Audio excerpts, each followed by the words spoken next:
Cherokee County. Leesburg and Cherokee County.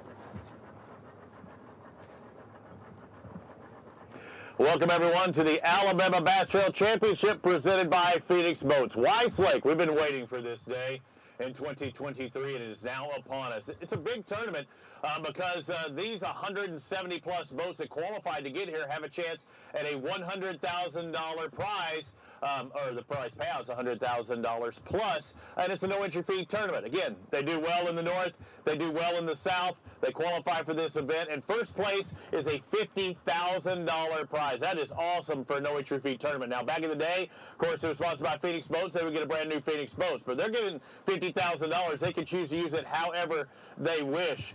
But again, we're here at Weiss Lake. Leesburg Landing is the takeoff spot. We're just a few minutes before takeoff. It is still dark for those of you watching, in case we're coming on camera now. So in case you're just joining us here on the Alabama Bass Trail presented by Phoenix Boats, it is our championship. And these boats behind me, there's 158. I think there's 13 that decided not to show up for whatever reason, whether it be physical, mental, or they had other things to do. But again, a lot of money on the line and up for grabs. Also an additional $500 for the Mountain Dew Big Bass. Typically it's $250, but some outside contingency these guys are going to be hunting for as well, besides the $100,000.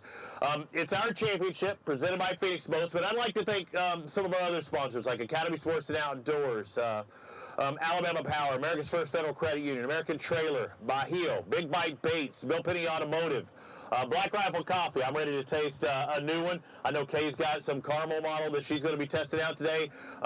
Go at the end of the day, hopefully we can crack open some Busch beer as well. E3 Sports Apparel, Fish Neely, Henry, Lake.com, Garmin, Jack's, Lose, as well as Mountain Dew. We talked about that Mountain Dew Big Bass. Power Pole, the Alabama Mountain Lakes Tourist Association, Strike King, Sweet Home Alabama, TH Marine, Yamaha, Yeti Coolers. I know I missed some, but again, these are the best of the best. I mean, we look at Rob Lee, Steve Winslet winning in the South Division. They got a big payback. They got like $2,500 added on to what they won throughout the year. But also, the North Anglers of the Year won the overall Anglers of the Year, an extra $5,000 as well for them. John Kellett and Zeke Gossett going to be in the field.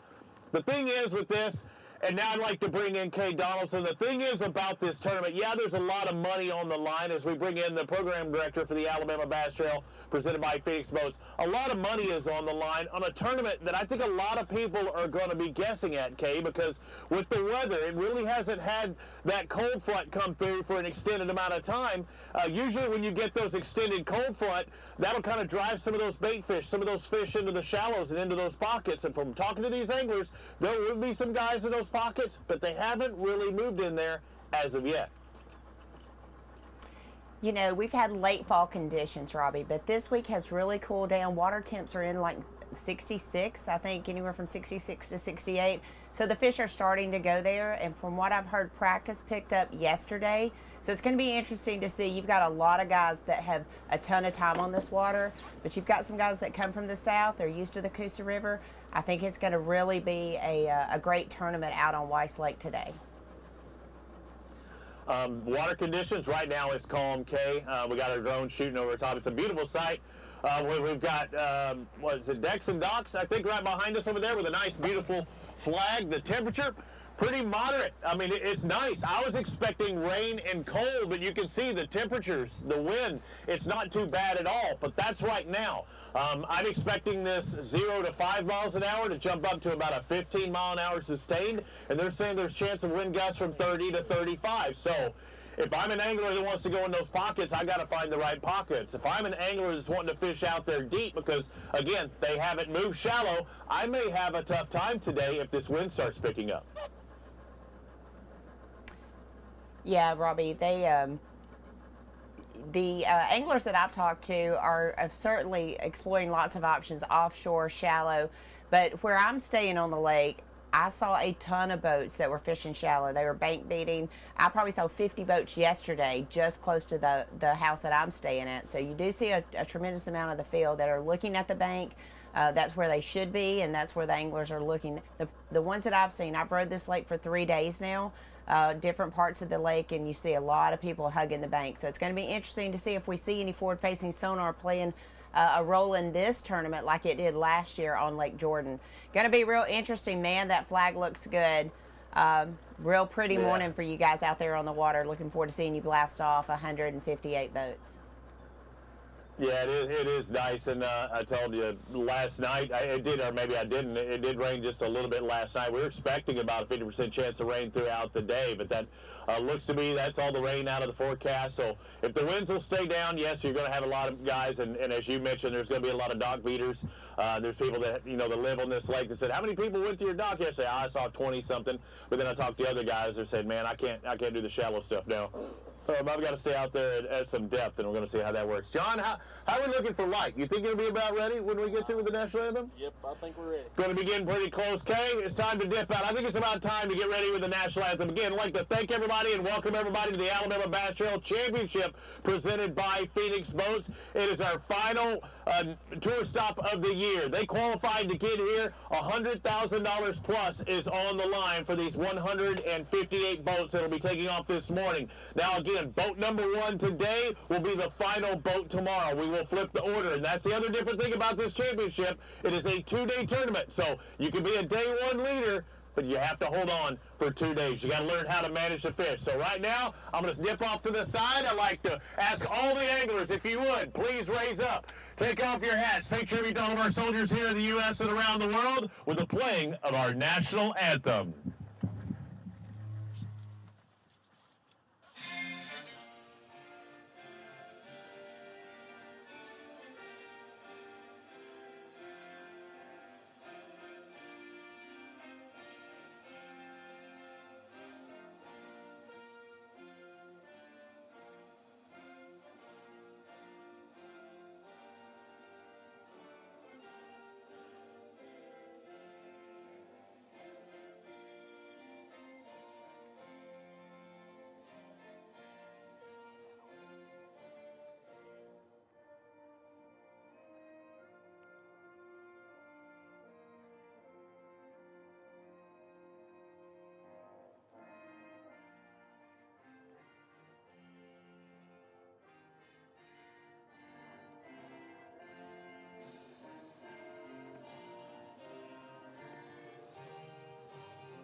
Let's get it on. All right, it's time, boys and girls, to get it going. Again, I want everybody to make their way by me. If you would, please call out your boat number. Yes, I have called your boat number, but everybody, you need to check out. Everybody, you need to check in up at Leesburg Landing. Be safe out there. First flight checks in at 3 o'clock. Again, first flight checks in at 3. All right, boat number 1, you can start working your way in, and I want to remind everybody that it is our tournament rule. It is a no-wake zone, 100 yards to the left and 100 yards to the right of the takeoff area. So boat number 1, you are first. You are due in at 3 o'clock. Michael Adams, Raymond Adams, call out that number. I want to hear you. Do it right. There we go, boat number 1, or as they say in Mexico, boat number 1. Boat number 2, Roman Calvert, Shannon Calvert, you are free to release. Music or no? Boat number 4, or no, actually 3, Ash Goja, Danny Pettis, you're good to go. I wasn't going to forget you, Ash. Jeff Jennings, Mitchell Jennings, you are boat number 4. You are good to go. Again, call out those boat numbers, please. Boat number 5, Sam Long, Jason Atkins, free to release. You give me a hard time on Facebook, and it's a Power Hour. Bob Power, Ryan Trammell, boat number 6, good to go. Boat number 7, Douglas Stevens, Jacob Wood, free to release. Again, we'll do flights of 25. I'll hold every 25 boats. Boat 8, Greg Tomlin, Jeremy Tomlin, good to go. Boat number 9, Matt Hedrick and Matt McClung, the Matt Attack. Boat number 10, Frank Bradfield, Tyler Morgan, you're good to go. Boat number 11, David Crawford, Rob Sandlin. Again, call out those boat numbers so I know where we're at. I know you've been doing it. You're so good. So good. All right, D squared, Delano, Green Jr., you are good to go, boat 12. Good luck. Brian Johnston, Brandon Gross, and lucky number 13. I see you there. Boat number 14, Chris Masters, Peyton Smith, good to go. David Noakes, no shows today, but they qualified here. Boat number 16, Jeff Seabolt, David Seabolt, the traveling Seabolts are followed by John Thomas Wally. I love it. I will still call it. As long as you got those three names on there, I'm going to do it. And Justin Duke in boat number 17. Boat number 18, Tim Windsor, Mike Smith. Good to go. Walker Brown, Sloan Pennington in the 19 boat. Boat number 20, you're good to go. Brian Downey, Kyle Llewellyn. Good luck, gentlemen. Boat number 21, Michael Woolley, Joe Woolley. Again, we will hold after boat number 25 for just a brief moment. 22, Chad Hall, Ryan Hall. Did you pick up your ice chest? He got an Academy Sports and Outdoors ice chest yesterday. Keith Mayfield, Daryl Adams. I want to remind the anglers we also have our Yeti drawing we got to do today. 24, Harry Payton II. Harry Payton, good to go. In the final boat of this flight, Eric Summers, Robbie Pelt. Where are you at? Eric Summers, Robbie Pelt. We're going to wait for that boat to clear. Boat number 25. Boat number 25 is clear. I got a finger and it's a thumb, so that's good. Boat 26, you're good to go. Doing it 3:15. Alan Barrett, Tyler Caldwell, good to go. Good, call out your boat numbers, guys. Don't just give me a wave. That's it. Mike 27, number 27, Mike Freeman, Zach Freeman. Good to go. Tyler Malone, Kate Law. Boat number 29, Danny Shell, Anthony Land. Gotcha. Thank you, sir. You going solo? Tear it up. Brady Bowden and Joe Lacey, Joseph Lacey in the 30 boat. Hello, Governor. Mark McCaig, Tim Hurst in the 31 boat. Looking good as always, Mark. Looking good. Kate Sinclair, Hunter Gibson in the 32. It goes without a doubt, Caden looking good. There's the 32. Jimmy Wood, Ken Jones in the 33. 34, Donnie Beck, Tony Harvey. You're free to go. Ricky Dunn, Trent Davis. Again, I'm going to go through these as quickly as possible. Multi-time winners, ABT Tour, Noah Godwin, Cole Godwin in the 36 boat. Good to go, guys. 37, where you at? John Kelly, Zeke Gossett, Smith Lake, and the overall Anglers of the Year. Watch out. What's that? Who's going solo? You kidding me? We lost Zeke on that one. Killer Kellett, that's what we're going to have to call him now. Joel Mayfield, Tally Mayfield, the 38 boat. 39, Logan Porsche, Walker Lilly. Or when I go fancy, it's Porsche. Jake Robertson and Kale Swain, they made it to it, but no show for this week. The 41, Johnny the Dream Weaver, Brian Graham, you're good to go. Damian Willis, Tyler Kiker in the 42 boat. Giving it a hard charge. Just behind them, the Alabama River winners, Ryan Lloyd, Brian Adamson in the Richard Petty entry, number 43. Sure y'all know what you're doing. Good guess, anyway. Craig Daniel, Jackie Flack. Looking for the Flack attack. Thank you, guys. I think they're the original winners of the ABT Championship back 10 years ago. Mike Hard, no shows here this week, but qualifying. The 46 boat, Colby Harris, David Self. 47, Eddie Kilgore, Daniel Law. You're good to go. Just behind you, the South Anglers of the Year, the Lake Martin winners, Rob Lee, Steve Winslet in the 48 boat. Y'all are doing such a good job identifying your boat numbers when you go by. Look at that big pipe basin blazoned across the side of that boat. Boat number 49, Lee Pitts and Steve Engel. Where's the arm? There's the arm. Home waters. Good luck, guys. Chris Brett and Eric Springer in the 50 boat. You are our final boat of this flight, and there they are in that beautiful Phoenix boat. We can move on to our next flight. Flight 3 doing at 3:30. Anthony Vinson, William Phillips, you're good to go. Adam Brown, Greg Diggs. You dig? Curtis Coleman, Steve Thompson in 53, boat 54. Brett Harrell, Tyler Smart, free to release. Boat 55, Lee Hurley, Chris Myers. Guys, you're doing a great job. Keep calling out those numbers. Bill Mayo, Walt Roberts, they've been here, done that for many years on the 56 boat. Because, again, they can continue on straight or they can turn around and go back in the canal and go to that lower lake. Trinity Mailer and Max Haygood. Sorry about that. Chris Rutland, Kobe Cardinal, you follow winners, along with the other 4 other wins they've had on the Alabama Bass Trail. 59, Stifler and Gore. Wesley Gore qualified for the Elite Series. Congratulations, Wes. Big B had some things. They qualified, but not here today. Boat 60, Dylan Tucker, Greg Tucker. Joe Wyckoff, Alan Davis in the 61 boat. Free to release. Good job, guys. Josh Brogdon, Wade Cannon, the 62. 63 be Jamie Chapman, Elliot Galt. Keep calling out those numbers. I love hearing it. 64 boat. Guys, you can start working your way closer. We only got half our field left. Young Gregory, Dexton Gregory in the 64. 65, Mark Jones, Jared Jones. Danny Long, Kevin Fallon in the 66 boat. Big E, Eric Morris, Randy Tolbert in the 67. Good luck, gentlemen.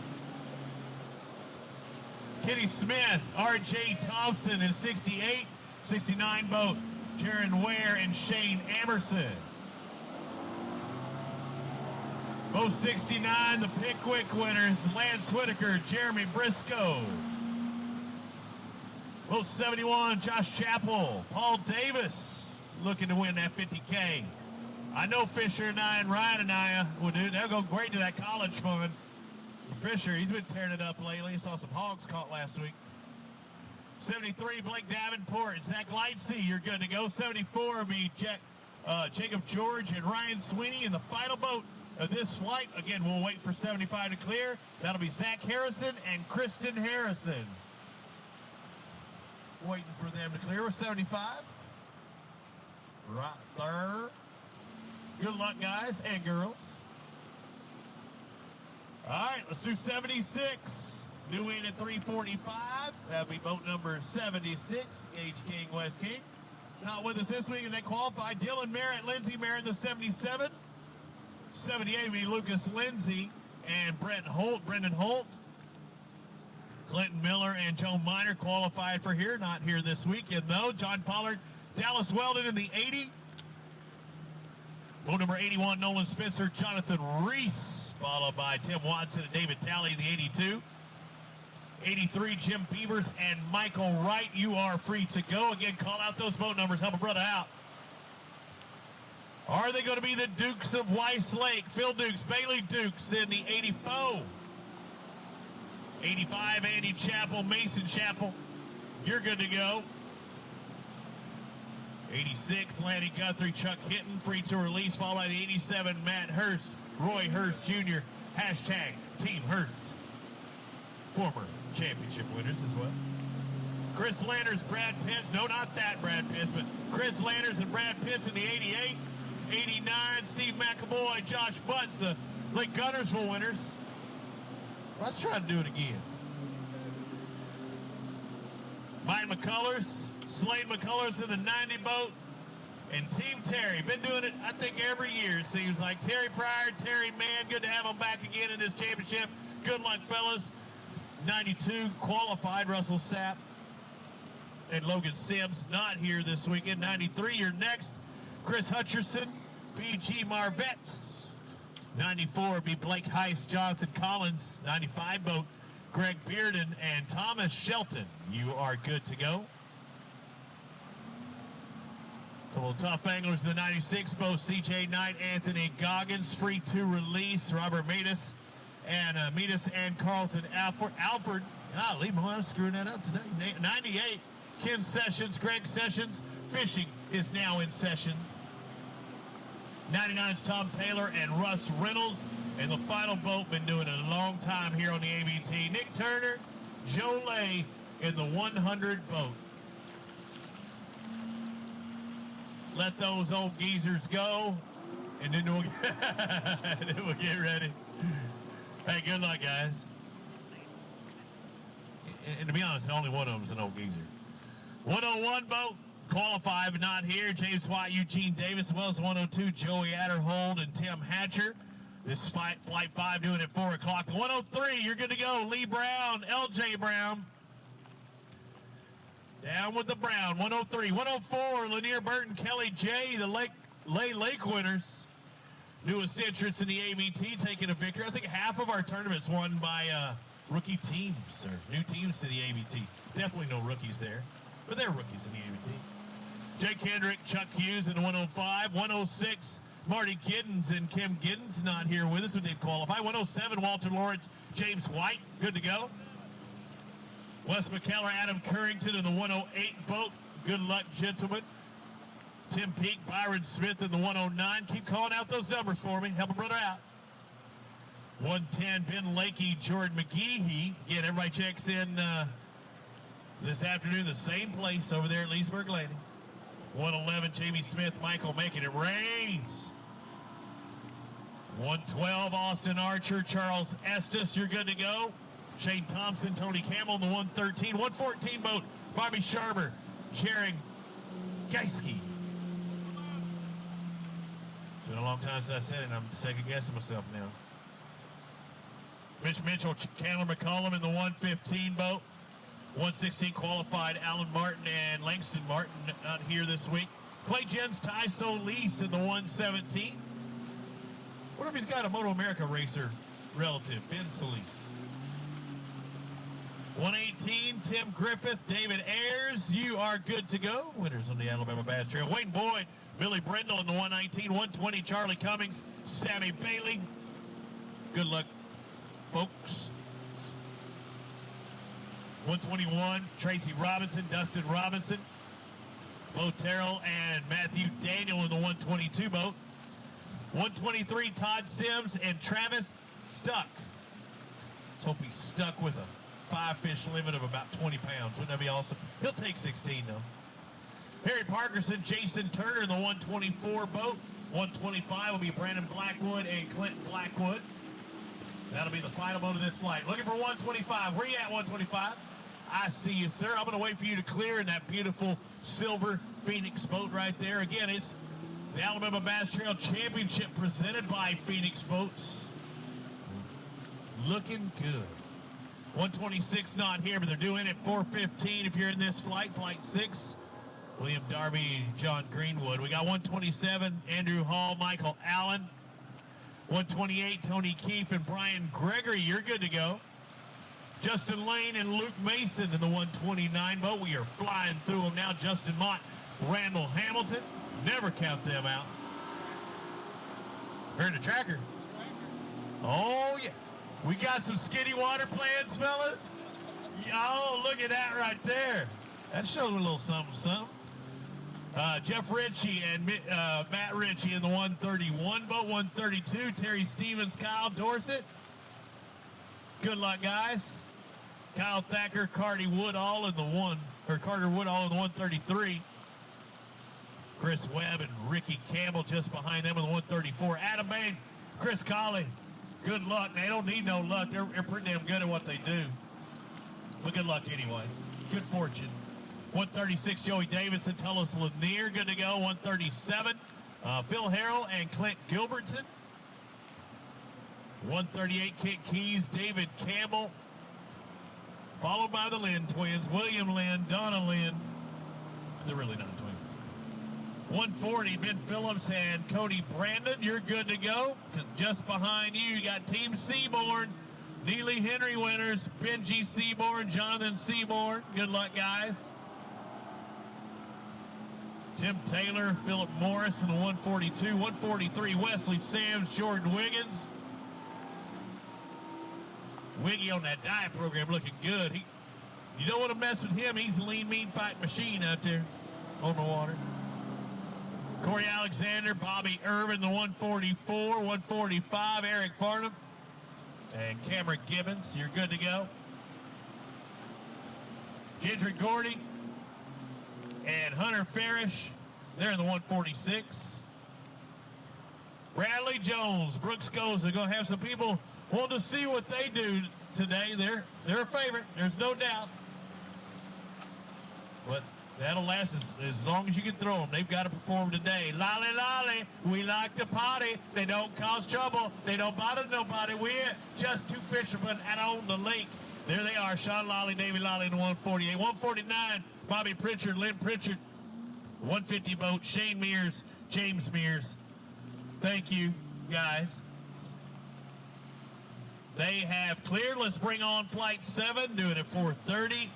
Foster Bradley, Nick Harris, qualified, not here. 152, Justin Bussey, Ben Webb, you are good to go. 153, Daryl Crenshaw, Billy Adamson. Vic Harper, Blake Harper in the 154 boat. Again, call out your boat numbers. Help a brother out. 155 boat, Sean Hornbuckle, Barry Morris. You are free to go. 156, Casey Walker, Zach Lemon. John Brown, Trey Sorrells in the 157. 158, Terry Tucker, Jeremy Green. 159, Scott Castleberry, Aiden Castleberry. The traveling Castleberrys are followed by Jake Gibson and Michael Gibson in the 160 boat. 161, Shane Horton, Brandon Horton. John Frank and Mark Womack just behind him in the 162, followed by the 163 of Ken Walters and Jason Beasley. Ty Story, David Hardy, good to go in the 164. About 10 boats, less than that remaining. Ty Story, David Hardy in the 164. 165, Leonard McGuire, Maurice Smith. 166, David Kyle, Scott Callahan. Free to go. 167, Justin Buckles, Chattanooga Jones. Jeff Fulgham and Jacob Fulgham in the 168 boat. Good luck to the Fulghams. We've got 169 and Drew Hicks, Wesley Webster. Alan Hayes, Danny Bishop, the Wheeler Lake winners. I hear that place is blowing up right now. We're hoping Weiss blows up. It's done it before. Got a no-show in the 171, but Preston Henson and Adam Lynn did qualify. And the boat I've been waiting for, boat 172, Ethan King, Fletcher Phillips, you are free to go. Everybody's free to go. Again, we are just outside of decks and docks. We'd like to thank the city here for lowering that flag, the fire department, Old Glory out there waving. That was a pretty launch. We're going to do it again tomorrow. Again, the first flight checks in at 3 o'clock at Leesburg Landing. I'm going to be up there, and we wheel them all across. We're not going to get much out of them today. Tomorrow they might talk to us just a little bit, but we are going to have a day one leader again. This is $100,000 up for grabs, $50,000 for the first place winner in cash money. Players, $500 Mountain Dew Big Bass. I'd like to thank all of our sponsors that helped get us through all of these years. It's my 10th ABT championship, and I'm looking forward to it, Kay. We've got 3 different boats on the water. I'm going to head back. I'm going to get in my boat with my camerawoman, Laura Ann. I'm going to stay on the lower end. I know Darian's going to stay more mid-lake, and I know Kenneth's going to be more upper lake. But you couldn't ask for a better start. Clear conditions, kind of calm with the wind so they can get to their spots, and we're going to find out if they can catch them like they did. And what year was it the Halls won this? Seemed like they had 25, 30 pounds that day. We're going to have one of those days? You know, Robbie, I'm not sure fall fishing is set up for that 23, 25 pound per day. But I do think we're going to see some good bags here on Weiss Lake. Welcome to the 2023 Alabama Bass Trail Championship presented by Phoenix Boats. I'm Kay Donaldson, the director of the Alabama Bass Trail, and I'll be home base here for the live throughout until 11:30 today. As Robbie mentioned, we have Kenneth Grover out on the water, Darian Craig, and then of course, Robbie Floyd. We'll be covering as many anglers as we can today. 172 teams actually qualified for the event. 158 checked in last night, so that's what we'll be dealing with over the course of the next 2 days. Want to talk a little bit about Cherokee County, Leesburg, Alabama. What a great host to the Alabama Bass Trail. We've had nothing but perfect hospitality since we got here. I actually arrived on Tuesday evening. Been around the different towns, made up of several towns here in Cherokee County: Cedar Bluff, Center, Leesburg, Galesville. It's just been a really nice visit that I've had here. All of our guys started coming in on Wednesday. The lake was off limits on Monday and Tuesday, so they took a break. They came in on Wednesday, pre-fish Wednesday, Thursday. We had our pre-tournament meeting last night at the Gadsden Cherokee Center. Really great hospitality. I want to thank the mayor here at Leesburg, Brandy Pierce, Joy Perry, her staff there at the Cherokee County Chamber of Commerce, the Leesburg Fire Department for taking care of the flag for us this morning. Just a beautiful, beautiful blast off, and what a way to start a championship. Weiss Lake is just over 30,000 acres, a little smaller than our normal venue that we go to. This is primarily a spotted bass lake, But not too long ago, we saw Jonathan Reese and Nolan Spencer come across with almost 28 pounds of largemouth bass. So going to be real interesting today. We're following some of the top guys that are picked to win this event, locals, as well as we've got some South guys mixed in there as well we'll be following. So guys are looking for fish that are 12 inches or larger. They're really not looking for that 12-inch bass. They're looking for those bigger bass. We want the top five bass that we're going to be looking for. So anyway, teams we're looking for: Damian Willis, Tyler Kiker. You heard them go out at boat 42. Mark McKegg, Tim Hurst. They have a win here on Weiss Lake. They're boat 31. Bradley Jones, Brooks Goza probably have the longest fishing day today. They are boat 147. We have guys already out on the water, so we're going to stop what we're doing here and get you out on the water for the best live action. I think Darian is ready for us. So, Darian, if you're ready, tell us who you're with. I am ready, and we have got the legends of Alabama Bass Trail, Walt and Bill Mayo, I believe. I'm assuming that's who he's fishing with. I haven't got close enough to him. But anytime you see these guys, you got to stop. You know they're going to catch them. These two are years and years and years tried and true. Just Alabama, they're going to catch them every lake. And so first thing in the morning, the championship tournament, these guys are going to catch them. So we're going to stick around. Look, and honestly, I believe that that's Walt and Bill, but it could also not be. We're just now sneaking up on them. I'm pretty certain it is, though. And he just swung, so we're going to keep getting in closer. They're fishing some kind of offshore thing, so I'm trying to stick back a little bit. Energy and nerves are running this morning, so I don't want to be the cause of any mishap.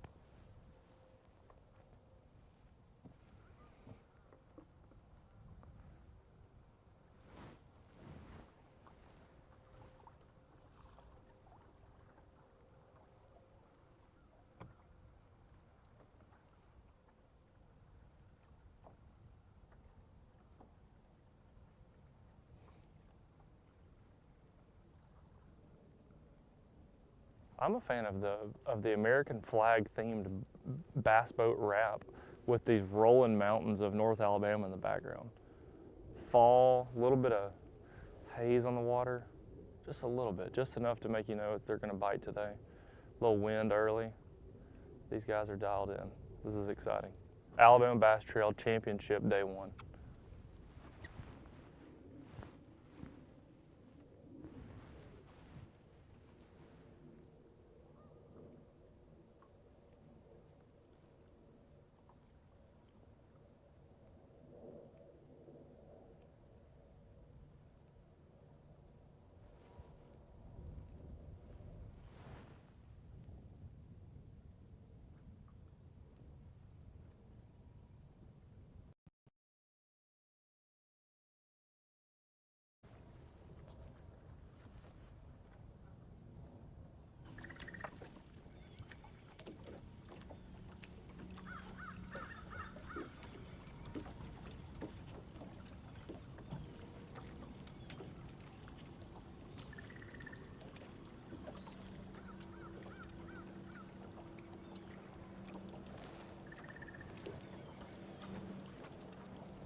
Here with boat 73, it's Blake Davenport and Zach Lightsey.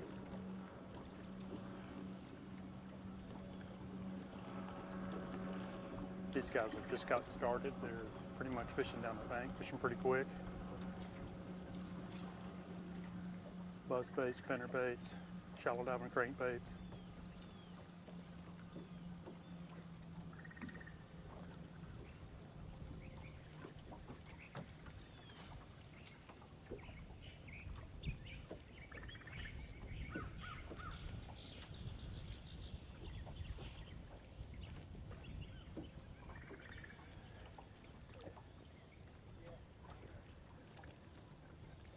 They're trying to catch these tree bass here, I think.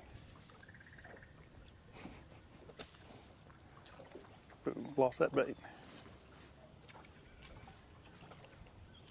Kenneth, it sounds like you got some nerves and some championship ABT day one, but not great casting going on in your area.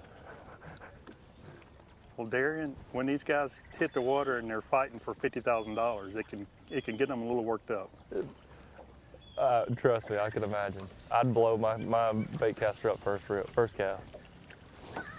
I've got our guys that we're on are just out here in the middle, so if they hit any trees, it's going to be a real problem.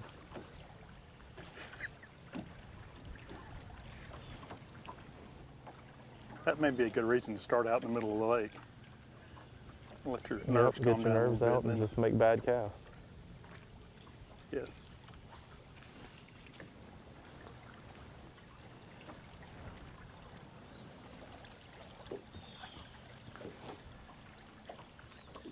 You know, this lake historically would get drawn down in the wintertime 5 or 6 feet. And, you know, by this time of year, it's down at least 4 or 5 feet. And it's only down maybe about a foot right now. And this is kind of a new pattern that they've started. Last year, I think, was the first year they've done it. And it's kind of changing the way these guys typically fish on this lake. So the teams that have had historical experience on this lake this time of year, then, you know, that may not play into their hand on the tournament today. I think it's going to be kind of a new lake to those guys. So it may not be the advantage that they would typically have.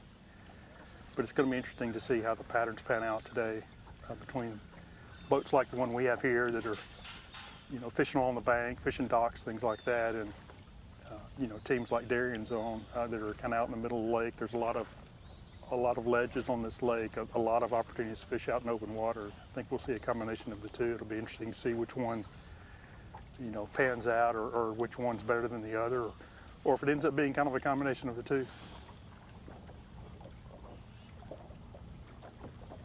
Could be that sneaky 1-2 punch.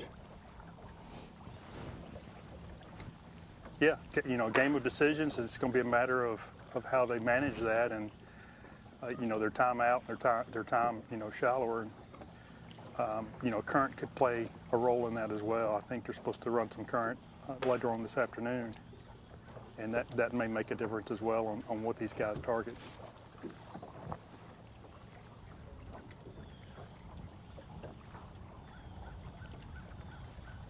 Picked up small fish.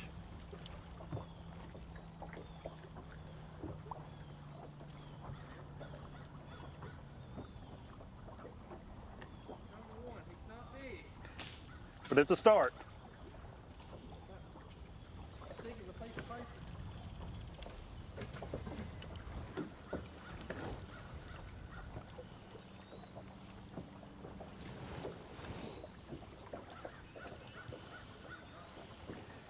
Thin is a piece of paper. That's not the description you want to hear as guys describing their fish or putting a live well.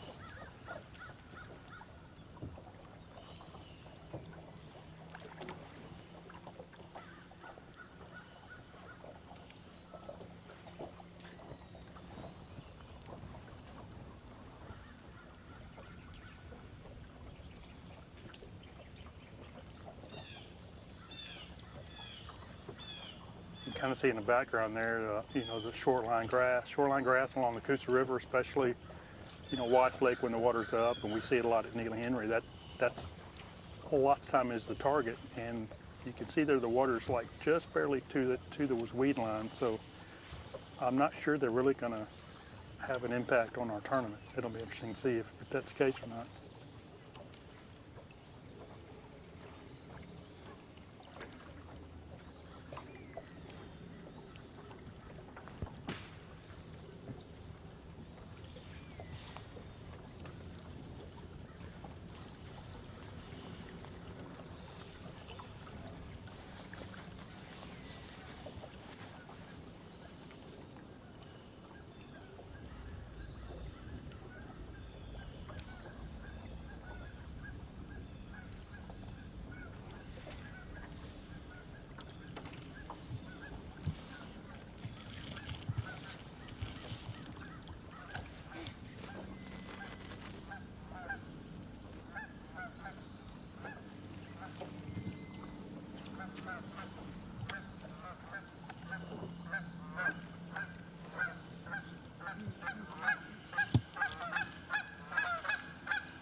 I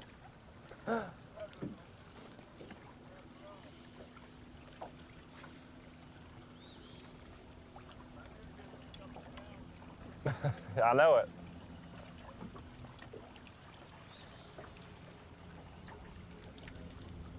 So Bill's fishing with one arm. We'll get closer and find out what kind of mayhem he's gotten into. I haven't heard. This is going to be a good story. He's going to make some good TV. Let's see what we can get up here. Bill Mayo fishing with one arm, and it's only his left. He's just barely wiggling it. I can see he's doing like that number right there. Just barely cranking.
don't know if we've got our cameramen set up in other locations, but we're gonna go down and try to hunt some other anglers. We've got some guys that are close to us that are notorious Weiss Lake fish catchers, and we've got a tracker that shows their exact location, and they are in our proximity. So we're gonna head on over to those guys here soon, leave Walt and Bill to this spot they've got. They've got it to themselves. There's no boats around. I didn't get close enough to really talk to them. They're really dialed in, and Bill's, having to fish slower this morning than he's used to with his one-arm situation. We'll catch back up with him at some point in the day today and maybe poke a little fun at that, or at least figure out what it is. I know it's all on my end. It's good humor. Bill and Walt are awesome, but they're definitely locked in this morning. So we'll leave them be on this spot, and hopefully they can get something going on this offshore area, and it'll be fun to catch back up later on and see how this area plays out for them. On the Water live coverage is brought to you by Academy Sports and Outdoors, by Strike King, Lose, by Garmin, and by Alabama State Parks. There's more to come. Stay with us. On the Water live coverage is brought to you by Academy Sports and Outdoors, by Strike King, Lose, by Garmin, and by Alabama State Parks. There's more to come. Stay with us. At Phoenix Boats, our passion for fishing is obvious. Whether it's a pro event or fishing with our family and friends, we truly love the sport of fishing. That's why our goal is to make every single Phoenix boat that goes out the door the best fishing platform it can be in both design and construction. We love to fish as much as anyone, and we believe it shows in every boat we build. Phoenix Boats, built by anglers for anglers. The perfect checking account doesn't exist. Not at a bank, that is. So why do you keep looking there? At AmFirst, you can get no minimum balance or monthly fees, an instant issue debit card, and free checks with unlimited check writing. But who doesn't want more? Like a rewards program you'll actually use, and convenient digital tools that make it easy to manage your account from anywhere. Now you could try and find that at a bank, or you could save yourself the trouble by checking with us. On the weekends, some folks step up their game, like bringing home Jack's Fan Faves Value Meal. Our chicken nuggets, mac and cheese, and a drink for just $5.99. Now, Miss Ashley, I ain't saying she can run a post route, but she's got hands as golden as the nugget she snags. The fresh, hand-breaded, all-white meat chicken is a catch in itself. Try them with our handmade sauces. Score our Fan Faves Value Meal for just $5.99. It's quite a haul. Big companies get bigger and bigger and talk about their fancy labs where they study fish behavior, but then they all go golfing on the weekend. We don't have a large laboratory to test baits. Why, you ask? We don't need a big laboratory because our pros fish, our employees fish, our salespeople fish, our suppliers fish, our mold builders fish, our owners fish, and our kids fish. This is our laboratory. Our R&D comes from time on the water, learning how to make fish bite. We don't have other hobbies. We fish. We fish all year in all conditions across the whole country. All that time on the water brings us thousands of hours of testing new products and improving current ones for all species. We're a family-owned U.S. company that has many of our products made in America by American workers. The products we don't make in America, we make in Guatemala, which supports many families in that country as well. This portion of Alabama Bass Trail Live is sponsored by AmFirst Federal Credit Union, Fish Alabama, Mountain Dew, by Jax, and by Alabama State Parks. Live coverage continues right after this. At Phoenix Boats, our passion for fishing is obvious. Whether it's a pro event or fishing with our family and friends, we truly love the sport of fishing. That's why our goal is to make every single Phoenix boat that goes out the door the best fishing platform it can be in both design and construction. We love to fish as much as anyone, and we believe it shows in every boat we build. Phoenix Boats, built by anglers for anglers. Bill Penny Toyota is Alabama's #1 volume Toyota dealer. But that's not the only reason to get to know Bill Penny. Enjoy a 10-year unlimited warranty on every new Toyota in stock. Get 1 year of 24/7 roadside assistance. Test drive for the chance to win $5,000. You heard right. 5,000 big ones. Plus, choose from over 700 new Toyotas in stock and price to move. Bill Penny Toyota is Alabama's #1 volume Toyota dealer. Get to know us today.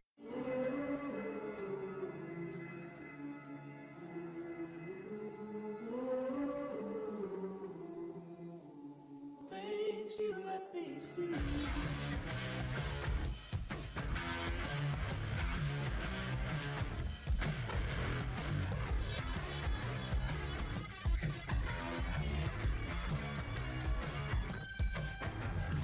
Things you let me see. Some things ain't worth keeping. Yesterday's traditions, today's adventures, tomorrow's memories. Now that's something worth keeping. Fish Alabama and find your keeper. For more information, visit fishalabama.org.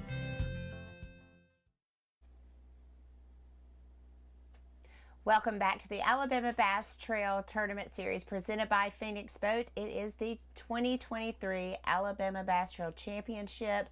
172 teams actually qualified for this event, but for one reason or another, we had 158 check-in last night. So we've got Kenneth, Robbie, and Darian out on the water today. They're going to bring you as many teams as possible.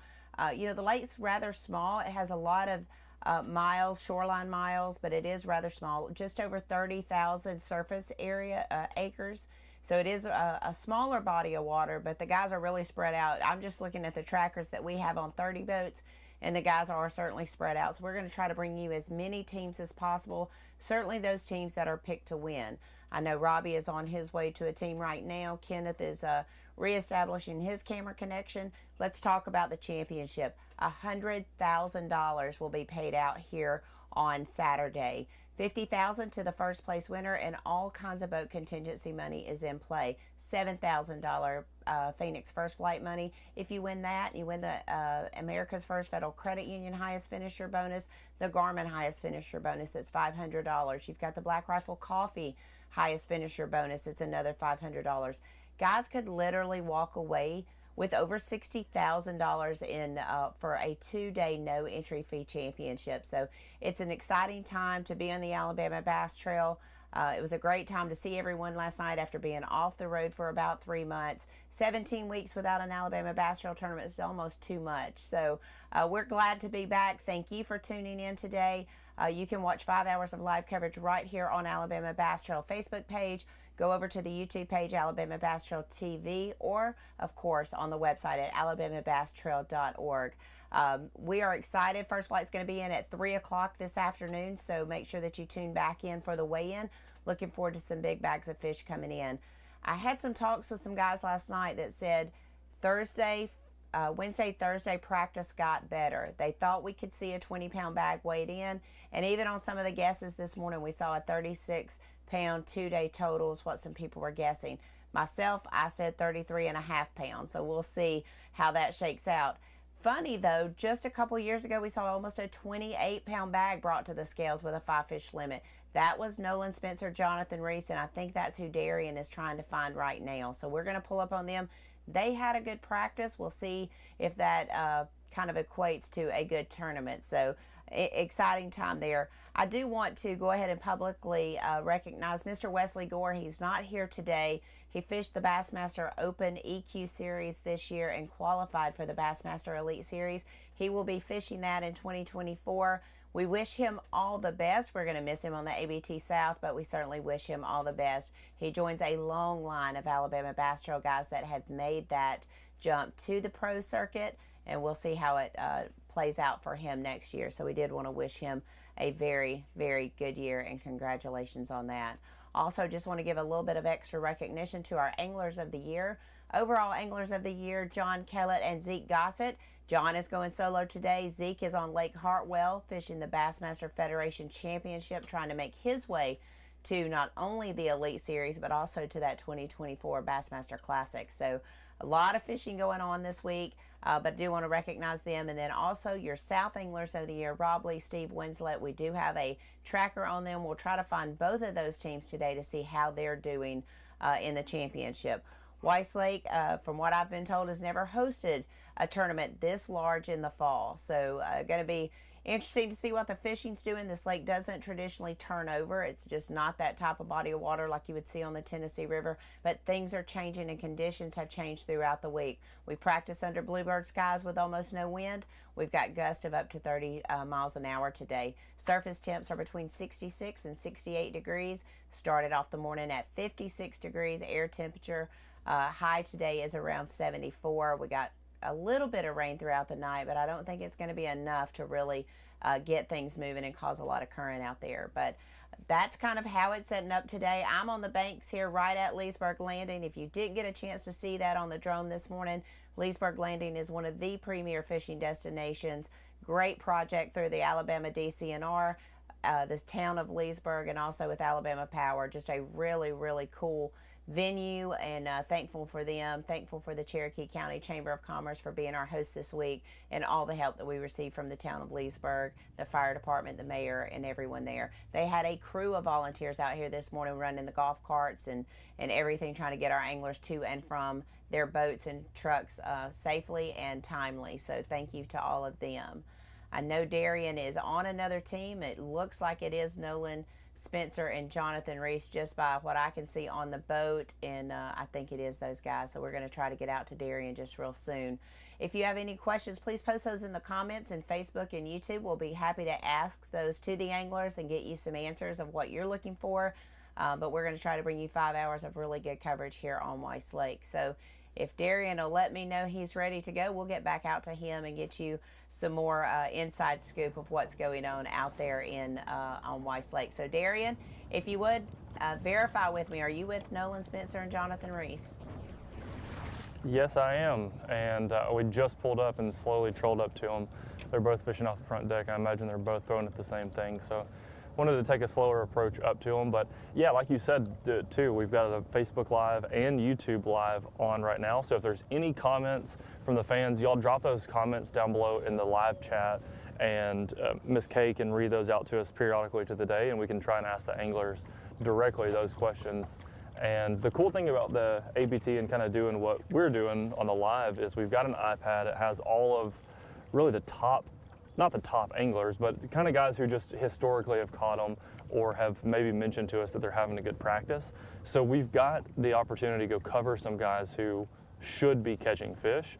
So perfect opportunity for us to ask any of your questions for those people who are watching at home, you know, maybe wives, maybe friends, or whoever, maybe people just want to learn a little bit about fishing in Alabama. We'd love to ask some questions for the guys. So y'all drop your comments down below, and we will certainly try and ask those today.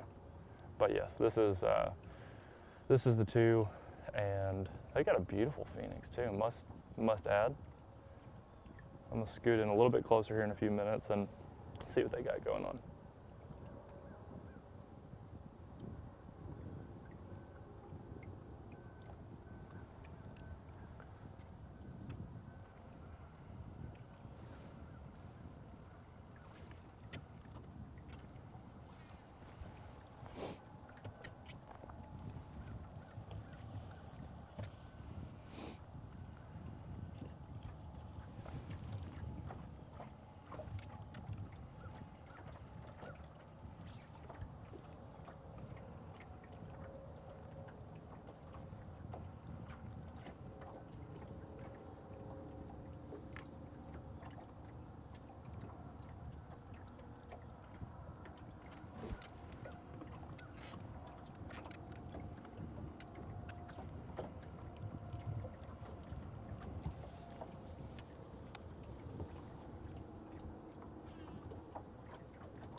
Are you? You're gonna stay down here? Yeah, we're not going far. Have y'all got any so far? No, we've had 2 bites and missed them both. 2 bites and missed them both. All right, we're gonna follow y'all to your next spot too, if you don't mind. Okay. Oh, there you hear it. Sometimes you pull up on a guy and you're a little bit too late, so they're gonna take off. I don't know if we've got anybody else in position, but these are the guys to follow.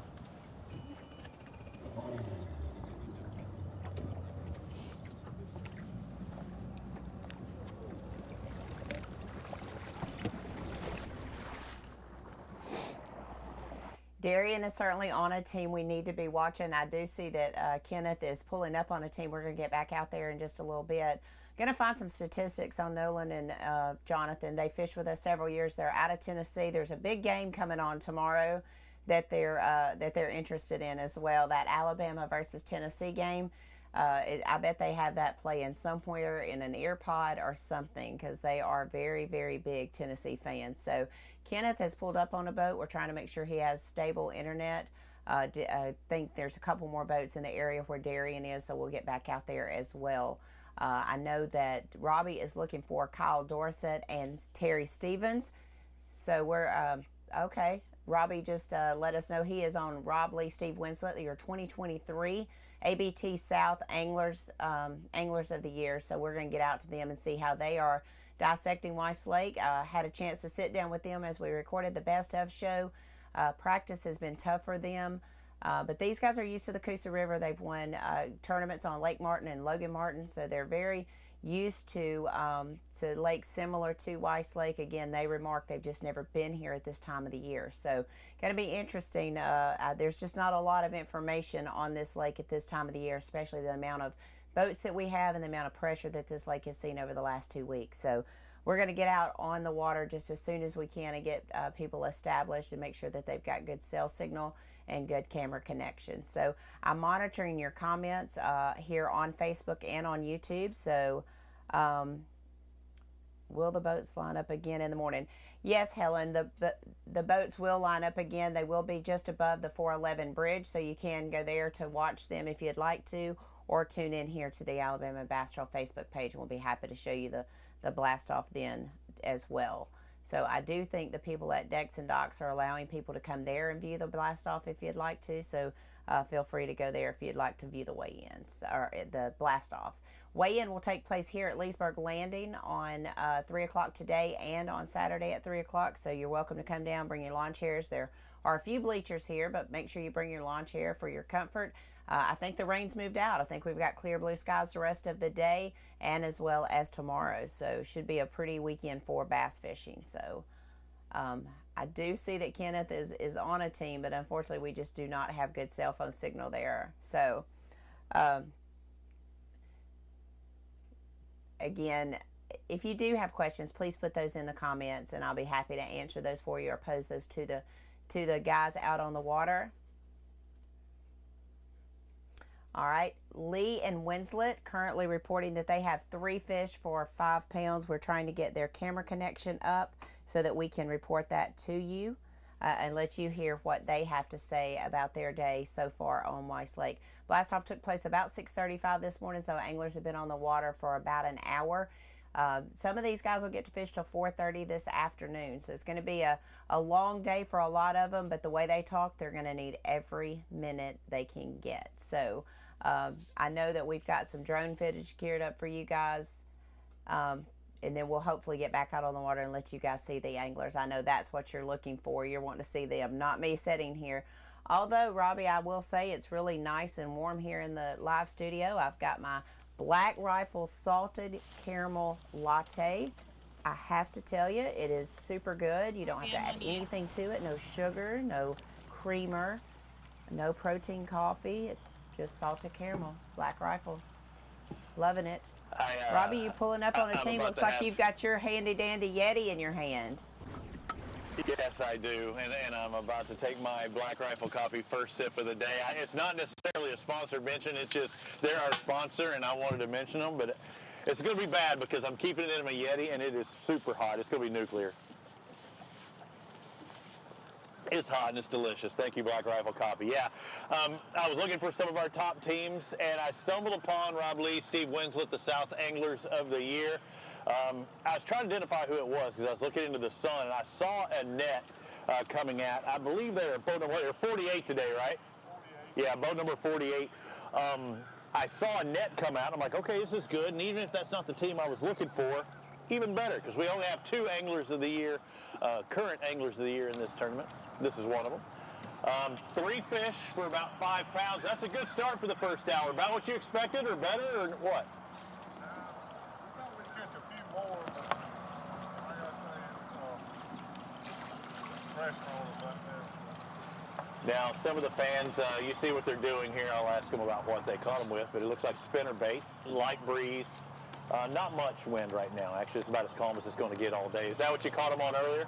Spinner bait, buzz bait. Spinner and buzz. Yeah, I see the buzz up in the front, spinner in the back.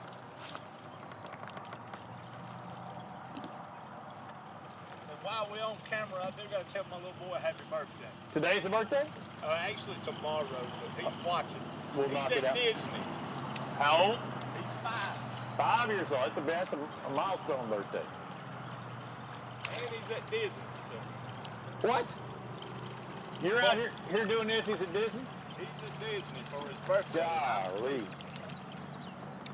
Yeah, he was up early. Before he gets to see Mickey, he's got to go watch Dad. So. But he's told me I got to catch a big one. All right, tomorrow for his birthday, but go ahead and catch one today. You know what? Just win the championship on his birthday. That'll be good enough.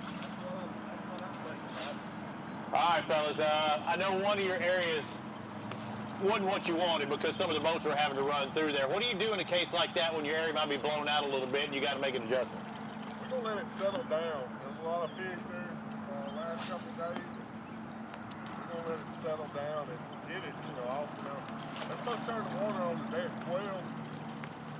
All those little funnels and stuff should pick up good after 12. We got a lot of stuff to run before then. So.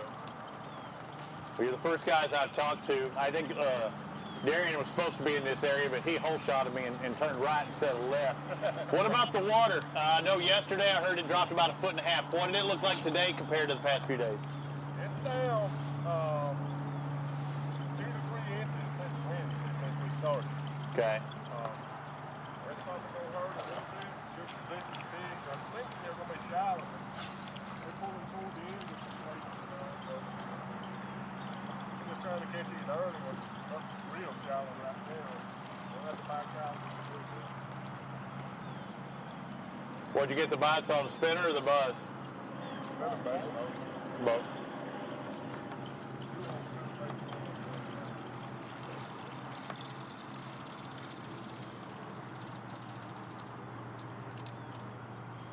So, boys and girls at home. Nice weekend, weather-wise. Yeah, we did get a really good day. It's nice and calm now. They're talking about the weather, or wind is starting to pick up as the day progresses. It's going to be warm. It's going to be 70-something degrees today. We're with our South Anglers of the Year, Rob Lee, Steve Winslet, already with 3 fish inside the first hour. Kenny's further up the lake. Darian's down near New Lake. All 3 cameras up and showing right now. We're just going to sit back and watch for a bit, and maybe we'll find one in this pocket. I know Darian earlier was talking about his anglers were out in the middle, and I know Kenneth was having some anglers with some casting inabilities this morning, so I know he was around some structure, and it looks like we got one on. There we go, little one. Right where Robbie wanted to be sitting at this morning is where we're at. We got a little offshore action going on. We got the measuring board out, and it's going in the box.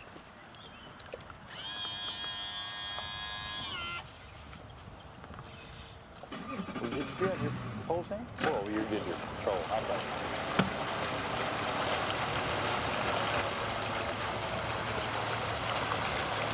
Give him a shot of that black.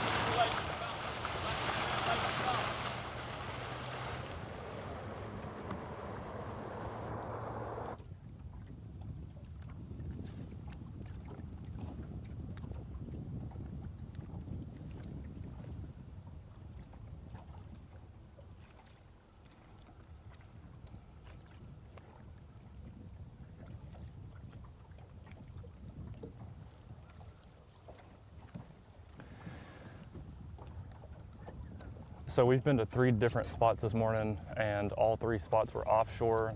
They're all throwing at similar ledges, and I believe they've all been hump or drop related more than, you know, like you follow where it's more brush pile related. This appears to be what both of these teams are doing, but it's now been 3 different spots, almost the exact same. So interesting to see this.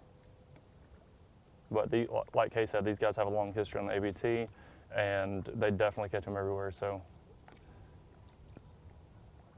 if these guys are out, you know, offshore, it's going to be very interesting to see. Yeah, it sounds like the other 2 camera guys have been, or boats have been, up shallower this morning. So that's always fun to see how that plays out throughout a tournament day, a game of decisions.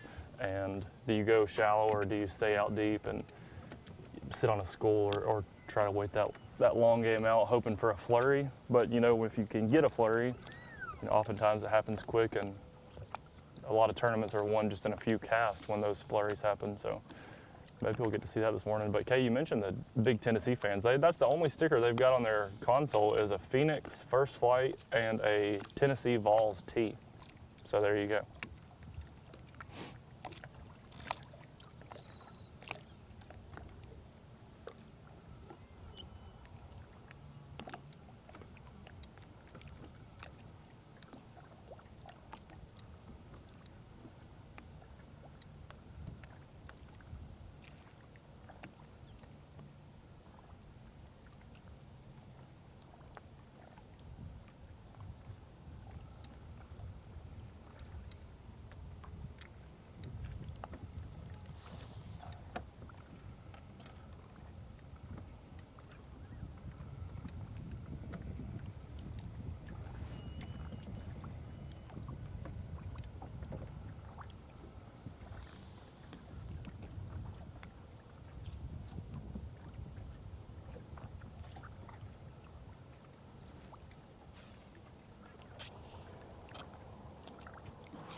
Darren, I know you're over there in the lake that I thought I was going to be in, but I'm at my future home. I don't know if the guy that owns it now knows that or not, but when I pull up to a house and it's got its own lighthouse, I know this, and you should see his garage. He had like a 4-car garage with solar power. I mean, this is a nice house here on Weiss Lake, but the man has his own lighthouse. That's fancy.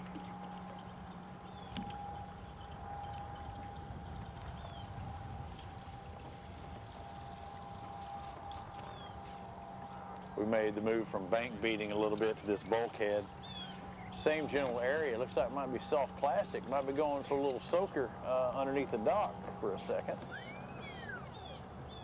Oh, wait, I got to learn how to work this Lowrance trolling motor because I am very non-ambidextrous.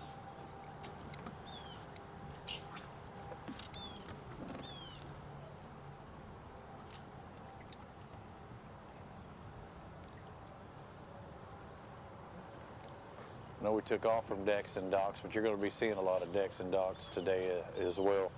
Guys pulling up to them, pitching underneath. Sun has come out now.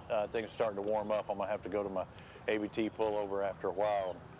Definitely looking forward to this weather because I thought it was supposed to be raining and cold about a week ago. That's what the forecast was, or about 5 days ago.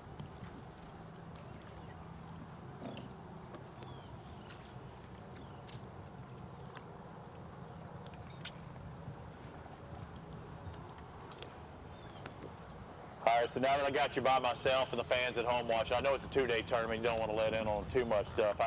I was saying this morning, I don't think that the fish have really moved shallow quite like I would expect by this time of the year, do you?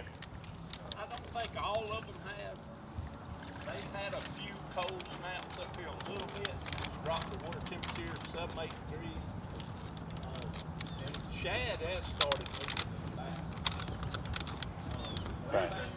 But the fish ain't got there yet. Yeah, and that's the exact same thing I heard from other people.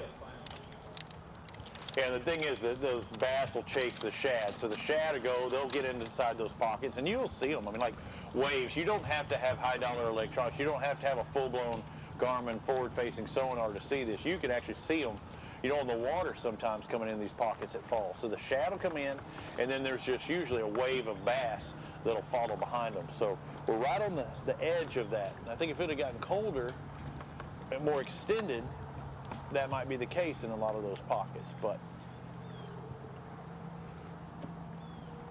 so if that's the case, so thinking that, do you stay more out here towards the main lake and those opportunities for them to make those initial runs? Most of what we have found in practice, you got to be pretty close to the main Right. for us to get by. Okay. Well, that explains it.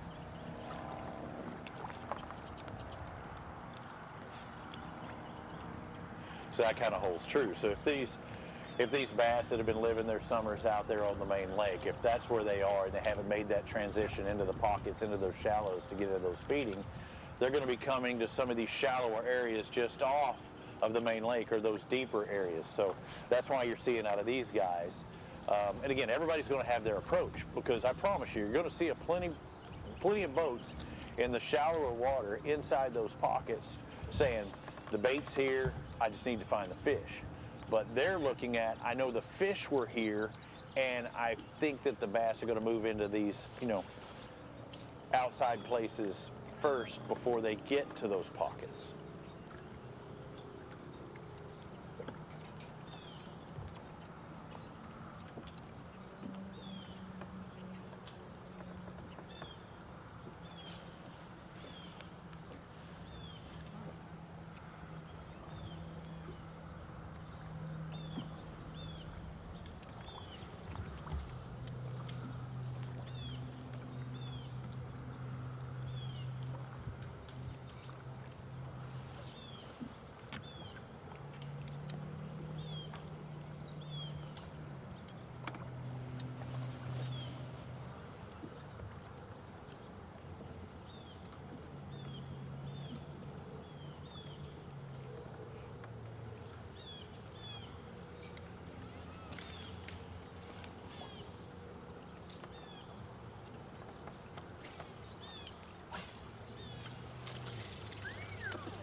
Fish one brush pile up in this pocket right here. All right. I may stick with you. I may find somebody else. But when I saw two strapping young bucks up here that, with the credentials y'all have. Okay, fish on. Fish on. Big one? Wind's supposed to get up about Something big. 15 miles an hour around lunch. That's going to change. He's saying it's a catfish. I mean, it's big.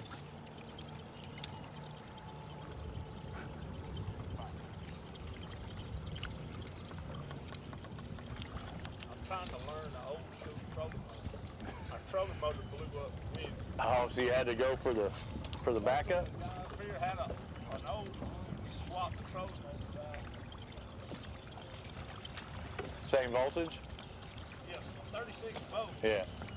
The old school, and I'm having to learn how to steer. Yeah, I'm with you. Every time I hop in a different boat, I'm the same way. Like I've got a Lowrance one here, and I don't even know if I've used one of these this year. The one, I can't remember which guy I had, it was funny, it might have been Austin. He had one of the ones where the pedal stays flat, but the pressure on the front and the back make it move. I had calf blowout that day. Yeah, that was tough. Because no matter how much you press your foot forward, it wouldn't get a tilt. Yeah, it took off running. I know. So I'm going to swing in close for a quick couple questions and we'll back up. So y'all both spots have been offshore. Are y'all going to stick offshore pretty much the whole day? No.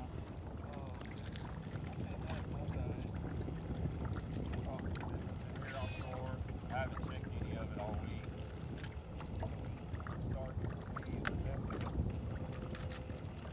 Not acting the same way. Probably won't continue to do this for long.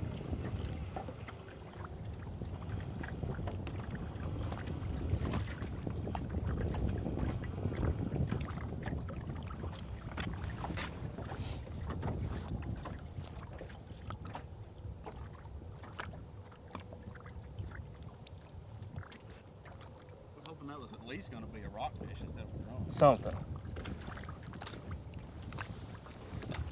So y'all are going to fish both deep and shallow then? Do you think that's, I mean, is that the winning? You gonna have to do both to win, or you think you can, somebody could fit? I don't know. It really depends what ends up taking. I think you can catch 13 to 14 pounds a day of spots offshore if you find the right thing. I think if it takes more than that, I think you're going to have to fish shallow. Some.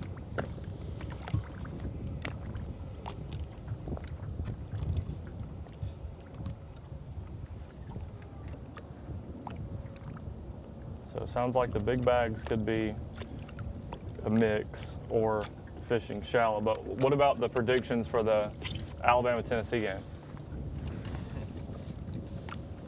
I mean, I think Tennessee's going to win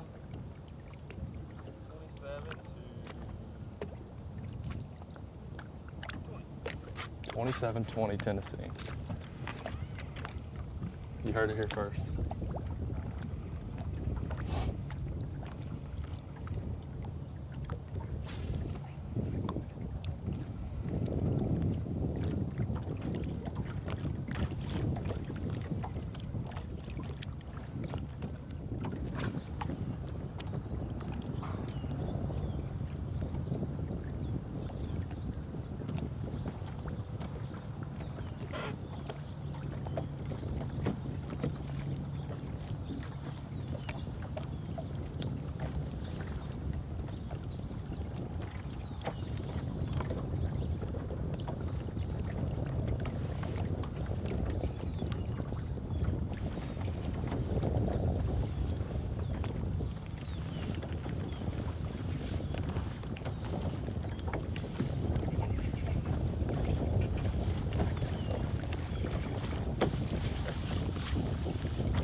Damn, tree bass.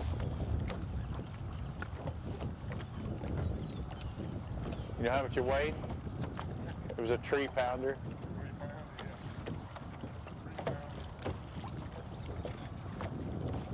I'm here all week.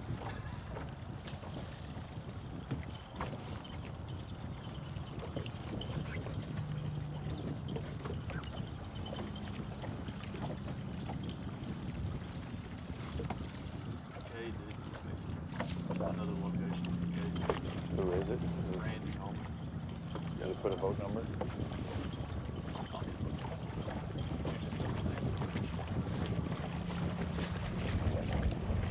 How far are they from here? We'll stay here because this looks pretty fishy. If they are in here, I don't know.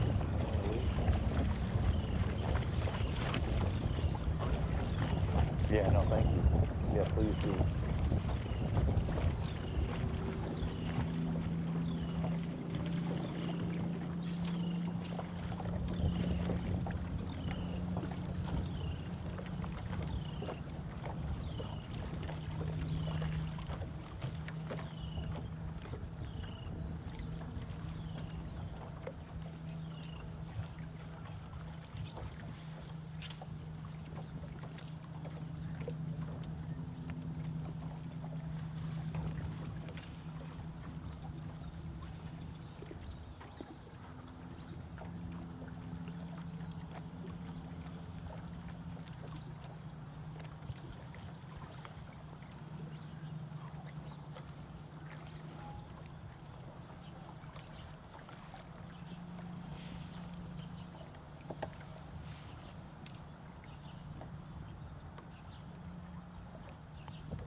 we're going to distance ourselves from these guys and go find another boat. There's a lot of boats around us, so we're going to hop around this morning to see if we can get on somebody with a little morning flurry.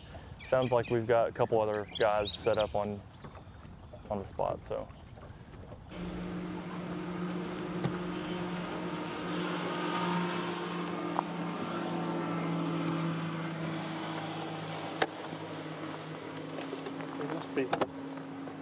He must be live because I just heard a boat go by.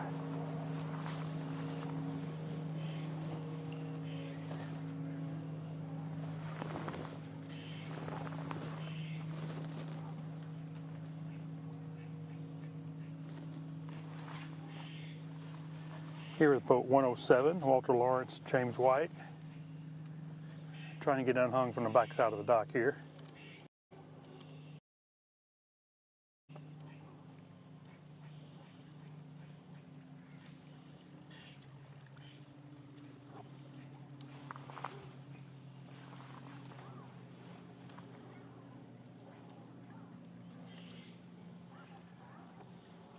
All right, guys, I know it's early. What you got in live well so far? Got one about 4 and one that's just barely a keeper. Okay. And lost about a 2.5 right at the boat a while ago. All right. So, given the practice we had, I'll take it any day. I got 2 fish that weigh what I thought we'd have with 5. Well, a 4-pounder is definitely a good start. You need a few more of those to go with it. Well, I'm hoping, everything that we've been catching has been like knee deep or less, and he come out of about 7 feet. Okay. I was just fishing down beside that dock, and pow. Go figure. I'll take luck any day, though. Oh, yeah. Absolutely. So we caught our biggest fish yesterday off that point, and so we said, hey, we're going to make this run straight here, work this bank over real good, hope we can pick up a couple. We got 3 more places to go to, and that's going to wind it for us. We may just have to cycle. Okay. It's been tough. I mean, we ain't caught a limit either day of practice. It's been brutal during practice, but he hadn't been here in 30 years, and I've never been here. So I ain't gonna complain. I get to fish a lake I've never fished before. Right. And we've caught fish, so I'm not gonna complain. All right. Well, obviously quality is here too. So maybe if you can slow down and kind of work back and forth, get a bite here and there, and it works out. The one he caught yesterday was the only spot we've caught was 3.02. Okay. And he was in about that much water. And that was the biggest fish we've caught in practice. And we discussed it last night. Said, you know what, we're going to run all the way down there. We're going to start right there. And that fish back there was, if you had been 5 minutes sooner, you'd have got it. Yep. That's just a bonus fish. Yep. So I can't complain. I've had a good day already. That made up for the one I lost. So we're going to keep plugging away for the next 7 hours and see what happens.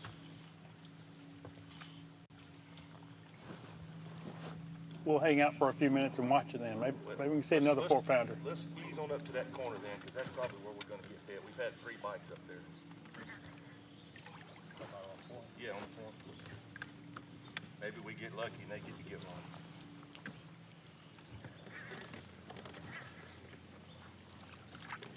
We're going to roll up to this point. Okay. Well, we bring luck, so now it's just up to you guys.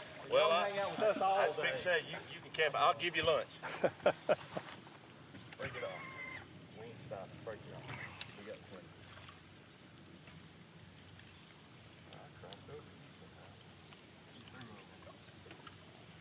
Y'all make sure you get this on camera. Oh, we got it. Don't worry. We don't miss a thing. 2 monkeys with a football. Where's the scissors?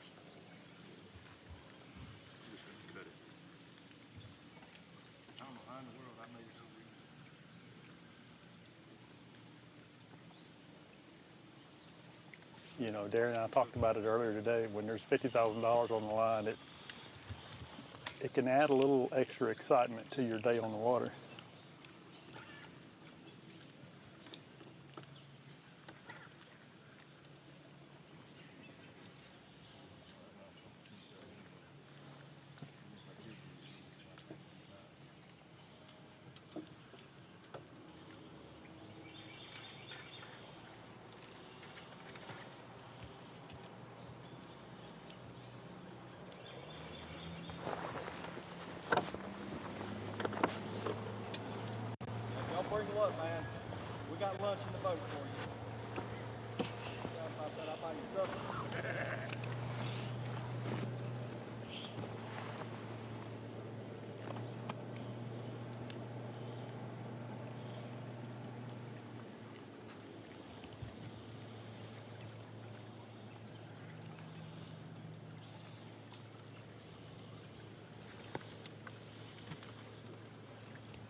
he talked about, struggling during practice and not having much to go to.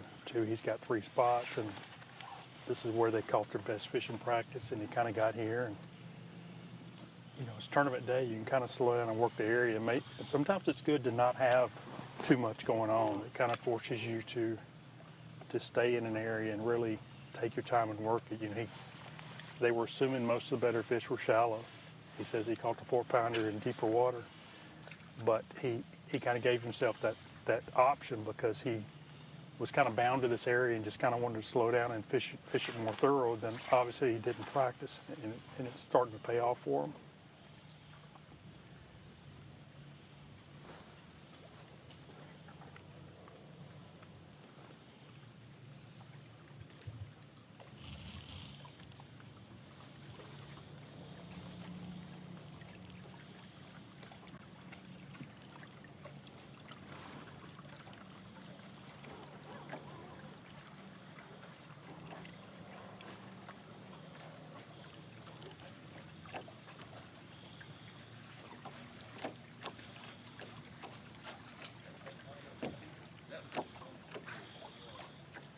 This is an area where the main creek channel kind of runs up through here, close to this bank, close to these docks. So it's an area where these fish can use deep water and shallow water really close together.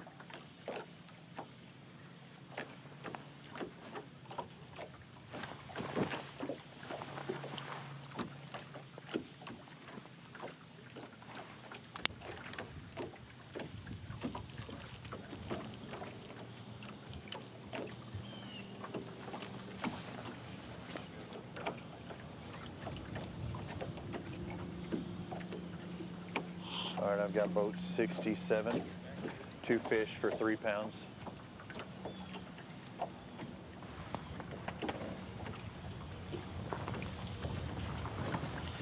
I guess we've been live. I pulled up here to boat number 67, Eric Morris and Randy Tolbert. I said, I'm looking for a couple of good-looking dudes. Of course, Tolbert said, you got it. And then Eric goes, I can reduce my clothing if you want me to, but either way, I got 2 solid responses from 2 ABT studs. Guys, I'm hearing 2 fish for 3 pounds. Numbers-wise, you're okay, but you need some weight in them fish. Yeah, we've had quite a few bites this morning. We just, we're trying to get a better bite early. Quality fish have been hard to come by this week, so. What do you think has been the average size? 2, 3? You get a 4-pounder. I mean, that's a big one. That's a big one. Yeah. A lot of 2-pounders, a lot of pound-and-a-half fish. But yeah, a 4-pounder's a big one right now. What's your game plan? You said you're getting bites. Love that. You just need to, find one of the bigger ones. But what's your game plan for today? Fishing hard stuff, docks and rocks, wood, mostly shallow, get around bait, and just try to capitalize on the bites you get. We're in one of these arms. Not going to identify which one it is out there. Say getting around the bait. Are you seeing the bait on your graph? You seeing the bait moving in the water? Yeah, right now they're sitting out here off a little bit. The bait is, and it seems like when you get a little cloud cover, a little wind, it pushes them up, and it seems like you get a little feeding period there. Okay. Well, you're going to get the wind. We know that. Yeah. Cloud cover, I'm not totally sure about. It was supposed to be cloudy today, but it's not looking like the weatherman got that right.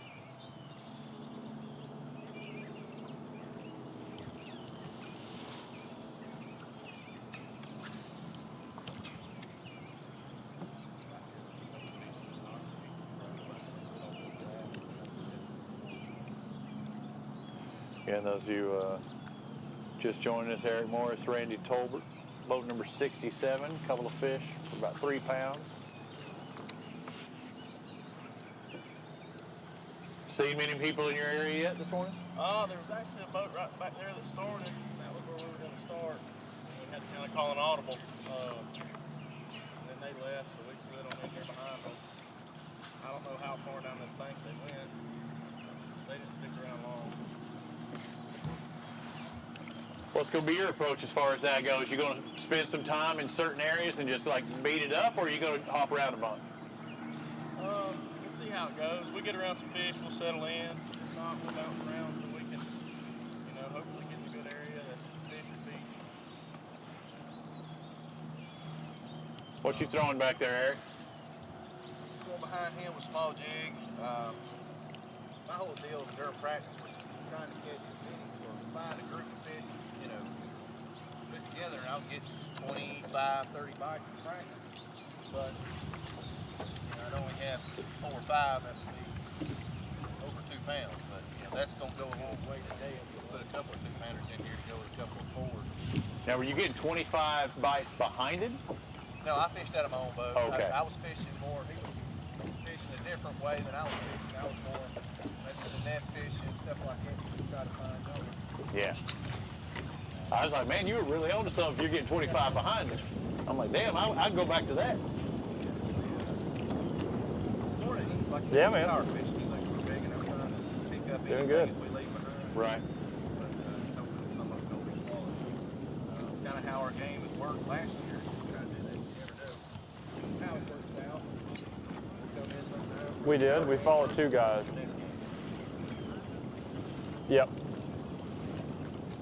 Yep. They got both. Y'all got both. Oh, my bad, Chad. Somebody's got to win it, might as well be it. Right, absolutely.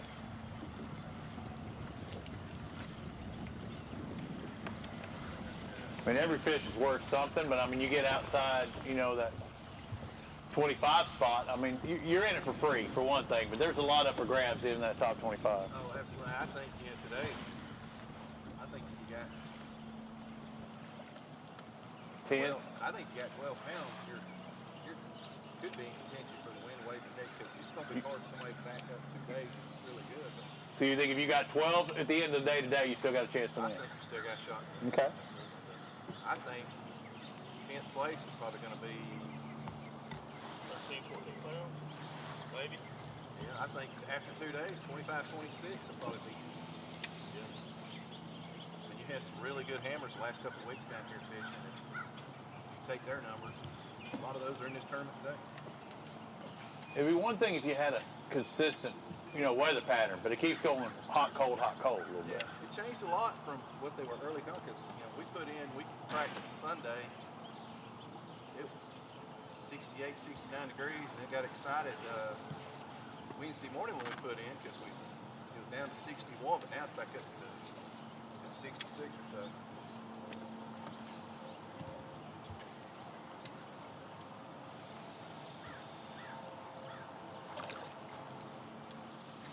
Things going on in one ear, but you've got live fishing going on in front of you. And so I've got Chad Hall and Ryan in front of me, and I'm trying. Chad's talking to me, but there's many conversations going on in my ear. And Robbie was having a great conversation about fishing, so I couldn't respond to Chad at all. So I just left Chad hanging for 10 minutes straight as we were trying to mumble words back and forth. But we found Chad and Ryan. They're just fishing a row of docks, and they're doing a 1-2 approach.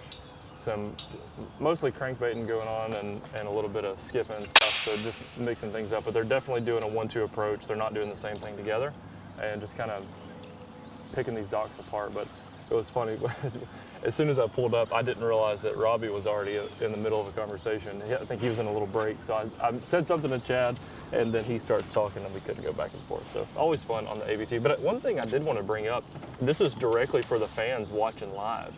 I just clicked on Facebook. There's 150 people on live, which is incredible. That's the most I've seen on ABT Live in a while, in several tournaments. So thank you all for whoever's watching on live. And remember, if y'all are just joining in, if there's any specific anglers you'd like us to go maybe try to get a camera on, or if any questions that you've got, make sure you comment them down below, and we'll try to either answer the questions or go find some of those anglers just to help. You know, we know a lot of families back home watching. I heard earlier someone's son had their 5th birthday. So anything like that, please feel free to comment down below, and we'd love to help answer some of those questions and make your watching experience more enjoyable by being able to interact directly with the anglers. Kate just texted me and said there's also 106 on YouTube live. Those are good numbers. So we appreciate everyone watching. Hopefully we can get some fish catches. And look, it's going to warm up. It's going to feel nice. This morning was a little chilly. Everybody's hands are cold. Some skips haven't been as accurate as they probably will be here in a few hours once everybody's fingers get to working correctly, but it sounds like every few minutes somebody's in the chat or in the comms. Sounds like we've had some bad casting going on this morning. So, but look, I think that's just, we got cold fingers right now. Man can't cast good on cold fingers.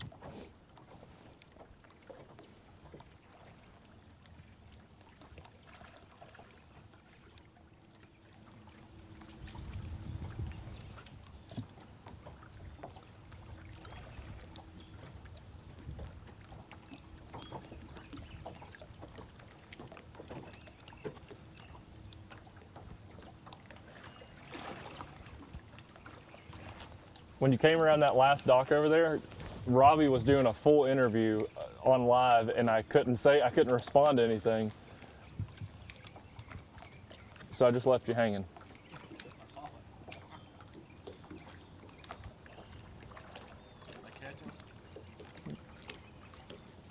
No, it's been really slow. Caught some fish on up in the day. Trying to catch, I don't know. I might come down here and try to catch a big one on the jig or a bug. Right on the bug line. Or a jig that night.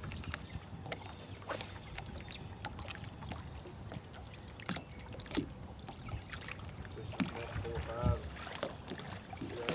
Yeah. Did y'all catch them good in practice? Nah, I caught some good fish. There's no rhyme or reason. Couple of good ones. What's your guess on the weight to win? They're going. Somebody's going to catch Yeah. them. I'd say 32, 16 a day. Yeah. Could be wrong.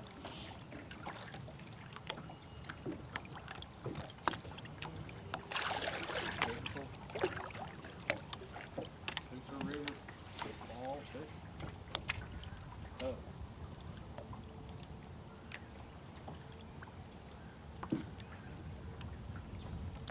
How's little man?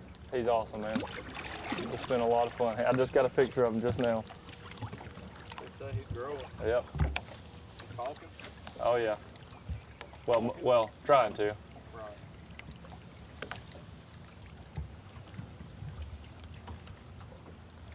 He walking? Oh yeah, everywhere, wide open. That's what Jordan says about his little boy. Old Baker. Yep. Wish I was in the boat. I can't wait for that. No.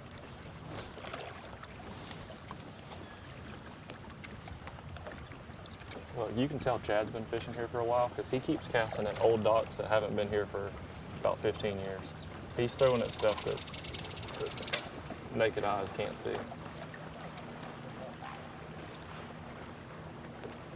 Okay, he's cast. I mean, I'm not going to just call out exactly what he's doing, but he knows some stuff that's not just visible to the naked eye.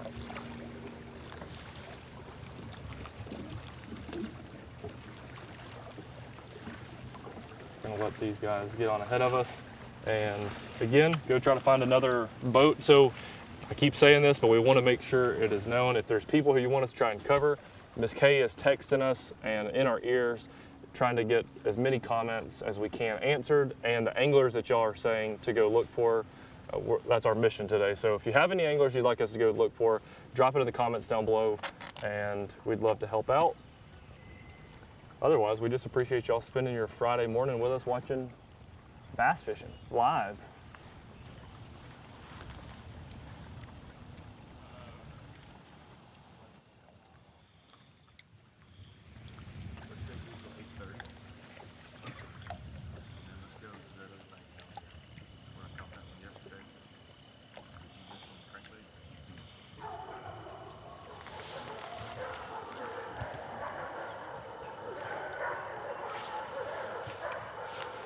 We're live.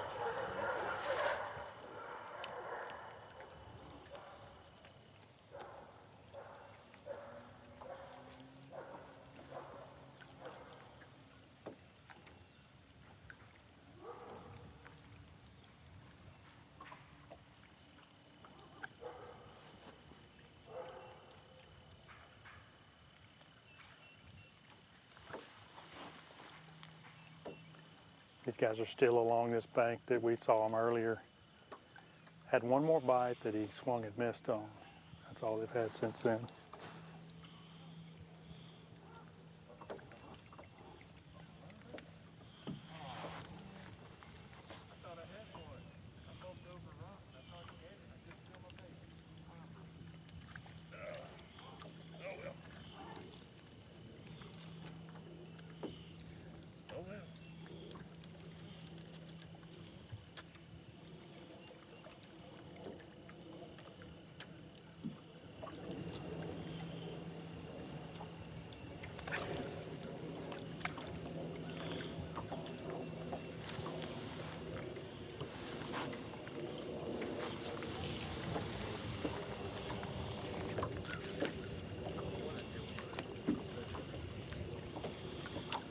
So we've just had a question come to us off YouTube and was asking if any of these anglers are using forward-facing sonar, and I would say most definitely. Every boat that I've covered so far this morning has been using it to some extent. They're not like offshore, using it 100%, but these guys along the bank are still kind of scanning around. They're looking for stumps. When they get close to these docks, they look up under the docks. They're looking for suspended fish that are around these docks so they can actually, try to target them specifically. So it's not, the only thing they're doing, but they're certainly using it as they're fishing, down the bank or the docks and the targets that they can actually see with their eyes.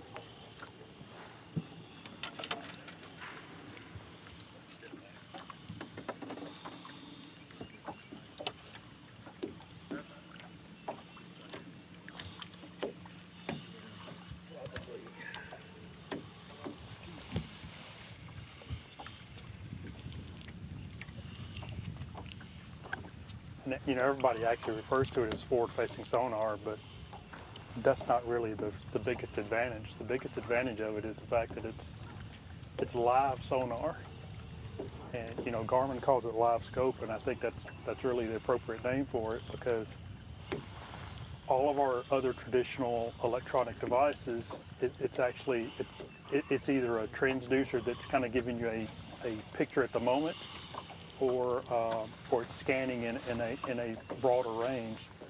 But the live scope technology is actually showing you live. So anything that's in that cone angle, if it moves or whatever, it's showing it as it's happening.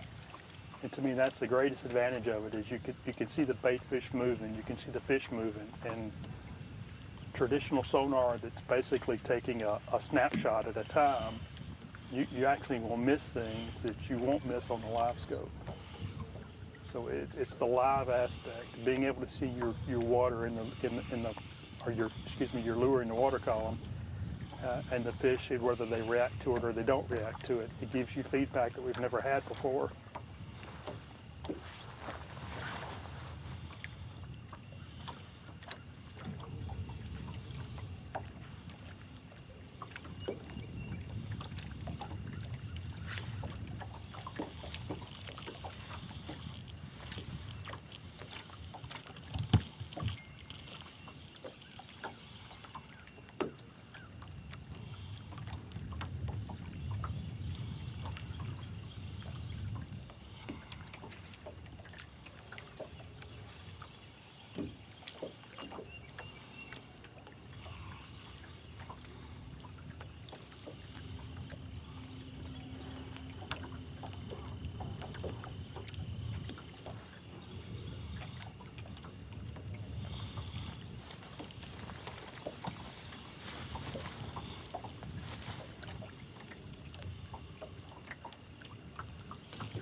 I mentioned earlier about this team not having a lot to to go to. They had 3 spots where they caught fish in practice, and this was a better spot. But where they caught that fish in practice was right here on this point. He was very confident when we first saw him that they could pull up on this point and get bit. And they're spending a lot of time right here in this area. It'll be interesting to see how much they try to expand on this as the day goes on.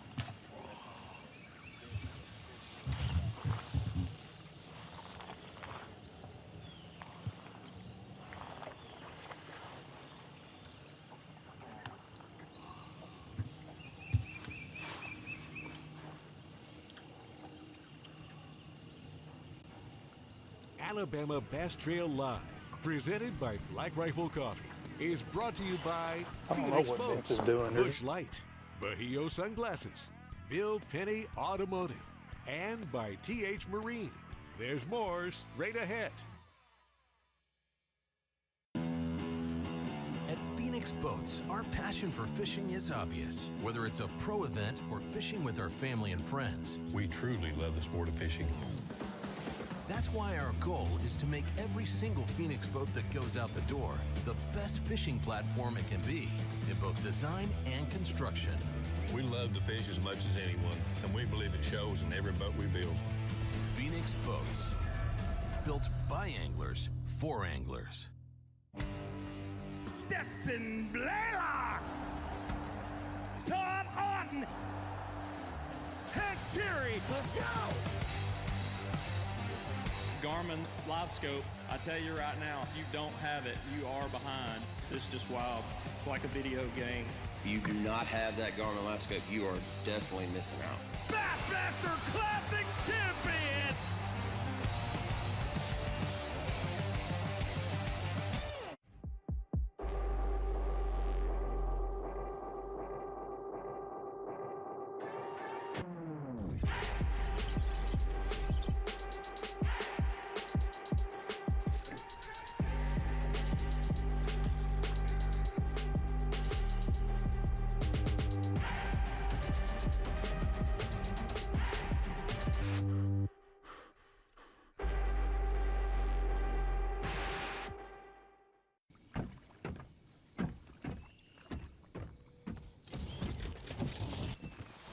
Nobody wants to run out of power when they're on the water. There is a better way. Introducing the Charge Marine Power Management Station from PowerPole that does the work of 3 devices: a traditional battery charger, a charge on the run, and an emergency start system. PowerPole Charge.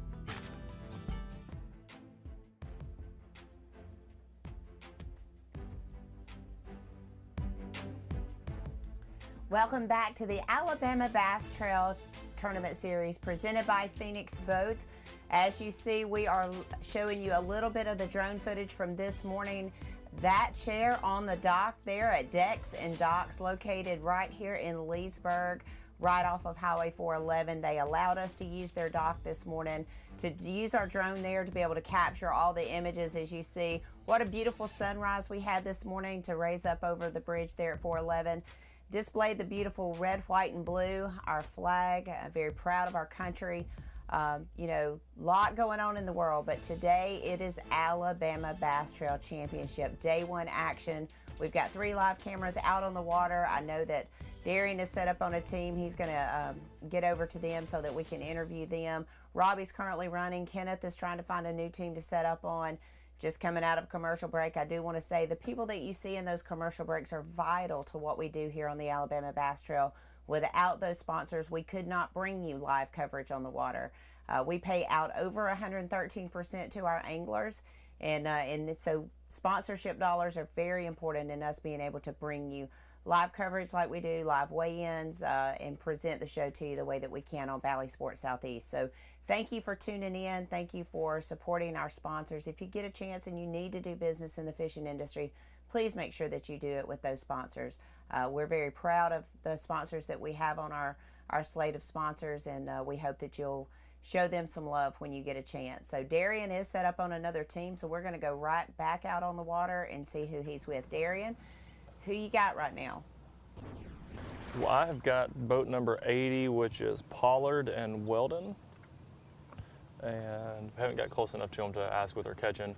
They're fishing really, really shallow. The motor's trimmed all the way up, trolling motor's all the way up, so they're going a real shallow approach. But I did want to, before we even get close on these guys, I wanted to talk on the last question that we got in. I don't remember if it was from Facebook or YouTube, but Kenneth touched on it a second ago, which was regarding forward-facing sonar in the tournament. And the question was, are anyone using it? And we've covered two different anglers this morning, or two different boats this morning that were fishing offshore. They were fishing the type of fishing that you would expect to see forward-facing sonar or Garmin live scope on, and neither of the boats were using it, meaning they weren't just watching their bait fall and effectively using forward-facing sonar. They were more or less just dragging old school, something on the bottom, not really watching that bait react. So it was kind of cool to see that.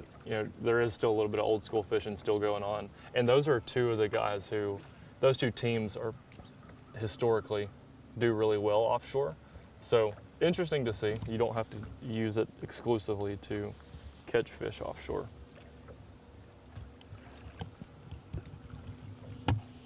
But now we're gonna get in a little bit tight and see if we can get a couple questions out of these guys.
Good morning, men.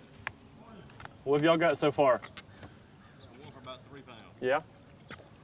Y'all gonna stick shallow for the majority of the day? Playing right now. Yeah. One fish, 3 pounds, and they're kicking up mud with a trolling motor. You had any more bites than that, or is that the only bite?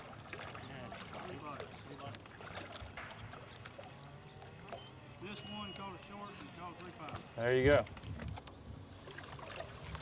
Can you catch 4 more 3-pounders today? I hope so. That's the plan.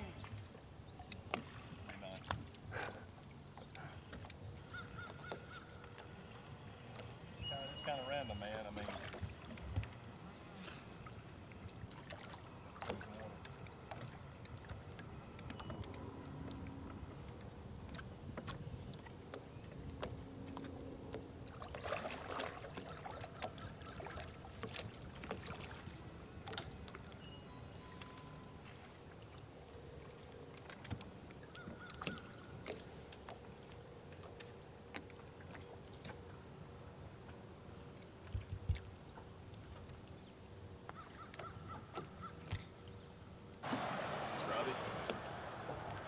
Okay.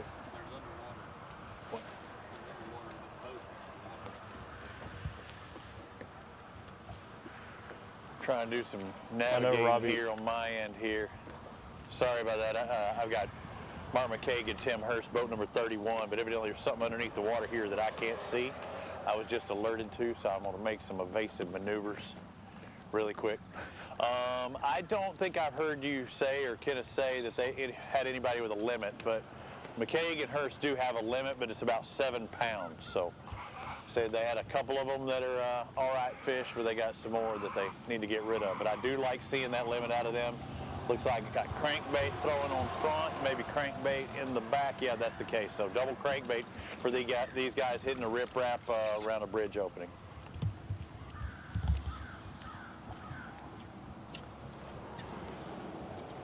Yeah, that could be our first limit of the morning so far. I haven't seen one yet. So, Robbie, I was going to say that it's nice to see some of these shallow guys fishing.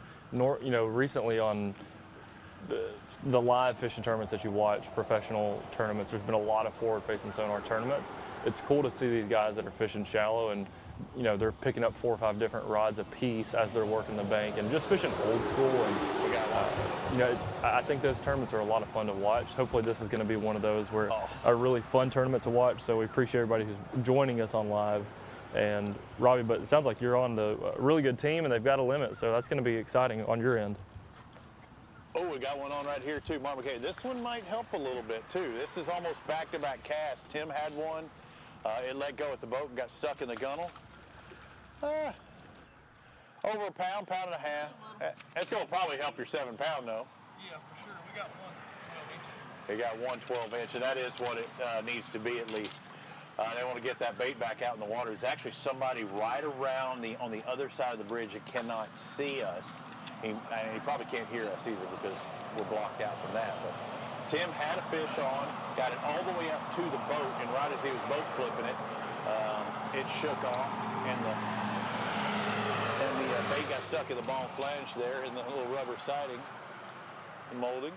And Mark on his cast got one in, and that's the one that they're weighing right now. And again, it will help them. They got one little dink at about 12 inches, so this is going to help. So maybe they are up to 8, 9 pounds now.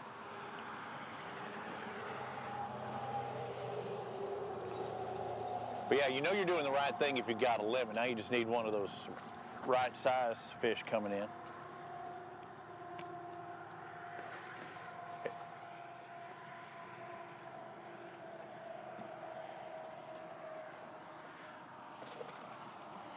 So you're seeing the culling going on there. A little bit of blood, but that'll wash off for that one. Going back in there, take care of them good, because that's one thing about this, success rate of being able to return these bass back out there to the lake. I mean, it's 99.9% of the time that catch and release.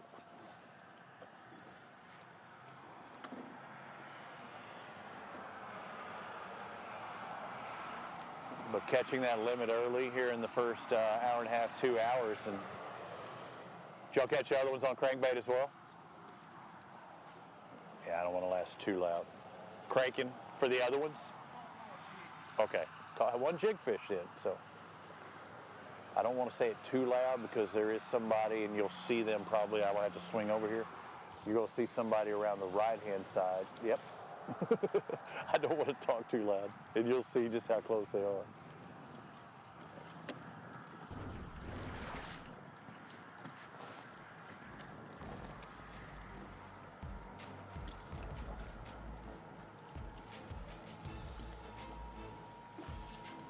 Got one on. Oh, had a little bite maybe there for Mark.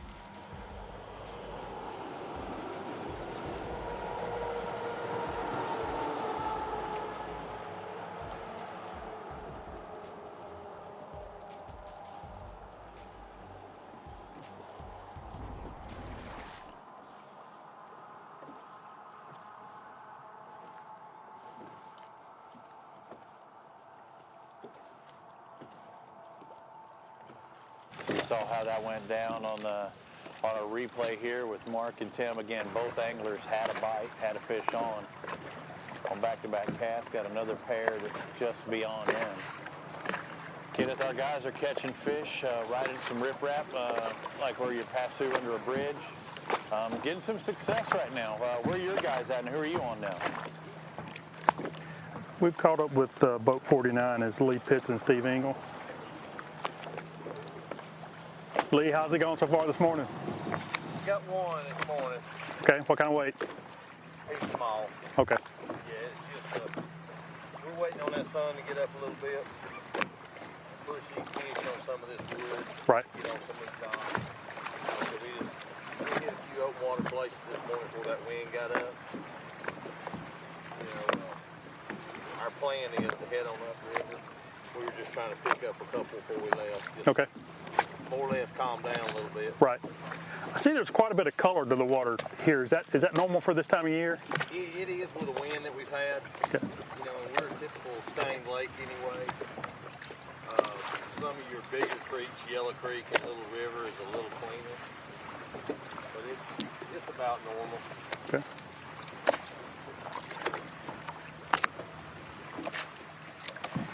Has the water temp dropped enough to really get these fish moved up and more active, or are we still kind of in between? No, it's still, I'm looking at 65 right now. I was hoping it started falling, and then it started staying in the daytime in the upper 70s. So really, if it was 2 weeks later, these fish would be more tuned in to some of this, but they're starting to get there. Right. I think right now there's more fish upriver, but it's crowded up there too.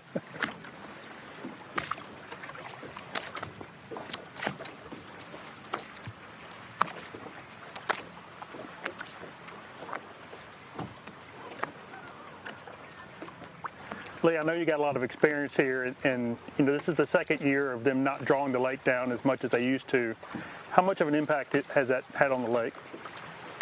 I really don't know as far as being a biologist or anybody with game and fish, but with me as a fisherman, I would rather run this lake with 4 foot low than 3. And I run places you probably shouldn't. But when you get on down to 4 foot, those stumps, you can see the tops of them. Right. At 3, they're about that far in the water. So it's kind of rough on some of them.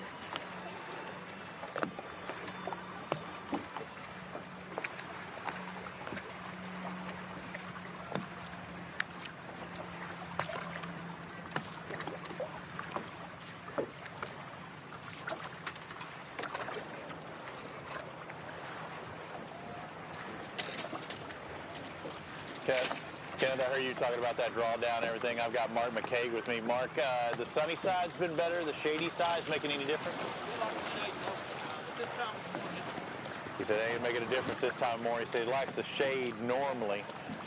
But right now it really doesn't matter. Somebody else is pulling up to us. We might get to hear live as it looks like they're going to putt across to find out.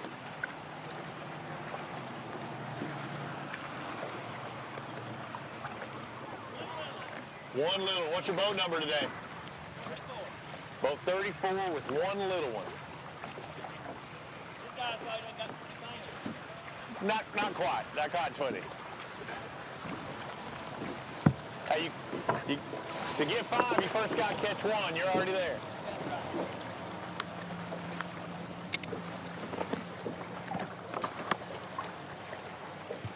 So I hope you got their boat number with one small fish. So now Mark is hung up, but this is actually the side that one team pulled up to earlier, but 162 I think they pulled up to and fished for just a second. I'll try and get over there and give you a better shot. A lot of these fish are laying there and just letting them go by. That's right, school is still happening. Eric Morris, when I was talking to him, Kenneth, was mentioning, it says really nice having these 2-day tournaments on a Friday, Saturday instead of a Saturday, Sunday. But that's what we've been doing all along, isn't it?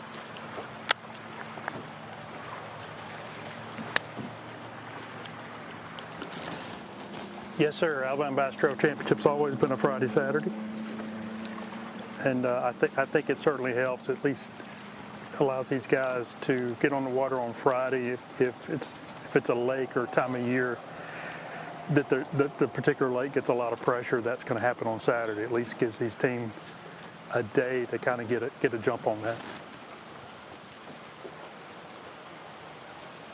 Kenneth, I know I've seen 3 or 4 boats heading up towards your direction, so I don't know how busy it is around where you're at, but I think more people are starting to head your way right now. I don't know if that was a plan all along or it just wasn't working more towards the middle. And I would say I'm still more middle lake, but I think people are starting to head their way up towards You're actually upper lake. You're actually above me, Robbie. Oh, I passed you? Oh, yeah. We were all messed up then. First, Darian took a right instead of a left.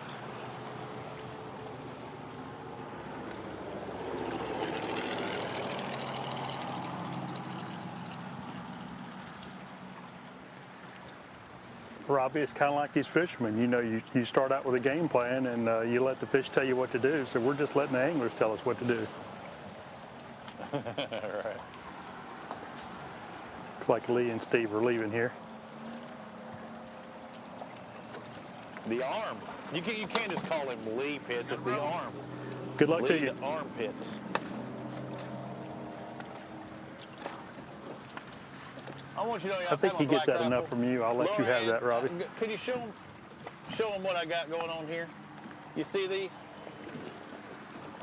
Everybody, you know, got a pink socks on. We're all about the tatas here on the Alabama Bass Trail. It is Breast Cancer Awareness Month, so gotta wear the pink. I'm doing it. I'm Pink Floyd, so it makes sense.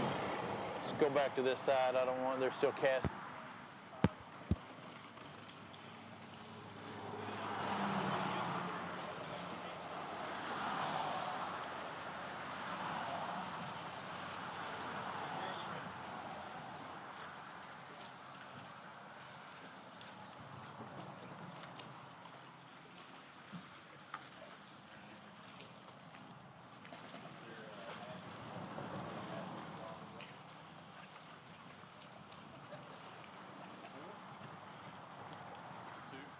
Any size? What's your boat number? 37. Boat 37, 250. How much? Weight? 3.5 pounds.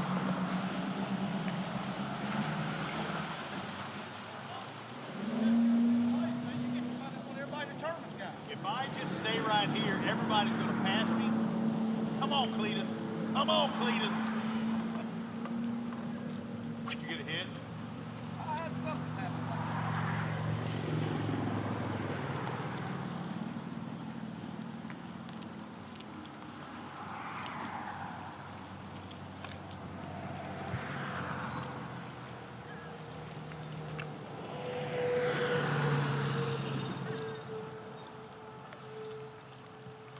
I'm on boat number 31, Mark McCaig, Tim Hurst. Mark thought he had a little bump right there when I was talking to him. He was giving me a hard time. He said, we can just stay right here and find out what everybody has, because everybody's been passing.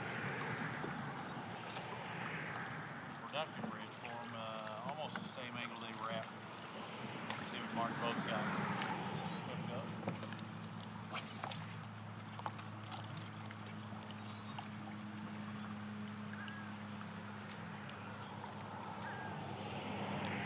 So what's the plan, Marcus Aurelius? You're doing good on the numbers. Well, we're just going to bounce around and fish. Okay, I got you. This is just how we catch them. We just fish whatever's in front of us. I mean, the next stop might be a row of docks or some brush or whatever. So you're just killing it on the forward-facing sonar, right? You're just locked into it all day.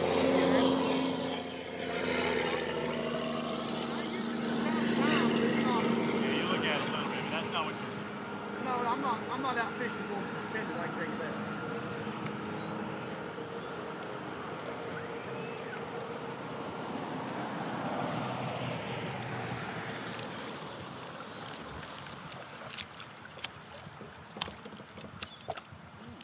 Any water right here.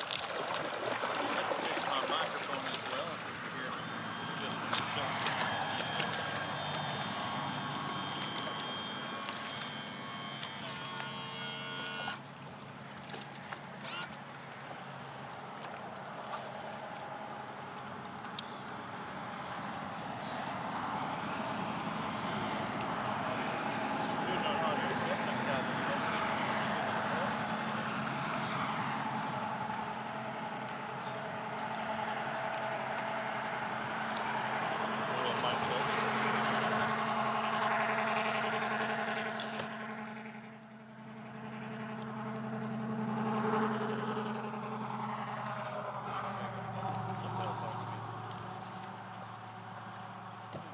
Trying to see if you can hear me through the lavalier.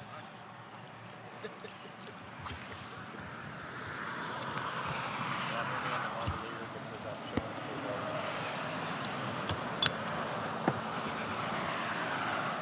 We'll need to reset on the camera or do something. Thanks for making a run. We'll see you.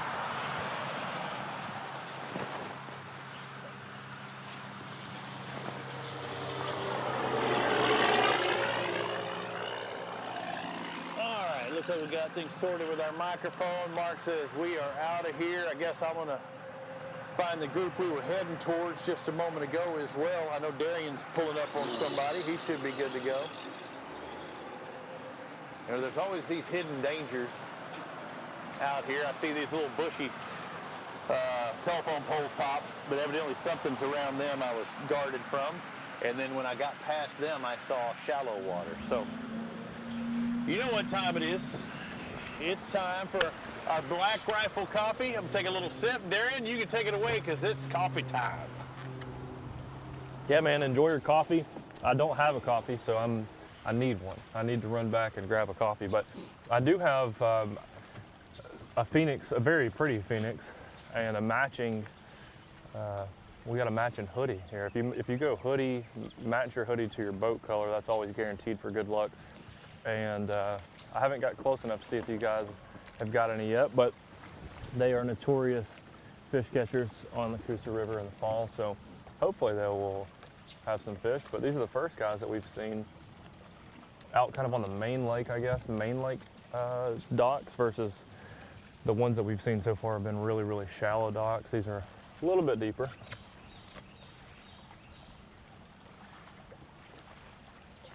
Guys, y'all got any fish this morning?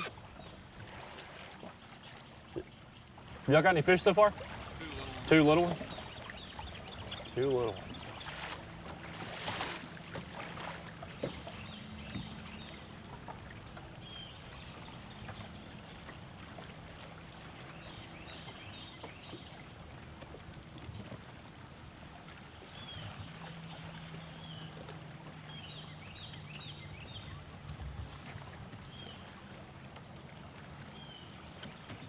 This stretch of docks, different from the one we were on earlier, has a lot longer stretches of chunk rock and riprap rock in between the docks, so that you could throw a crankbait or a spinnerbait, you know, down the bank and go fishing a little bit, versus only like back where we saw Chad Hall at.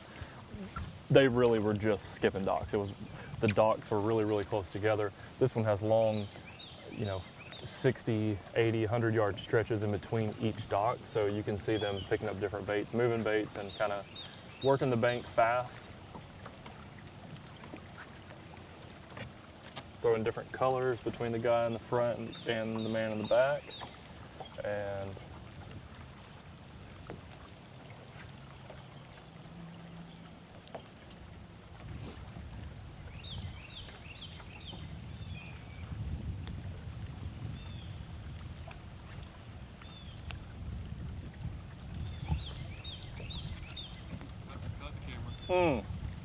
cut.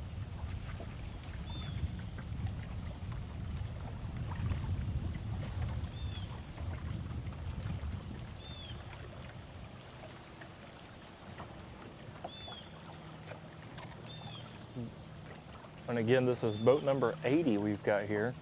And you know, we pull up with the camera, and it happens time and time again. You're gonna catch a tree bass every now and then. Robbie earlier said that tree bass they caught was a tree pounder.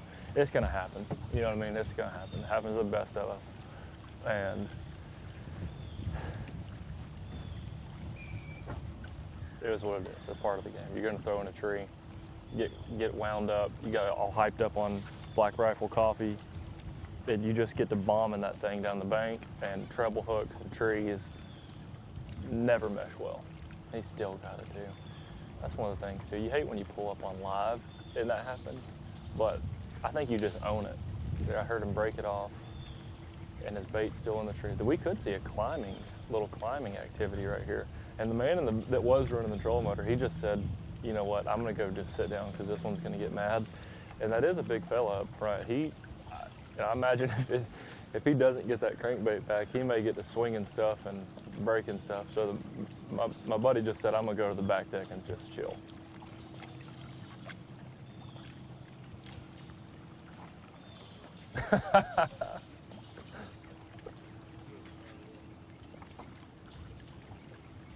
Well, is he on live right now, or are we gonna,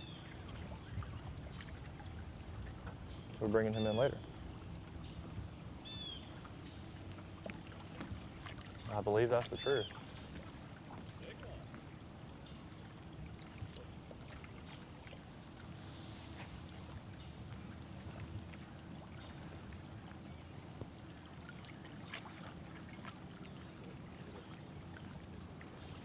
just as an update, the bait that was in the tree, as soon as he got the limb broken free, the bait fell in the water and was the only thing that splashed. So now we've got the net trying to go for a crankbait retrieval, and so far it's not looking good.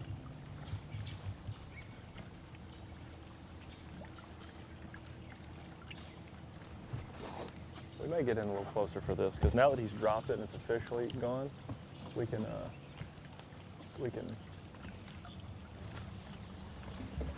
we know the outcome now. He's not getting it back, so we can go talk about it. Hopefully that wasn't just some, you know, some good lucky plug that he only has one of. Hopefully he's got 3 or 4 of them.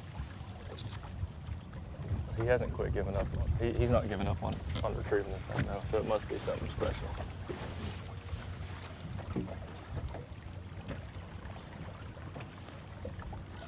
Look at this. Sandwich time in the back.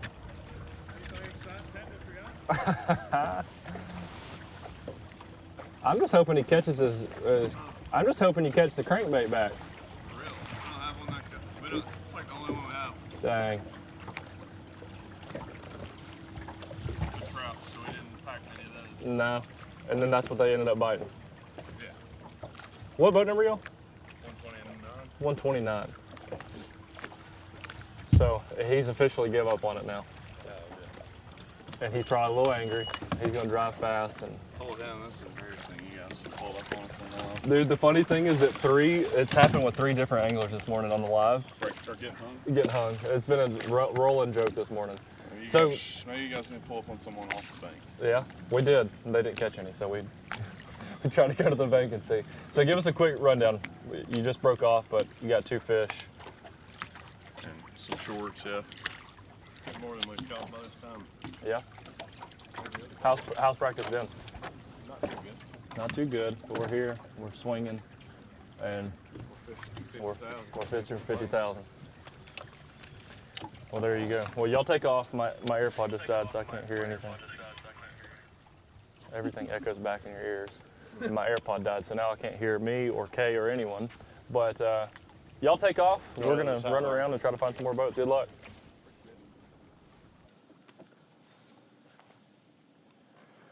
All right, Darian's going to be taking care of his AirPods. I caught up with Boat 61. I was traveling down the lake. I said, look at this fine young man here. Joe Wyckoff, Alan Davis. 2 fish in the boat, 3 pounds. Need to upgrade, fellas, but I guess Alan's been giving it to him today, right? He got both of them? That's right. That's the Radney curse right there, because, you know, it's yeah, fish with Radney Atchison for quite some time on the ABT, but Alan doing a good job back there in the back. Now, what's been your approach? Y'all living around the docks? Yeah, primarily. We've tried some ledge. Well, we tried a ledge, but conditions weren't right when we were there.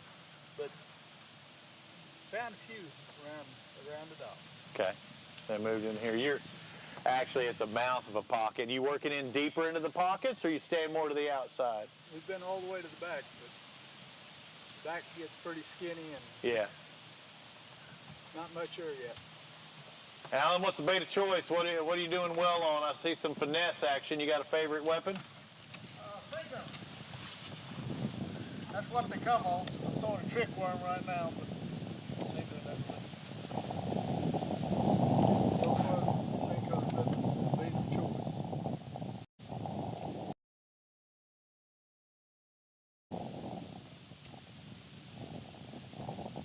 Matter of fact, you just did get to Well, you can do it. I'll follow you. We got commercials. We got everything else. I know there's other people down the lake. I saw you here, and I had to see what you had.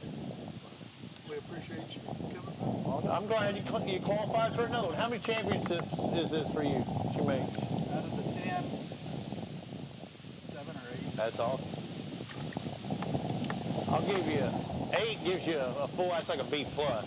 That's damn near an A. If you make 9, that's almost impossible. But Well, now, what I haven't told you is that when I do qualify for them, I seem to be on the lower end of that qualification.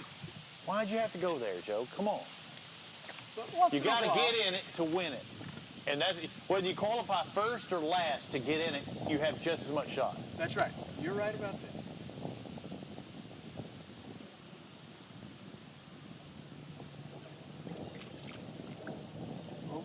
years there have been those brief flashes of glory.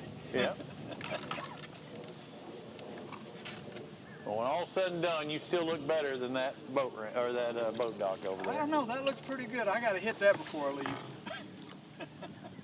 I might have pointed out a piece of magic. There might be a big one living underneath there because that thing is beat up from the feet up. Have you all been up here before? Up this part of the lake right now? Yeah. No, we're just working our way up. I'll tell you what. Once you go out, be very careful. Yeah, Seriously. skinny. Right in the middle of the boat. It's spooky up there. My driver's good here. Devin's been here a day or two, so he's solid. He already pointed me out earlier, but yeah, we will be careful. Quite a few people up here. Have you seen a lot of boats? Yes. Yeah, I saw some coming through the bridge, but I didn't know how many were here beforehand. There's a lot. A lot of people come up this river. So a lot of people thinking the fish are upriver. Yeah. We saw that in practice too.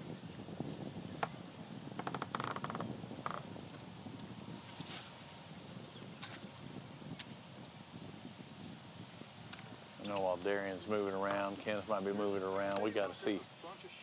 Oh, dude, I'm glad you said that because when we were driving up here, I looked at them and like, oh my gosh, we went through a mess of them. They were shooting out of the roost. Oh, really? Yeah, we ripped right here, right when we went to turn. Yep. So, yeah, the shad are starting to make their way up here. Yeah. They're showing up. Yeah. Big old ball up right there. That might be the one I stirred up a minute ago.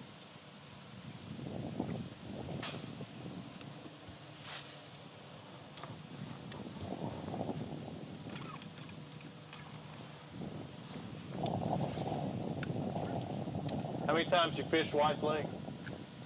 Sir? How many times have you fished Weiss before? Weiss?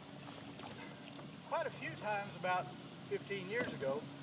Different lake then than it is now? Yes. Why? How? Well, it was a different time of year in all fairness. Doing basically the same thing. It was on.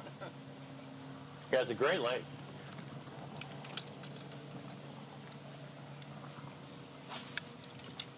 When they got the sign, the moniker, the crappie capital of the world. Yeah. I think they're not giving themselves enough credit. I mean, you don't want to be known as the crappiest capital in the world. But it's got some quality bass in it. It does. It does have quality bass. I was speaking to a local yesterday, and that's fishing the tournament. And I asked him, I said, what is a quality fish here right now? And he said 5 to 6 pounds will probably take. Oh yeah, absolutely. I heard somebody in practice caught a 7. I didn't identify who that was, but I heard somebody did catch one. But I mean, that's the outlier. Yeah, I think if you catch a 4 today, you're doing something good. Oh, love that cast. I saw one of those in practice. Yeah.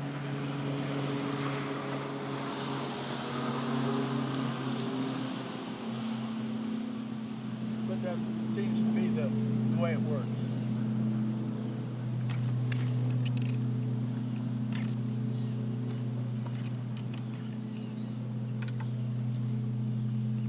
Would you rather have 2 fish for 3 pounds, or would you rather have 1 fish for 3? Early in the day. Does it give you that feeling like, okay, I can get numbers, or does you say, I'd rather have that one that I know I can still catch 4 more? I think I'd rather have the 2 for 3. But the 3, if you catch a 3-pounder, it makes you feel like you're around bigger fish. Right.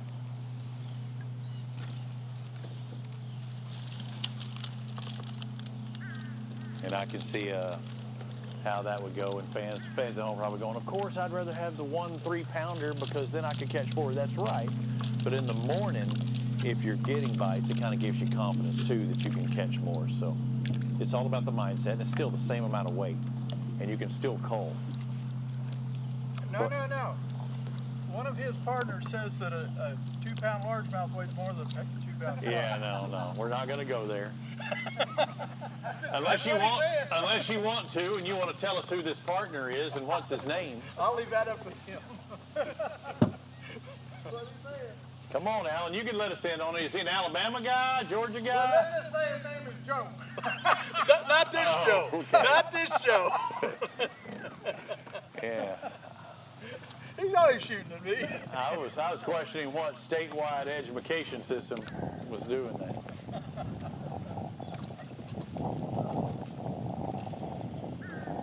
Well, I did feel my first little breath of breeze pick up right then. It's supposed to pick up as the day goes on. I haven't felt any air, but I just started feeling some. Y'all are going to try and stay out of that, right? For a while. For the most part. We may get out of it. If fish don't start paying off pretty soon, we'll get in it. Yeah. Did I hear you say that Will Davis had done something pretty good and was... He's leading the Bass Nation, yep. Oh, leading Bass Nation. Yeah, the championship going into tomorrow. So if tomorrow he gets that same thing, the classic and the invite and all that stuff and the paid for. At Hartwell. He's at Hartwell. Yeah, he's at Hartwell right now. Yeah, I was just at Hartwell Was it Zeke last Gossett? week. Was it the other one? Yeah, Zeke Gossett was in the top 10 too. He was in 9th.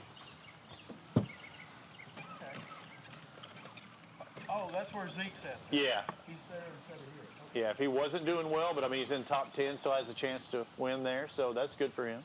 Yeah. Huh. I think he's 3 pounds 10 ounces. No, he might be like 5 pounds 10 ounces out, something like that. Last week, 3 days, took 54 pounds to win it. At Hartwell. Yeah. But 42 or 44 was sold.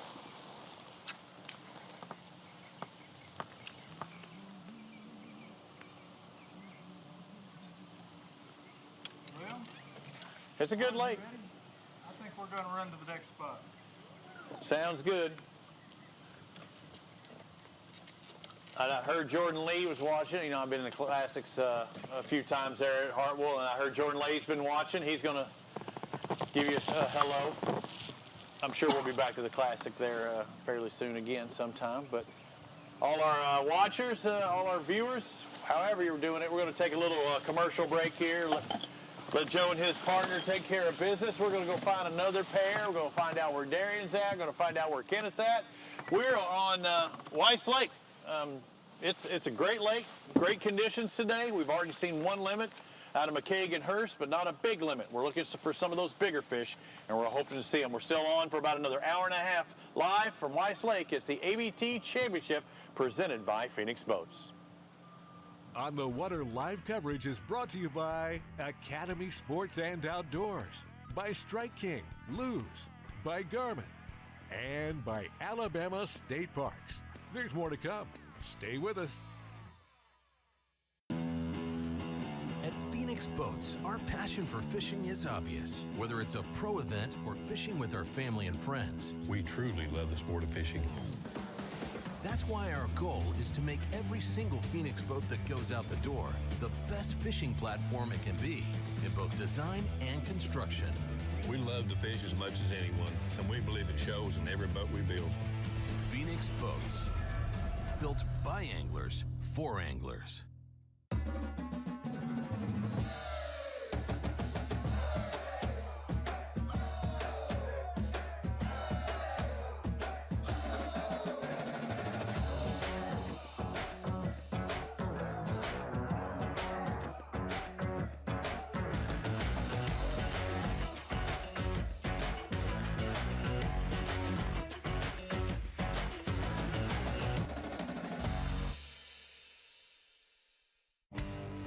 Stetson Blaylock, Todd Auten, Hank Fury, let's go! Garmin Live Scope, I tell you right now, if you don't have it, you are behind. It's just wild. It's like a video game. If you do not have that Garmin Live Scope, you are definitely missing out. Bassmaster Classic Champion!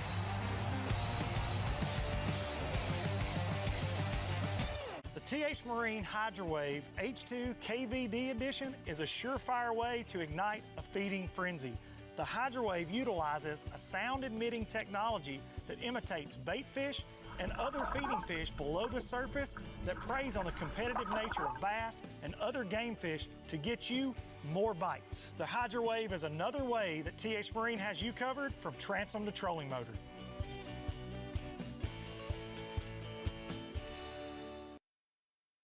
On the Water live coverage is brought to you by Academy Sports and Outdoors, by Strike King, Luz, by Garmin, and by Alabama State Parks. There's more to come. Stay with us. At Phoenix Boats, our passion for fishing is obvious. Whether it's a pro event or fishing with our family and friends, We truly love the sport of fishing. that's why our goal is to make every single Phoenix boat that goes out the door the best fishing platform it can be in both design and construction. We love to fish as much as anyone, and we believe it shows in every boat we build. Phoenix Boats, built by anglers for anglers. The perfect checking account doesn't exist. Not at a bank, that is. So why do you keep looking there? At AmFirst, you can get no minimum balance or monthly fees, an instant issue debit card, and free checks with unlimited check writing. But who doesn't want more? Like a rewards program you'll actually use, and convenient digital tools that make it easy to manage your account from anywhere. Now you could try and find that at a bank, or you could save yourself the trouble by checking with us. On the weekends, some folks step up their game, like bringing home Jack's Fan Faves Value Meal. Our chicken nuggets, mac and cheese, and a drink for just $5.99. Now, Miss Ashley, I ain't saying she can run a post route, but she's got hands as golden as the nugget she snags. The fresh, hand-breaded, all-white meat chicken is a catch in itself. Try them with our handmade sauces. Score our Fan Faves Value Meal for just $5.99. It's quite a haul. Big companies get bigger and bigger and talk about their fancy labs where they study fish behavior. But then they all go golfing on the weekend. We don't have a large laboratory to test baits. Why, you ask? We don't need a big laboratory because our pros fish, our employees fish, our salespeople fish, our suppliers fish, our mold builders fish, our owners fish, and our kids fish. This is our laboratory. Our R&D comes from time on the water, learning how to make fish bite. We don't have other hobbies. We fish. We fish all year in all conditions across the whole country. All that time on the water brings us thousands of hours of testing new products and improving current ones for all species. We're a family-owned U.S. company that has many of our products made in America by American workers. The products we don't make in America, we make in Guatemala, which supports many families in that country as well.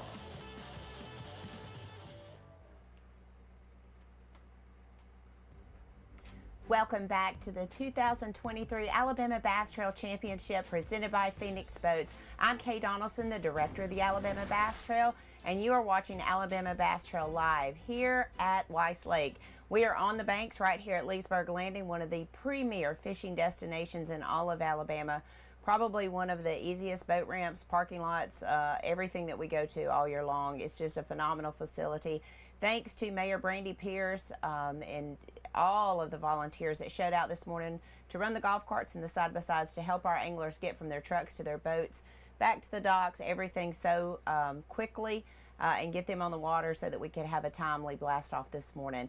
As you saw, we were on the banks there of Weiss Lake, just up from the 411 bridge there at Decks and Docks.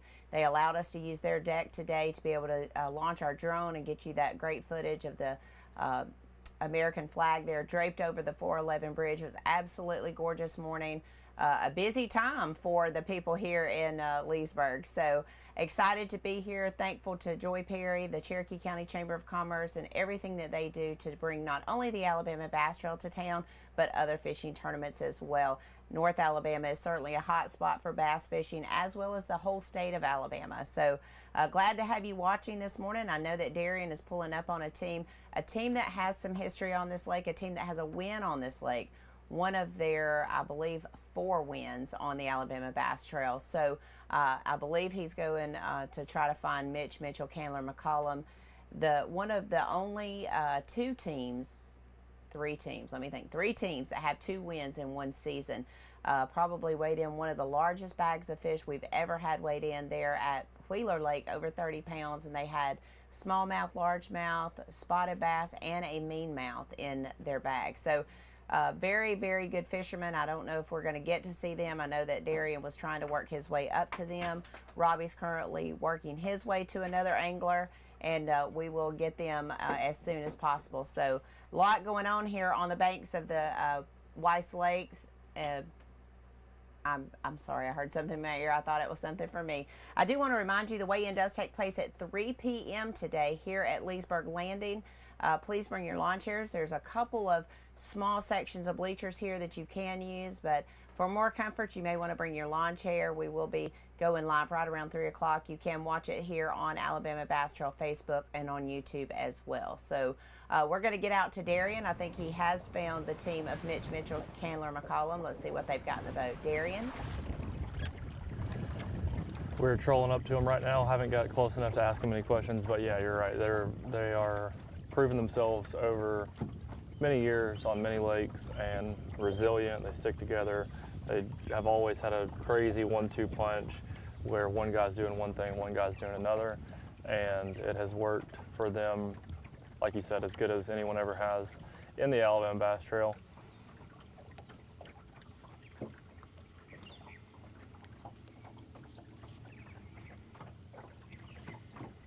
Morning. How's the fishing been so far? We're fishing docks, it's tough. I wasn't going to say anything, but he says if we're fishing docks, it's tough.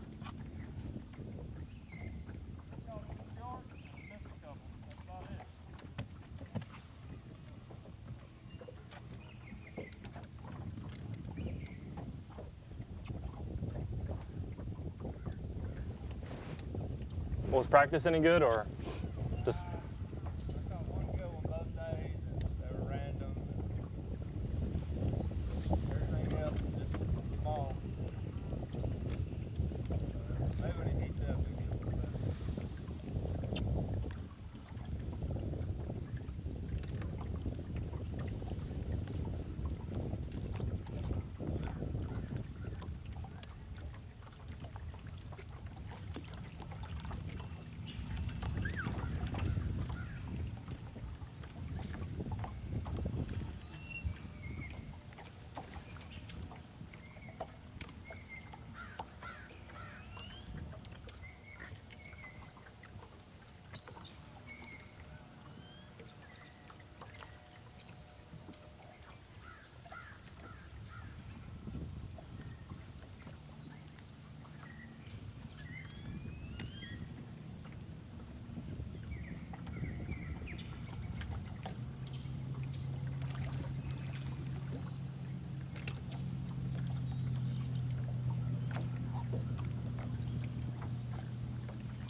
Well, Kenneth, I'm on Mitch and Candler down the lake, and they're skipping docks. They kind of made a joke at it when I said, "Are y'all catching them?" He said, "Well, if we're skipping docks, we're not catching them." But they did say they've been catching. He caught one big one today in practice, and look, you can tell your Tennessee River guys. Mitch is skipping docks and watching live scope at the same time. He'll pitch off way off to the left if he sees a fish. So he's kind of got his eye on a swivel. But what's it looking like where you're at? I know the last time you talked, you were kind of around the middle of the lake, I guess. What's going on now with you? I made a pretty good run. I'm now up the river. I'm kind of where it starts to narrow out, and a lot of wood cover right off the main river channel here. The river channel is very narrow, but there's quite a few boats up in this area. But these guys look like they're targeting wood, shallow water. I'm on boat 127 now. They've got a limit for about 7 pounds. Said they've been in this area pretty much all day.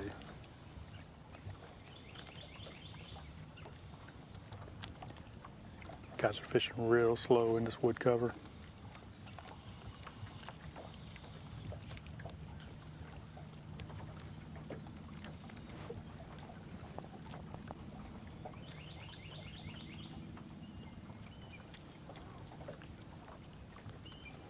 But you know, the lake changes quite a bit up here, Darian, from what we've covered so far. I think all three of us have kind of been in the wider part of the lake, and now I get up here and it's a lot different. So as I go from team to team up here, we're going to get a little bit better idea of certain part of the lake maybe better than another.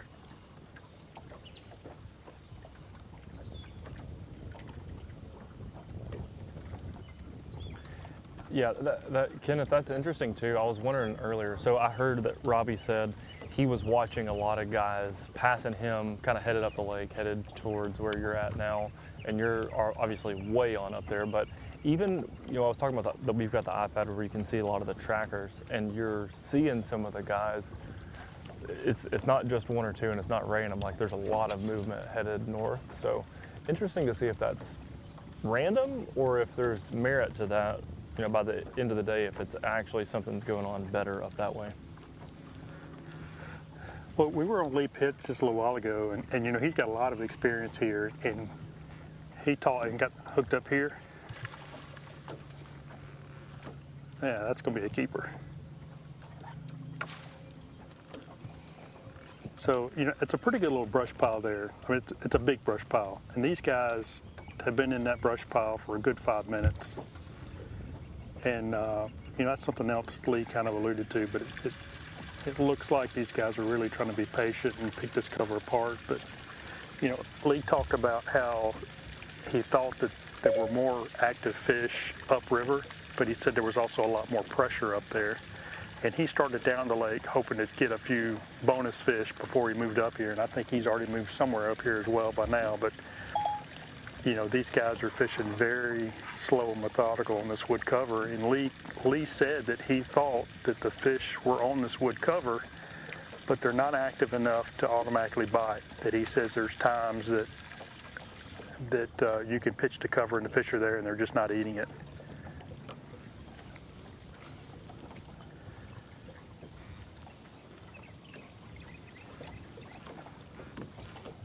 So that fish actually did not help these guys. They just culled that fish. He looked at what he had and realized it was smaller than what they already had in the boat.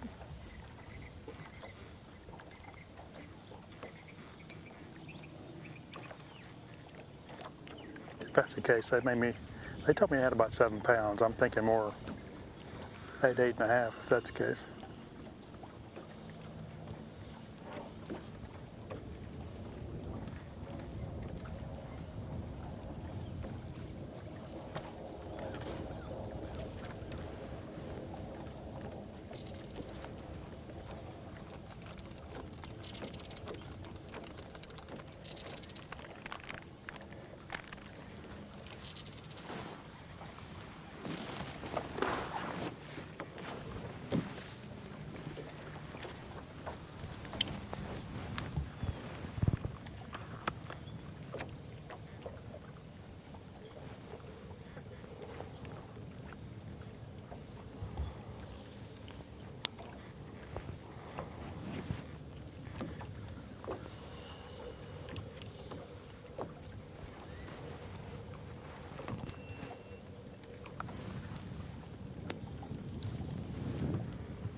You see he went right back to that brush pile.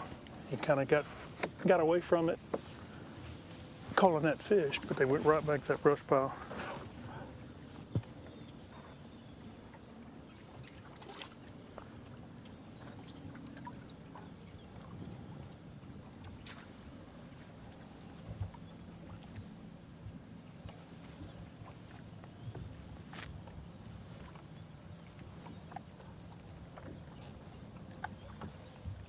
Kenneth, if your guys are, you said they're back on that same brush pile? Yes, it's a very large brush pile, and they're really picking it apart, making multiple casts into it, working all the way around it. If those guys are going to do that, I think we may try to go run. There's several boats around us. We're not up there in the rivery area where it's hard to get to folks. So we may bounce around and check out a couple more guys while you just watch your team. I would imagine they're going to keep methodically picking that apart, huh? Yeah, and there's several more targets down the bank here, so they got a little work to do here.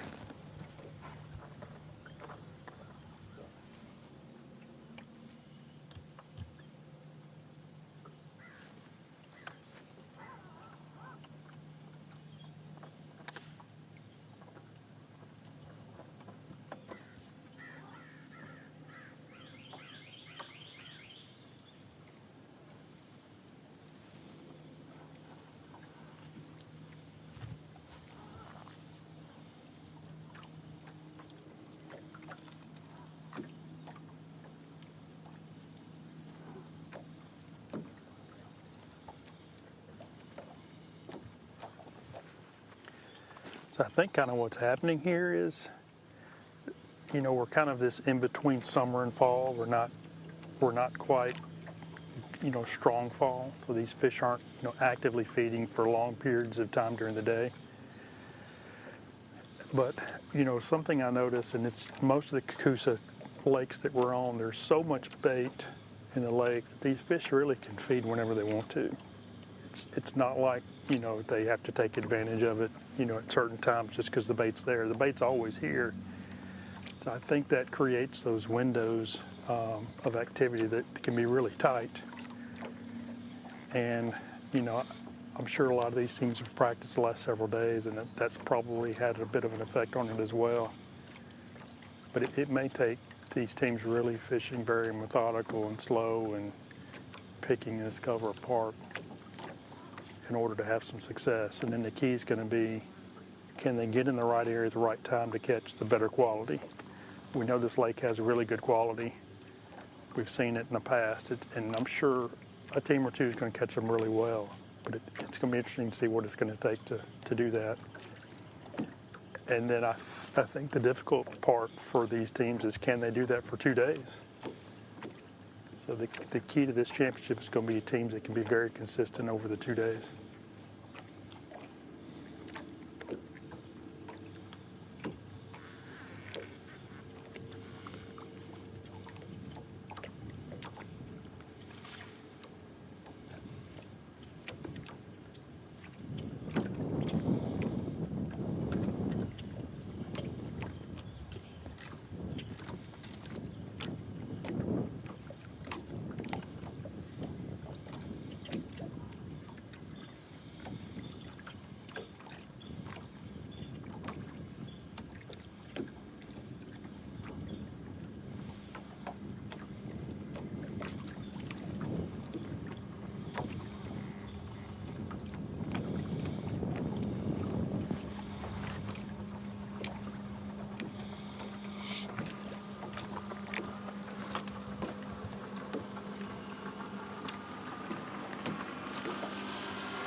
These guys are mixing it up a little bit. I mean, they did pick that cover apart, but The guy in the back of the boat's throwing swimming a frog. So they're mixing up a little bit depending on what's in front of them at the time. Got a little grass bed here.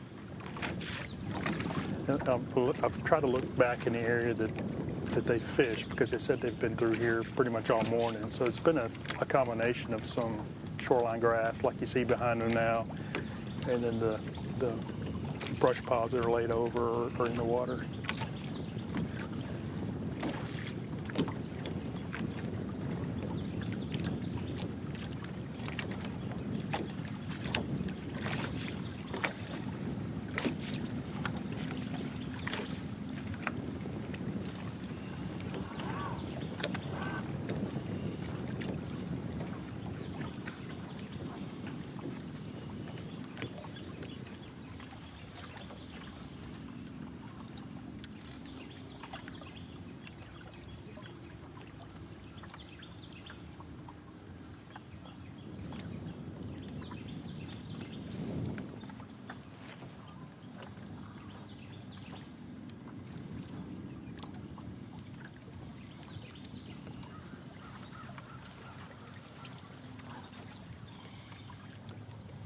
That big brush pile's still calling his name, I think.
So you spend a lot of time fishing that treetop. Do you think there's still a lot of fish here that are just not willing to bite and you have to coax them into biting? What I'm hoping. I think they're mostly little, but gotta be a big one somewhere. Yeah. You know what I mean? Yep. Just relying on luck.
think Darren may be coming up on a new team. Get an idea of what he's seeing down there now.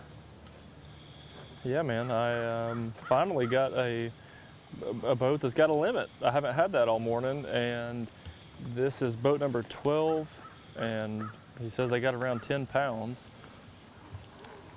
So that's always fun. You got 10 pounds by the morning. It's 9:30, still several hours left in the day.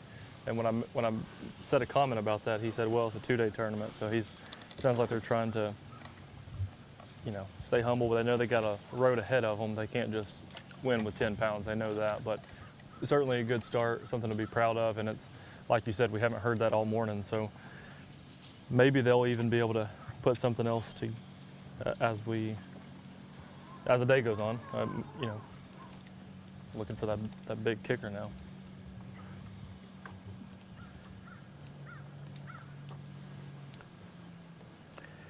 It kind of helps you mentally that when you've got 5 in the box and you're focusing kind of one fish at a time. When you don't have that limit, it almost mentally it makes you think you've got to catch 3 or 4 to catch up, and now you're focused on one fish at a time.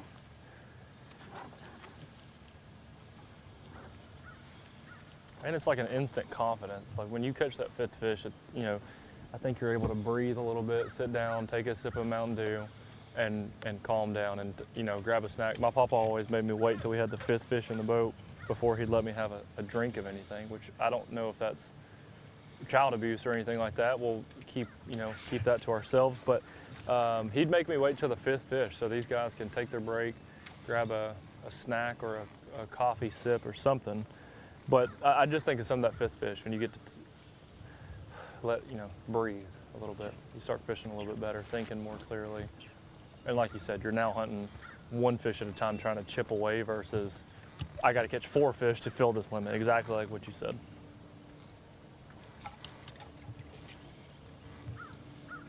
A swing and a miss here. Some of those errant casts that we were seeing this morning, it kind of eases that and makes that go away as well. Yep.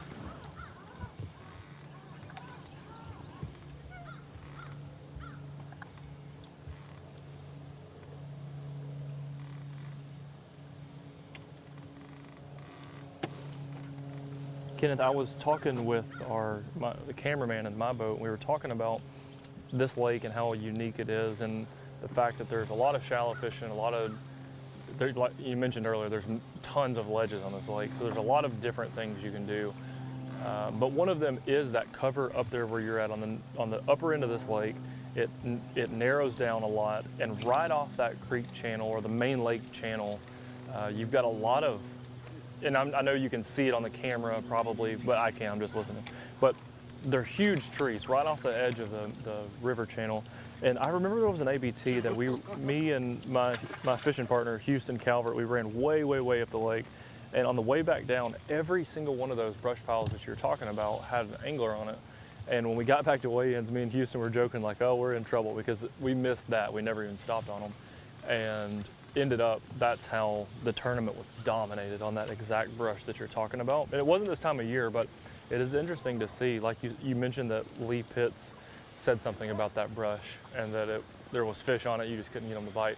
When that thing turns on this lake and they're on that structure that you're talking about, I think you could win the whole tournament there pretty quickly, especially if that's what you know you're gonna run and you just have, mentally your game plan is just fishing those brush piles. I've seen it happen before, and I know it's a very prominent pattern here, but also you could get burned. You run all the way up there and they're not biting on that structure. It's kind of tough because that's really one of the only few things to do up there. Once you commit to it, you kind of got to stick with it. Well, the other thing is there's miles of it, and then it takes guys actually dissecting it and try to narrow it down to small sections, in order to be able to maximize their time and catch fish. And that can be difficult to do. It takes time and practice to be able to do that. Yep.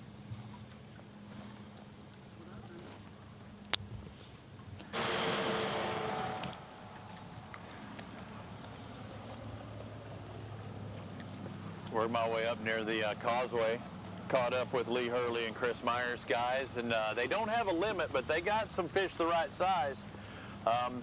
And we'll see here in just a moment. I know we actually shot some video just a moment ago, but I pulled up to him, what you got? And he only showed me 3, or he said, you know, I'm like, okay, what are they weighing? He said, well, I got one good one. And so when we pull up and we asked, and they said, we got one good one, I want to see what it looks like. So let's take a look at what their fish looks like. And these are the right size fish. So again, you might only have 3, but you can make up ground in a hurry. That's about a 4-pounder in one hand, about a 3-pounder in the other, about 9 pounds total between 3 fish. So again, 9 pounds, 3 fish, you're looking good.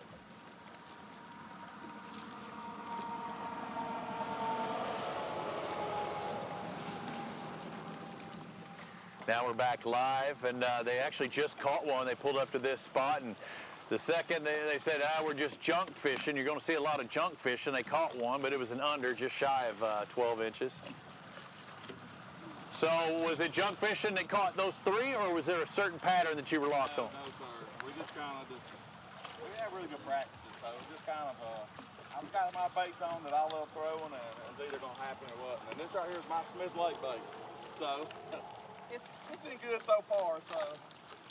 Well, my boy Devin here, my boat driver, is running around in an old Randy Howell bowl. It's only befitting you're throwing a red crankbait, trying to catch fish on riprap. So I mean, I get it.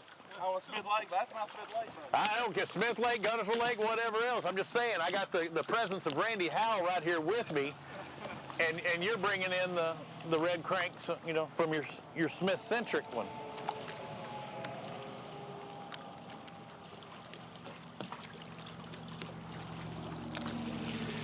Yeah, that thing could do some damage. Now, I saw you fishing around an island and along the bank. What made you make the run up here?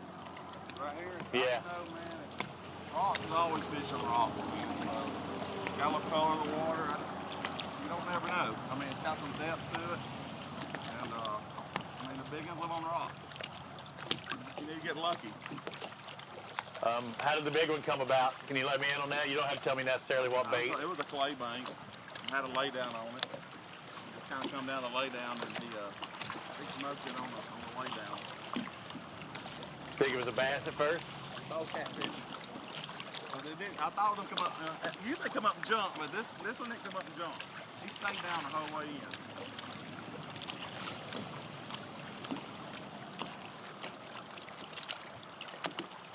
But slow. It's tough, man. You go for hours so not catching one. Just get lucky. Well, you said practice wasn't good, but the game day's looking all right, so you keep it up. They need 5 really bad, man. Well, you had that short just in. How close was that one even to count? That last 11 inches.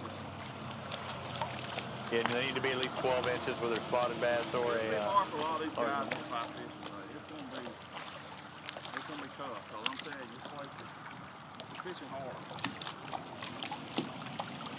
All right, that 3-pounder you caught, how did it come about? Because, I mean, either one of those, you catch 5 3s, you're going to, you know, be loving today. It's spinnerbait. I caught the other one spinnerbait. Okay. Windy bank, or was it very windy, or no? No wind on it, just a lay down. Come down a lay down, and he come up and grabbed it. So, I mean, wood's been good, but it's kind of we're going to hit some more later, but right now, we've been in this area and want to hit these rocks while we're here, just in case we pick up a bonus. Yeah. That got me questioning too. If you threw the spinnerbait there, neither one of y'all throwing a spinnerbait here on this. It's lay down spinnerbait. Seem like they're more, you know. I mean, like I said, I'm a Smith Lake guy, so it's like that's what I do. Is Smith Lake. I target wood the whole time. I do a lot of running, target wood, and we'll do that again here in a minute. But right now, we just want to try the rocks while we're in that area. Well, this is just like Smith Lake, but different. Yeah.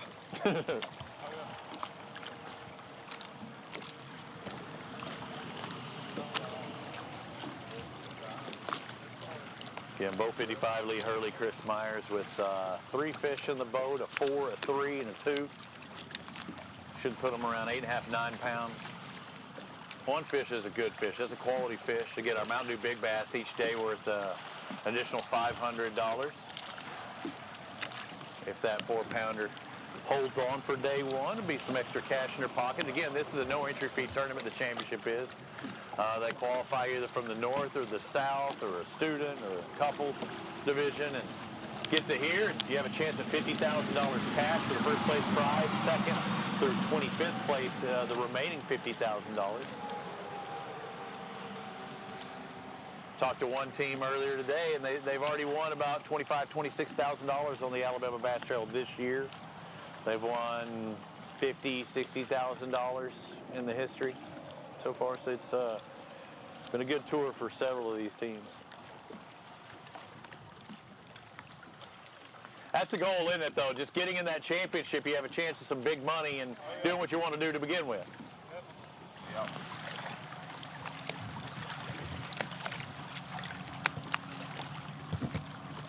A couple years ago, we had hashtag Team Hurst. What can be your hashtag? We'll get back with you tomorrow if it's that close.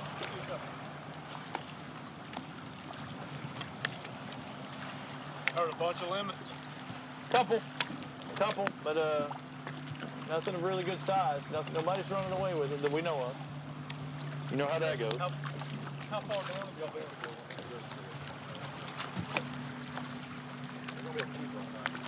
I know.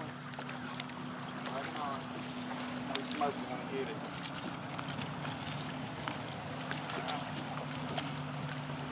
Hard hitters, they just need to be the right size. And we'll see how close is close. Need to be 12 inches. Mouth closed. Fan tip. Not gonna make how close? 11 3/4.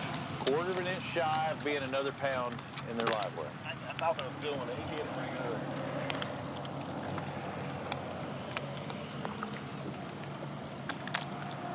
So again, we've seen two fish along this stretch, just a little bit shy.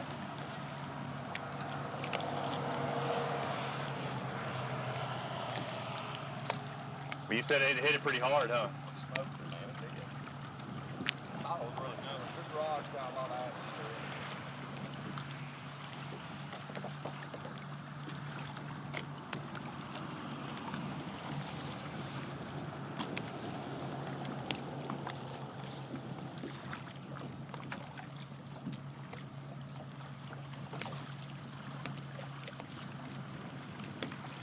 How deep's that bait lift? 3 to 5, 5 to 7? I would say 5 to 7. 5 to 7? I can't get these no more. I got 3 of them. Then he carries. Jack will make it. You can't even get them no more. If I get it hung in a minute, I'm going swimming.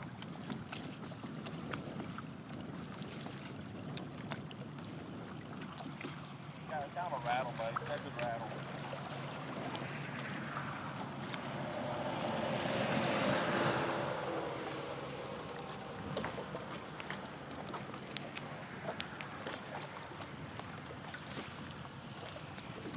Boat 143.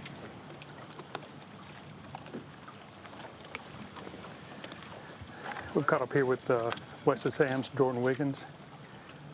Just put their second fish in the boat. Said it's been really slow, but said just here in the last 30 minutes is when they've gotten their bite. So they did say that during practice it seemed like later in the day it did get better for them.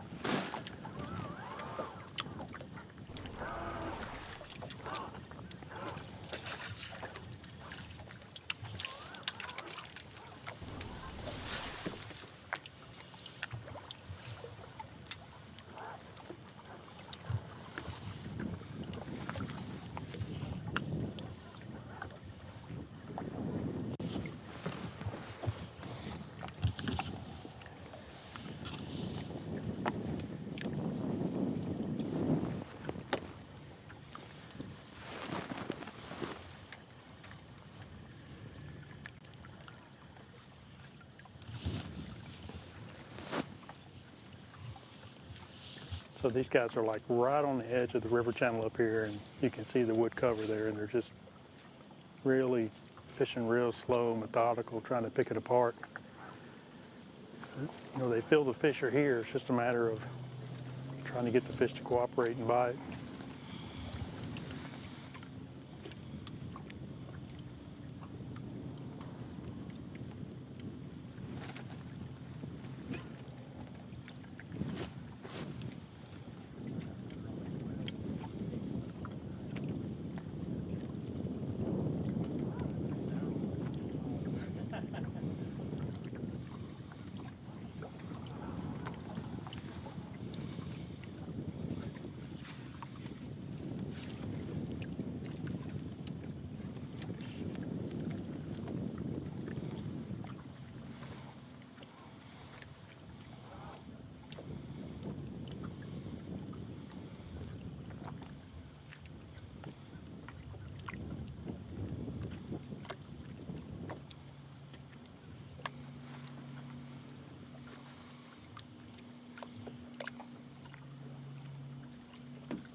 that bite caught him by surprise. He was talking to Jordan, all of a sudden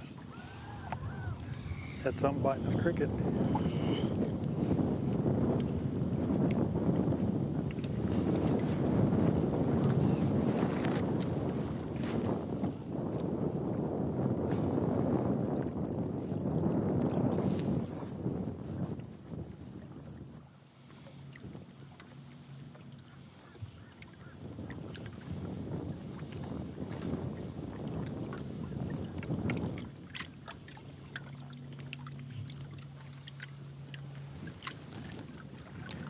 And we talk about how good the teams are that fish Alabama Bass Trail, and I think we're seeing that today. You know, I think a lot of these guys understand that it's a really tough bite. And seeing a lot of them really slow down and pick cover apart. And it's interesting to see that, and so many guys pick up on that so quick. And I think that's why we're seeing, you know, obviously the championship, this is the best teams in the South, the best teams in the North come together. And I think we're going to see that on display today and tomorrow.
Pulling up the trolling motor and moving.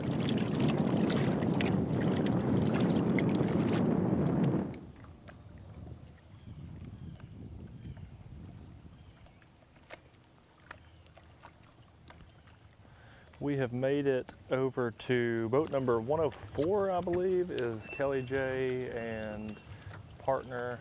They've got 4 fish, they've got 1 short, and they are fishing very slow and methodical at times, and then they both pick up something else and fish really fast. So I don't know if they're really dialed in on something specific. Yeah, they've got to be, because when they pick something apart, it's like they both at the same time just slow pick something else up and move a little. You get to see people making decisions, not being the one making the decisions, and a lot of times it's different. You know, everyone fishes differently. They have different strengths, and so I think that's one of the coolest things for watching live bass fishing is you get to see everyone break things down differently. It's really cool. I mean, every angler we've stopped on so far this morning has done something different, even if they're fishing the same kind of structure. People are just fish things differently. Their approach is different, or the baits that they think would be the best bait selection is different, and really neat.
Yeah. So nowhere to go. That means practice might have been tough? Yesterday's only first day I've ever been here.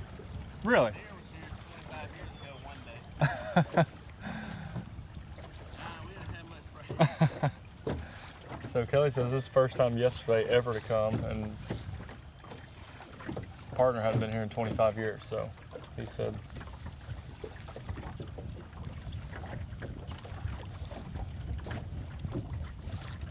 His partner, Lanier Burton, he has been here, but it was 25 years ago. So Lake could have changed a little bit since then. I imagine the conditions weren't the exact same, and probably memory's not firing on a bunch from 25 years back, so. Not 25 years ago.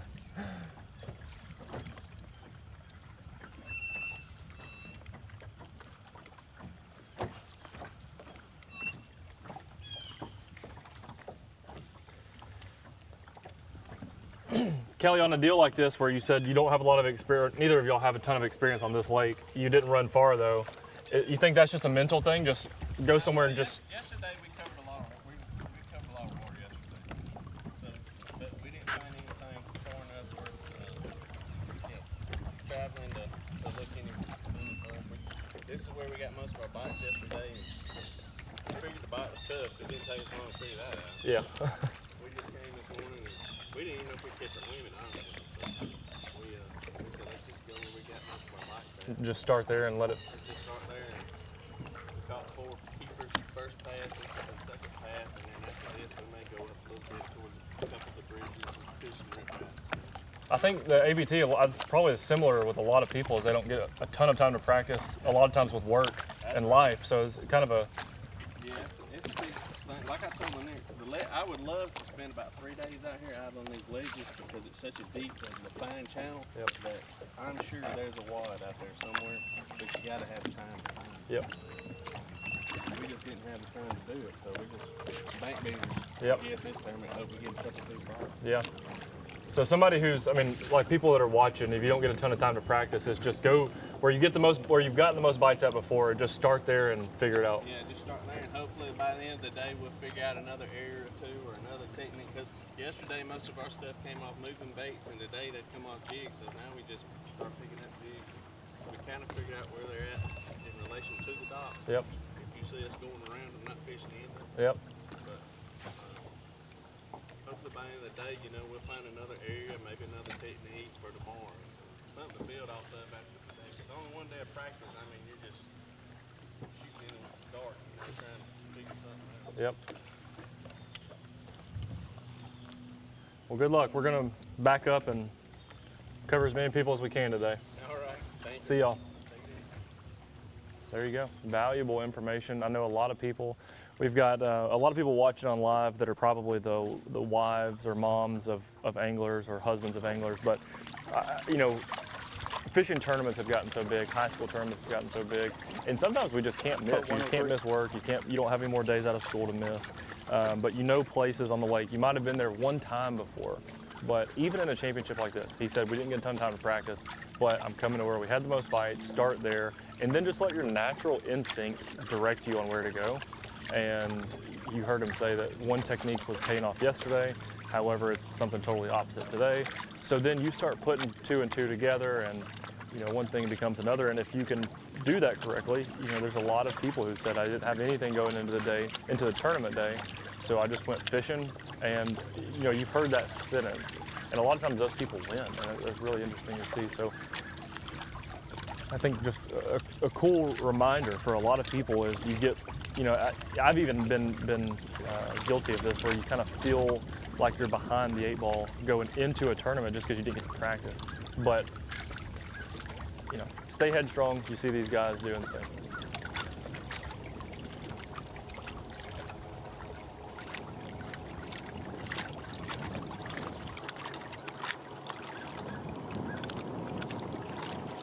Here we're about 103. It's Lee Brown and LJ Brown.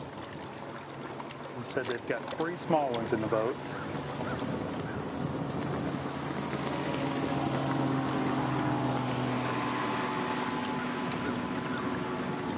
You can see it's pretty much what we've seen since we've been up here in the river is guys pitching to any shoreline cover, whether it's grass or wood. It looks like wood's been the predominant target.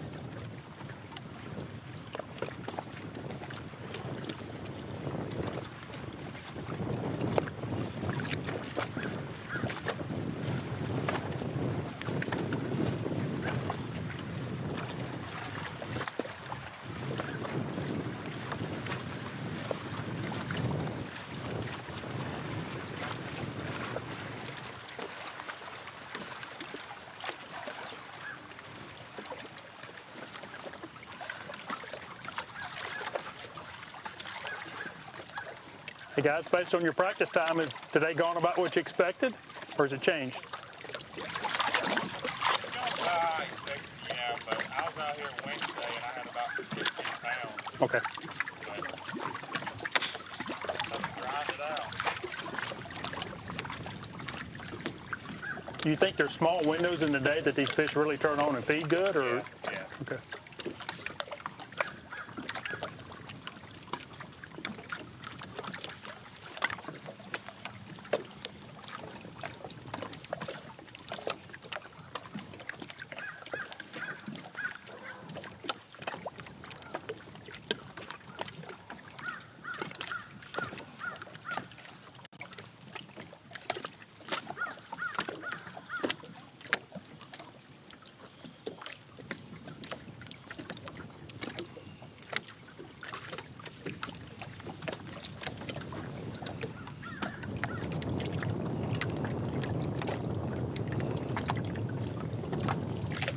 See, they're pitching soft plastics and trying to get as tight to that wood as they can.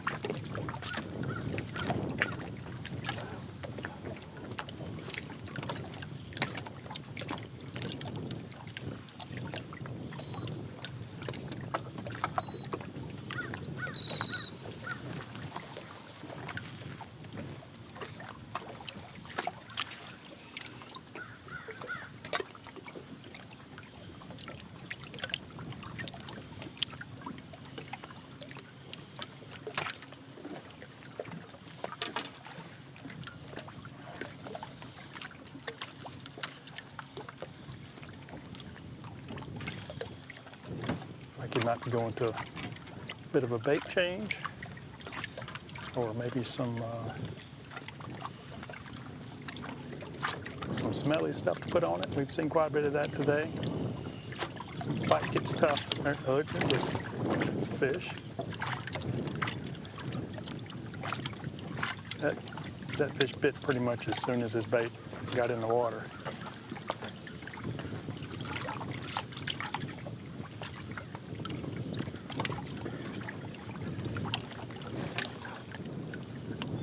There's keeper number 4.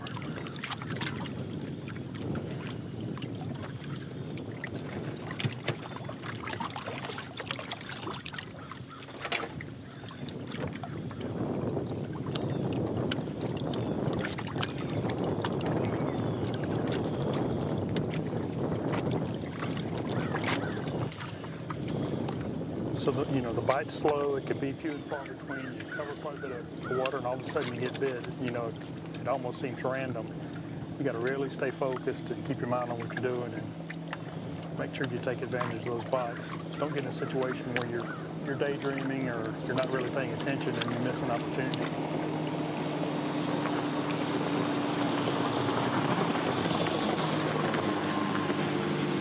Here's the boat running behind us. Starting to see a lot more guys moving around up here.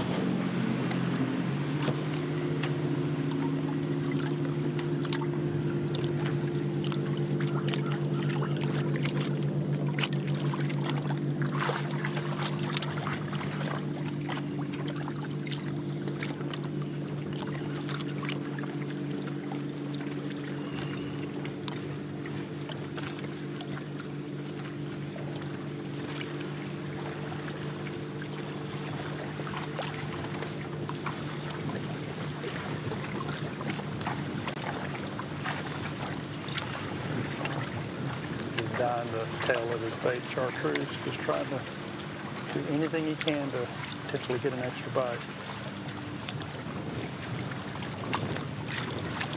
A lot of bluegill actually have a chartreuse tint to their tails.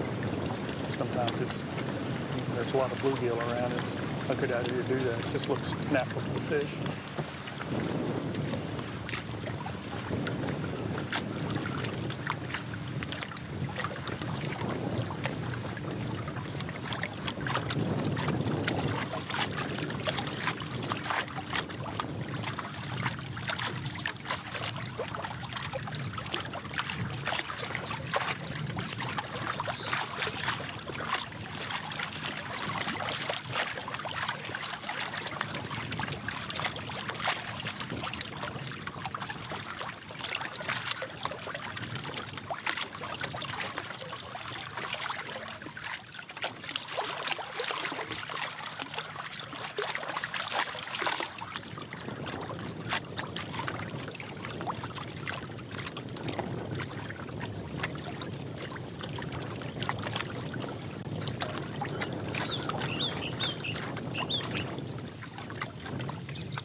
I'm just sitting here thinking, even when I was further down the lake, I think all day long, every bite we've seen has come off some kind of a piece of wood, whether it's a dock post or a log or brush pile laid over in the water.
Probably understand you kind of Couldn't let you have know what's going on there now. Yeah, I couldn't let you have all the fun. I caught up with the boat 110. I asked if you or Darian had caught up to them, and they looked like they stole something. They're like, no, what do we do? No, I'm like, no, you're not in trouble. Ben Lakey, Jordan McGee, he got 3 fish for about 5 pounds, and 5 might be generous in saying that. What do we got on there? We got a stick bait, a little soft plastic Cinco-ish type bait being thrown here. All right, so 3 fish, not the biggest in the world. How many bites total do you think you had? Probably about that many. No, the same. So you're good on your execution. Just not getting the bites, huh? How did practice go? Got a shaky head on the front? Was that shaky head on the back too, or is it? Okay. Yeah. It's all the soft plastic. So not many bites. Y'all been hanging around the bank, hanging around docks, hanging around rocks? Shallow, deep, All over. grass, dock, real scattered.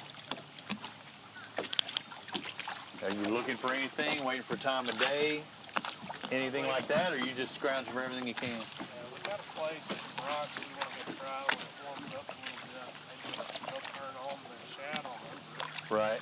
So it's just on fire.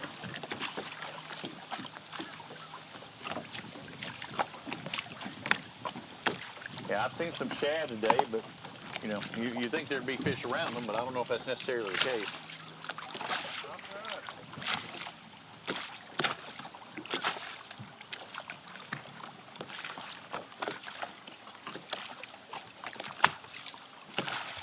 Doing any moving baits at all, or just staying with that? Just moving baits most of the time. Turn baits, crank baits. I thought it spin bait.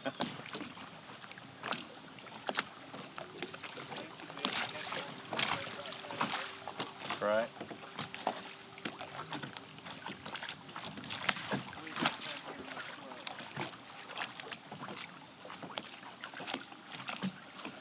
They said got one area, some rocks. They're hoping things will heat up a little bit later on in the day, so make a move to that one. But other than that, it's been a slow day. 3 fish, 3 bites, so the execution part's there. Going through a variety of moving baits. You can see the crankbaits on deck now, both with a shaky head, just trying to finesse their way into something. You seeing anything on the graph? I see you looking down. I mean, there's plenty of fish in here. Shad everywhere. None of the shad's going up yet. You're not seeing big balls. You're not seeing big balls of shad. You're just seeing sporadic. Seeing bigger fish around them. I don't know if it's light bass or Right. throwing a little swim bait on them. That's the thing now with all the technology and stuff. For those of you at home, they're able to look down and see these bait fish, see these fish, don't know what species they are, don't know why they're not taking it. You can see your bait go right by it, right in front of them. Like I said, they saw a fish, threw a swim bait at it, which would mimic that bait fish. No takers. That's part of the game. They're out there trying not to get caught, and these guys are up here trying to catch them.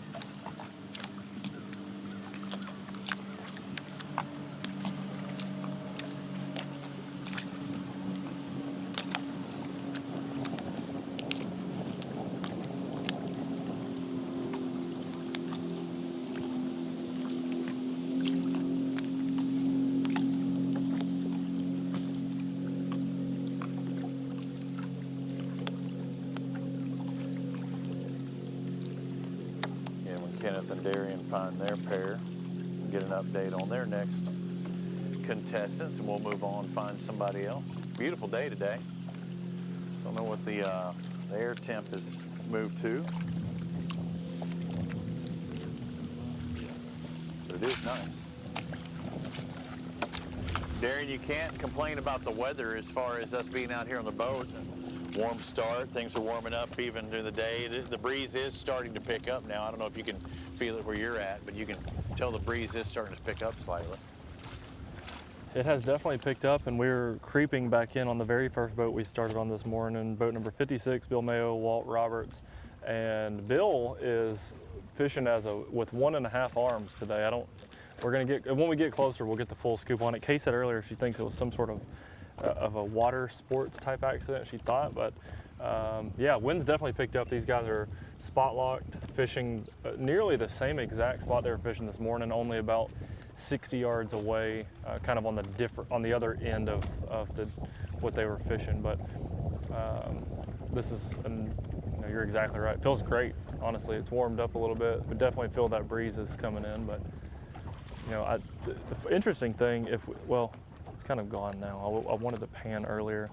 We try to keep when we're running these cameras, you know, we try to keep our electronics off or anything that can make a noise or a distraction off. But as I got close to Walt, I've got my mapping on and just a regular 2D sonar just to see how deep it is. And when I got close, they're the most bait that we've seen the entire day on any spot, or any angler, was right here. And I don't know, we haven't talked to him yet. We're gonna kind of drift into him, but very interesting if that is the case, you know, this fish that they're catching related to the bait. I'm excited to see that and hear about it.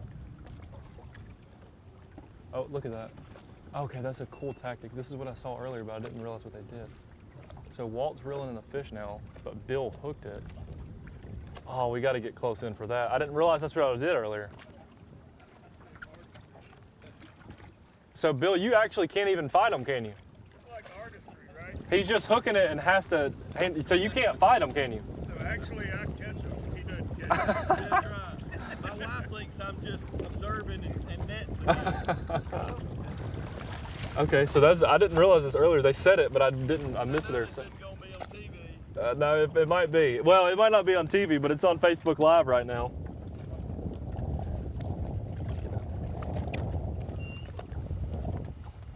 So that one went in the box. What else is in the box? How much y'all got in the box right now? We got 5. I can't hear you. Are they any good? Yeah, we got a couple of good ones. Yeah. 3 just solid fish, 2 good ones. Yeah. That's our limit right there. There you go. Cool strategy. If y'all saw that, that's teamwork at its finest. Yeah, when you're right-handed and you're trying to do everything left-handed. Yeah.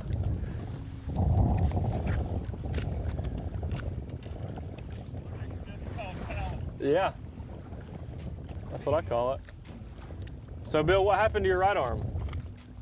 Water skiing. Water skiing. That's what Kay said. And something I should have tried 40 years ago. I was on a knee board. Kind of one of those watch this moments. Yep.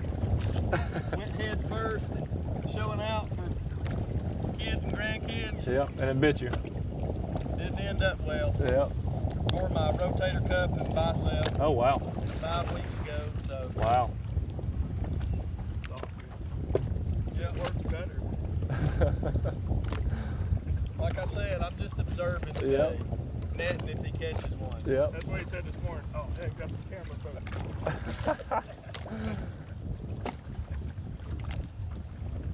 How many fish have y'all caught? We probably caught 10, but that was our 5th keeper. Gotcha. I've just mentioned this on live, and I don't really want to get into to techniques if you don't want to, but I've got 2D on, and as soon as I pulled up on the spot, the graph lit up with bait. It's the only spot I've seen all day that's had this much bait. There's a lot, of stripe in here. Okay. Yesterday, there's bait on the backside of the island, and normally that's where the better fish are, but we didn't get bit beside the stripe there this morning, so this side's a little bit shallower, got more cover. Gotcha. I'm gonna hit that again. Gotcha.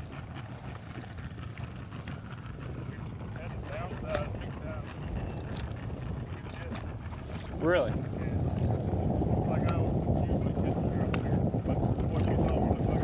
Yep. Wow. It is tall, I guess, what they say. Just lucky to get bit. Yeah. Spent a whole day yesterday not getting bit.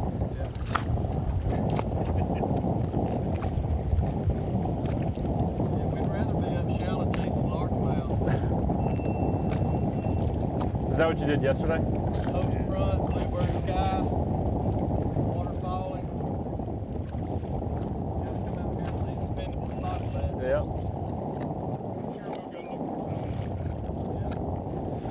And we've been, a couple other places and came back here to see if we can finish our limit. So y'all have bounced around this morning? Y'all bounced around this morning? Yeah. Gotcha. We've been to 2 other places. Both of them really caught one good one. For the most part, though, not many people on this end of the lake. No, not at all.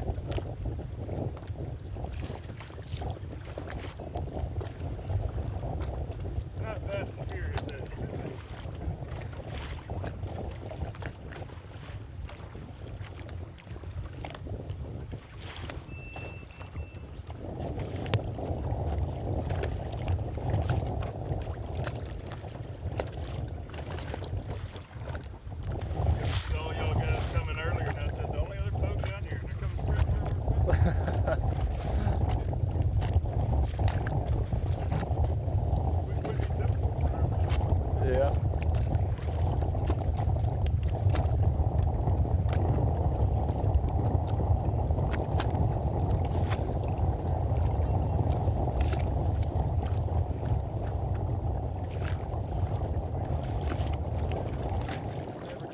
shorthanded in my life before. I practiced a little bit in the yard before. Yeah. I didn't make fun of it much yesterday. Well, it looks like, I mean, it looks good. The cast looks good. Yeah. And you've caught a couple of fish, so. It doesn't feel good. I bet it doesn't. We do this forever and just let him hook them out. Yeah. We had lost fish, so. Yeah, well, that's good. So your right hand, you can't use it at all. Yeah. You can't use that at all. Wow. Well, I sneak and Yeah. I hurry one in as Yeah. long as I don't move my arm. You can't tell your wife that. That's right. Yeah. If she's watching back home, he's not using his right hand at all.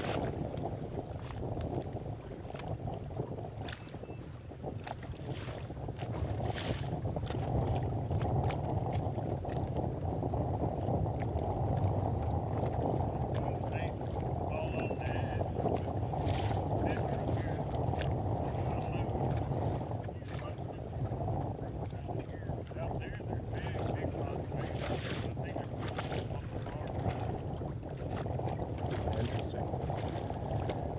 Walt is giving us the juice this morning, all the details. Walt Roberts, he's a past ABT winner and several checks and really good years. Kay could fact check me on how many top finishes he's had. I don't know that, but I know that he's done really well. One of the best anglers I've ever been in the boat with, Walt. He's just fishy. He just does fishy things and thinks fishy and doesn't give up. He stays very, very, true to what he's doing. And I've always said that about Walt is he doesn't get lazy. And I think in tournament fishing, you can't get lazy.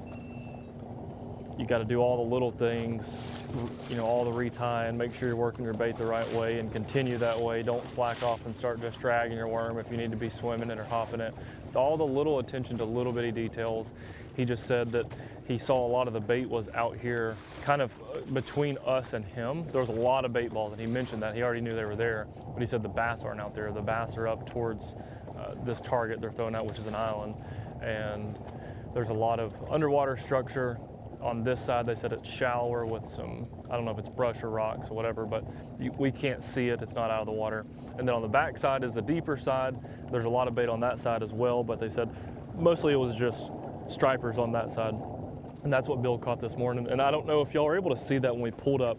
Bill, who's in the back of the boat in the red shirt, he hooked one and he can't reel. He's literally casting and working his bait with his left hand, and he said he's never done that ever before. So as soon as he hooks one, he's having to, Walt, who's in the front of the boat, put his rod down, grab Bill's rod and reeled it in, and then it's chaos, but they said they haven't lost a fish yet, so that's all that's important, and they didn't quit. So they didn't say the weight that they had, but they did say that was their 5th keeper. Said they got 3 solid keepers and 2 good ones. I didn't ask them what the good ones meant. We'll leave that up in the air, but I believe we're going to bounce around. There's a couple other anglers in the area, and I don't apologize if I was talking over Kenneth. I had my AirPods turned down low. Kenneth, are you on somebody now?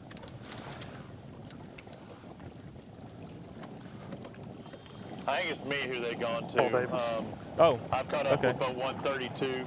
Terry Stevens, Kyle Dorsett, working through this little grass patch right here. They were around the docks just a moment ago, but they had 3 fish for about 3 pounds. Not looking so happy. Caught one this morning, one mid, and one about 30 minutes ago. So looks like, well, they got this grass. Going to go ahead and go for the swim jig for a bit, but not having the kind of day they wanted. And team I was looking for early on and stumbled across a couple of other anglers, but they're not having the best time of their lives. So did you not get many bites or what? No, can't get no bites.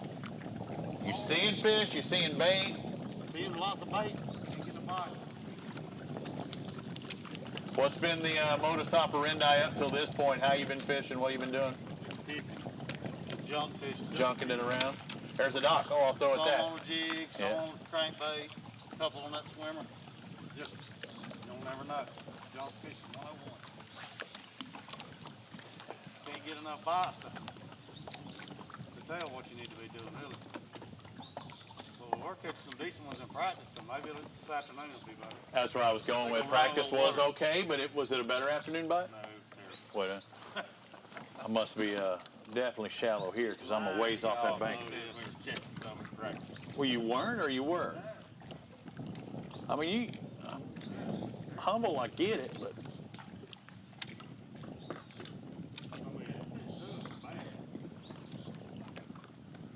On the bites in general or just getting size? Even in practice, you weren't getting the bites? No, I think I caught 4 fish yesterday. Just trying to run some different areas. You know, maybe we stumble into something. I don't know. It's really tough. But you didn't have anything to lock down to?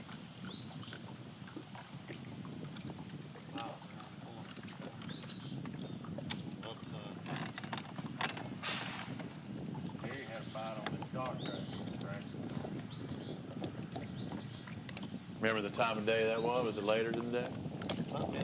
Mid. I'll say the sun's up. I mean, it's Supposed to be cloudy and rainy today, wasn't it?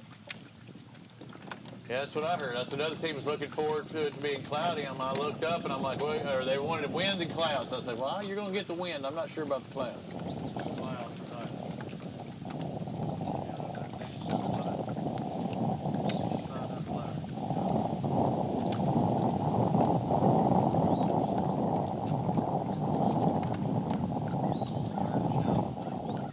Y'all been doing everything shallow? I mean, y'all didn't even look out deeper stuff at all, huh? Not really.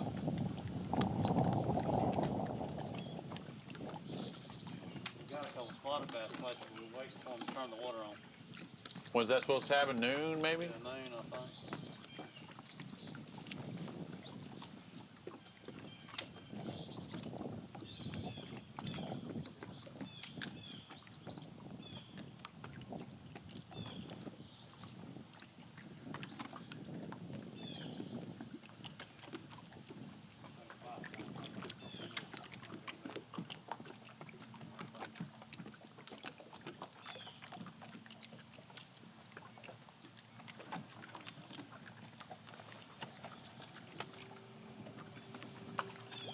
Anybody that's been catching this morning? We've heard, we saw a limit. It was small. We've heard other people with limits. I haven't seen any big weight. I've seen one, good fish, 4.5 pounds. But that was one. Well, we need one of those right now. Yeah. We have one in practice on this dock. Yeah, you see, you said you caught one on this. How big was it? It was about a 4 something. That's the right size. Where was it at? Right on that side?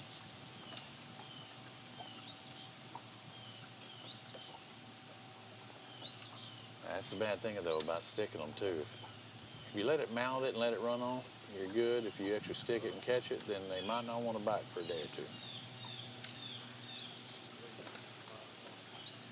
This is the spot. Yeah, boat 132, Terry Stevens, Kyle Dorsett. Terry had caught a 4-pounder on this dock this week. So hoping to get it today. Just basically junk fishing. There's no rhyme, no reason. They're just seeing stuff, fishing stuff, hoping to catch something. Only have 3 fish for about 3 pounds. They did say that they have some spotted bass spots that they were looking to go to later when they turn on the water, starting to get some of that movement. The only movement you're really seeing is just from the wind blowing. And the wind is starting to blow more. I know you see the flag blowing in the background. It's somewhat open in this pocket, but out in the other areas, you can tell the wind is starting to pick up, and it's only going to get more.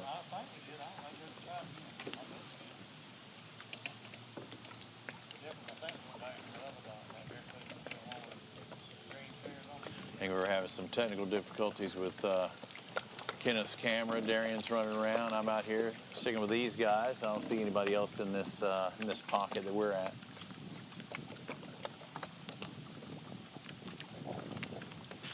Also people wondered about, hey, everybody, a lot of people went north. Well, the further north you go on the river in these waters, the worse cell phone is. So we wouldn't be able to get camera footage back to you. If we made that run, it'd kind of be useless.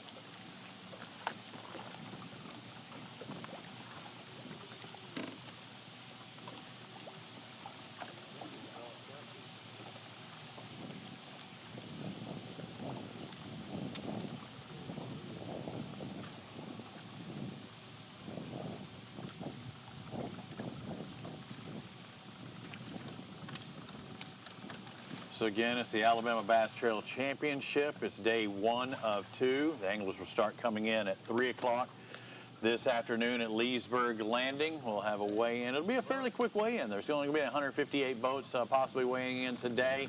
They won't want to talk much because they know they've got tomorrow to fish as well. That's what's special about the championship. It's not a one-day event. It's a 2-day event. But each one of these guys we're following today, I figure if they had 12 to 14 pounds, they'd be happy. If they got 16, they're thinking, man, we could win this thing. But again, a lot of guys out there looking for their limit. It's still early on. We're going to take a break, and we'll be back with more of the Alabama Bass Trail right after this. This portion of Alabama Bass Trail Live is sponsored by AmFirst Federal Credit Union, Fish Alabama, Mountain Dew, by Jax, and by Alabama State Parks. Live coverage continues right after this. At Phoenix Boats, our passion for fishing is obvious. Whether it's a pro event or fishing with our family and friends, We truly love the sport of fishing. that's why our goal is to make every single Phoenix boat that goes out the door the best fishing platform it can be in both design and construction. We love to fish as much as anyone, and we believe it shows in every boat we build. Phoenix Boats, built by anglers for anglers.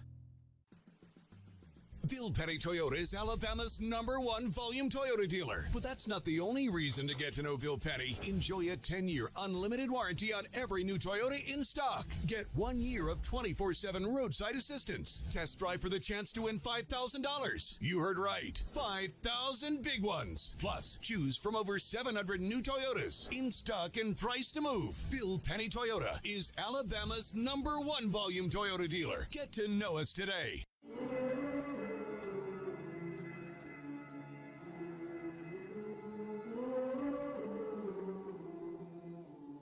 Things you let me see.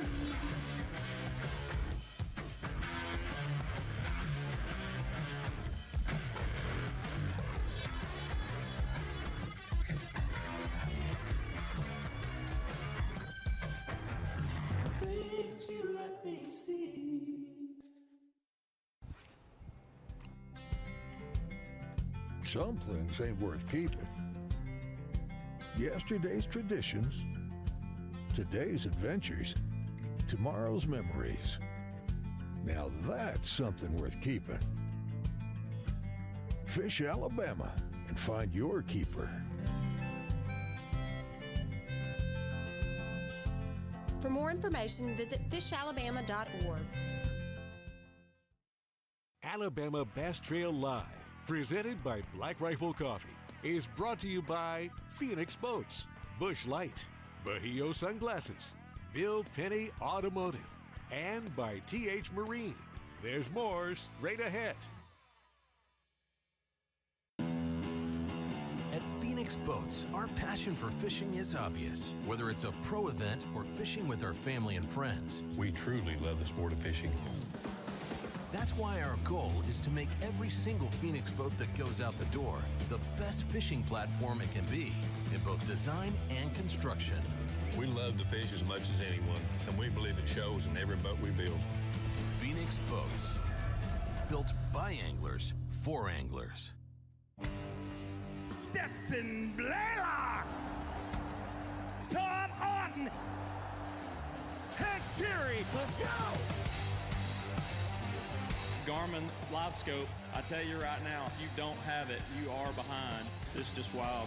It's like a video game. If you do not have that Garmin Live Scope, you are definitely missing out. Bassmaster Classic Champion!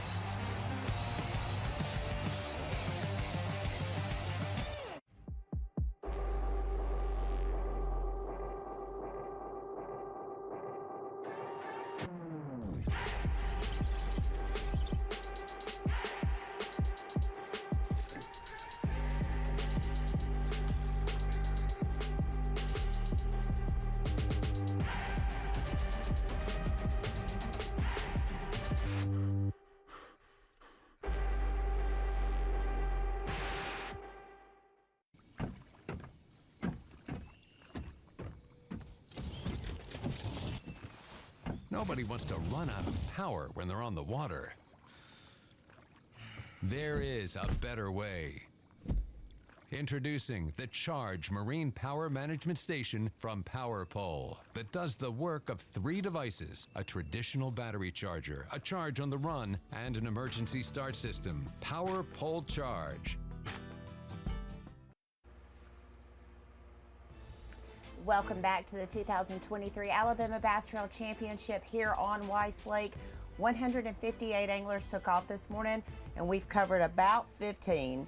I wanted to give you an update on some of the guys that maybe you're thinking about back home. We've gotten some communication from them. Boat number 44, Daniel and Flack, at 10 o'clock they had 0 fish in the boat.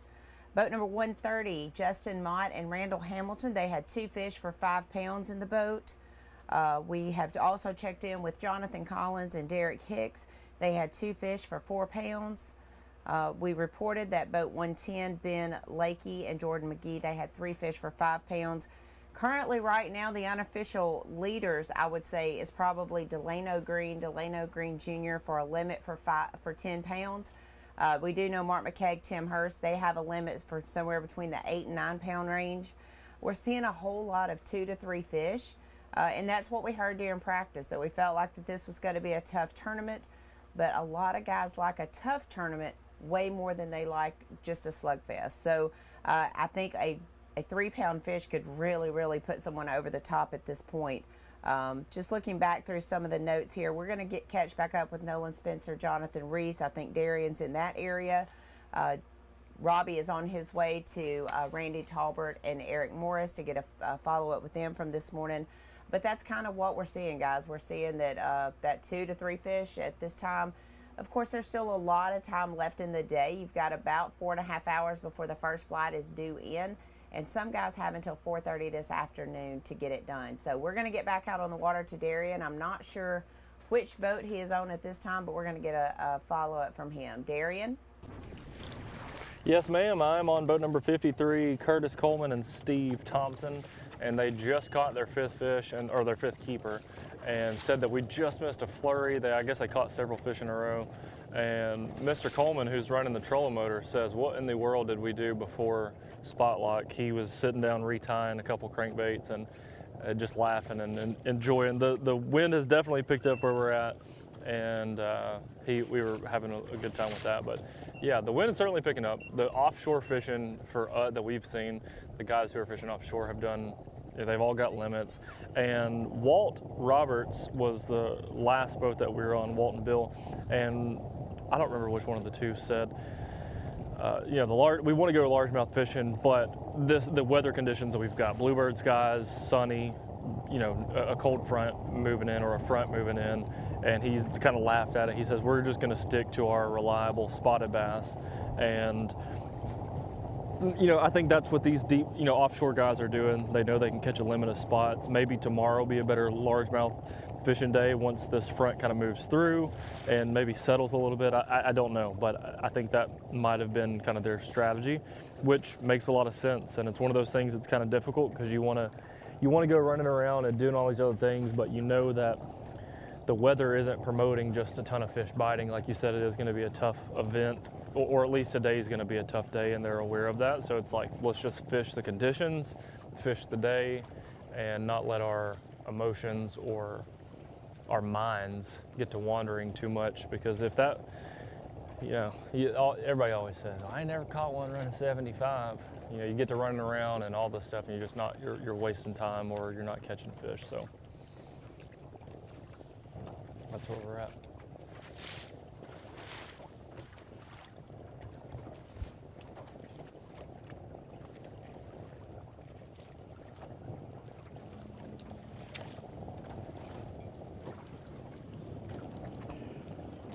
Darian, I had to get away from the bank. I'm tired of the bank. I thought I'd go smack dab in the middle of what looks like nowhere to me, but I know that's not the case.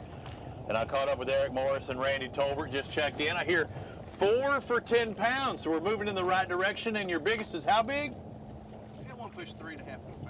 3.5 to 4, so that's the right size. Now, was it doing what you were doing, or is it out here in the open? I just saw a trap get put back up. No, it was back when we were doing before. Okay. Now, what brings you out here in the open? What do I not see that's happening down below me? An old logging road that they used years ago to actually log the island. And it's a lot of concrete, a lot of bait. The bait funnels up through here, and the fish stack up on a lot of times. Had a good place up here. So it's an old, like a gravel type road bed, or is it fully asphalted and everything? It's not asphalt, it's like big chunks of concrete. Yeah.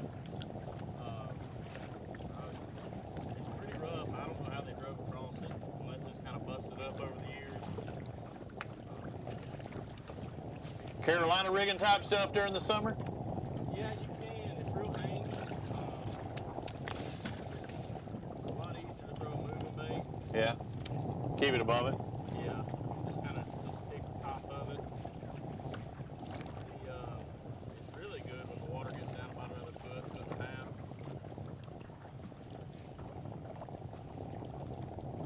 What you got back there, Eric? You just picked up that little jig and just popping it across and just dragging it across the top of it. I go in between that and the print side 5.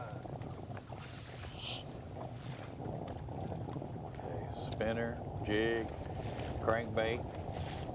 Trying to find out what they like the best. You seeing anything on the graph? You seeing bait fish or just fish hanging? There's a pile of bait on this. There's a lot of bait. Big fish here and there. So we talked to a pair of anglers a little while ago, and they said they really they didn't see any bait grouped up. Well, that's not the case here, and they're seeing some of the fish that are hanging around that bait. Now they're, again, talking about 3 different baits to try and get them a little bit closer to what they want. They don't like that one, maybe they'll like the next one.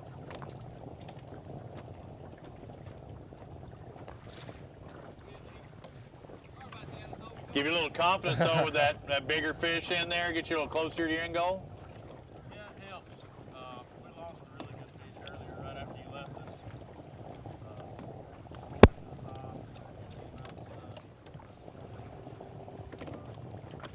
But you saw it? Oh yeah. Yeah, it was definitely bigger than anything we got. Ouch. So that could have been a 4 or 5 pound fish, and that's the difference maker, because that's gravy from where they're at right now. Every pound that they get on top of these 4 help to their total. So a 4 or 5 pounder would put them at 15. You have an end goal on what you'd like to have today? I mean, well, I know you probably got a number you think a winning number, but that end goal of what you think you need was like 12 or 13, wasn't it? Well, we're hoping to have at least that. Yeah, I really would like to get to 15 if possible. 15, 17 pounds. See what happens tomorrow. Yeah. It's not as cloudy as I thought it was going to be today. Yeah, that was you that said that earlier, talking about wanting to. I'm like, I don't think you're going to get it. I really hope it's clouds today. When we leave here, we're going to make a little run and try to do some different stuff that get 1 or 2 more fish that upgrade. Now it's 10:53 on the first day of the ABT Championship. You're out here in the open. I'm sure the channel's not too far out here. I hear they're going to be pulling water. Is that pulling water going to affect your fishing? How will that change for the rest of your day? Yeah, we're going to fish some current stuff. They're going to pull some. They're not going to move a whole lot, but every little bit helps, Fish on? Seems like when you get some creeks or up the river a little bit, that current here lately has been a lot more noticeable than on the lake, just because they're not moving much. With the lack of rain that we've had. Looks like Darian's got one on.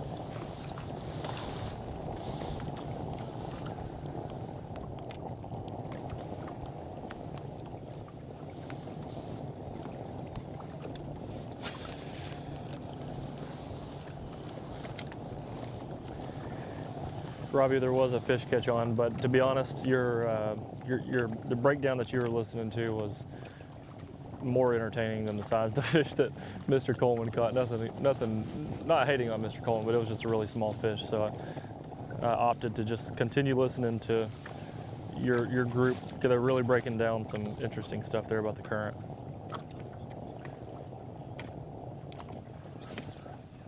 Yeah, and I think something Randy was just mentioning is like, you know, when you're in a tighter area and they're pulling current, you feel that current more. When you're out there in the open and they're not pulling that much current, you're not really getting that much current. So current is not created equal. Yes, this is the same amount that's going out that, you know, exit or coming in from the top side, but where you're at on the lake depends, you know, that depends on how much force it's going to have, and trying to set those fish and bait fish up better.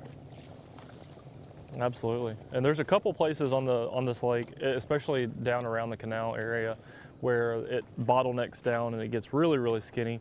And in those places, like exactly what you're saying, you can certainly feel the current there. You know, I would imagine it when the boats start coming in this afternoon, the current will be moving pretty swiftly through that canal.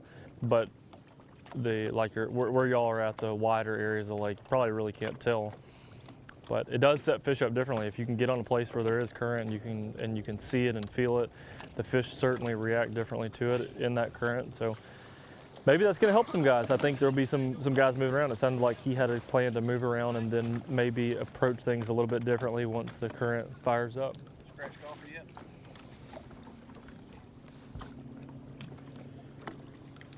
We like keeping it light there, and Eric just looked over and said, am I a scratch golfer yet? But as he knows, I am far from a scratch golfer. Both them guys up front can swing a stick, and it's not pretty at times for either of us. McCaig said he's been shooting under par, though, lately, so watch out for him, and he already has a limit, so he just may be on a roll, you know. Yeah. Well, all you do is fish and play golf. Don't bust on the governor. Must be.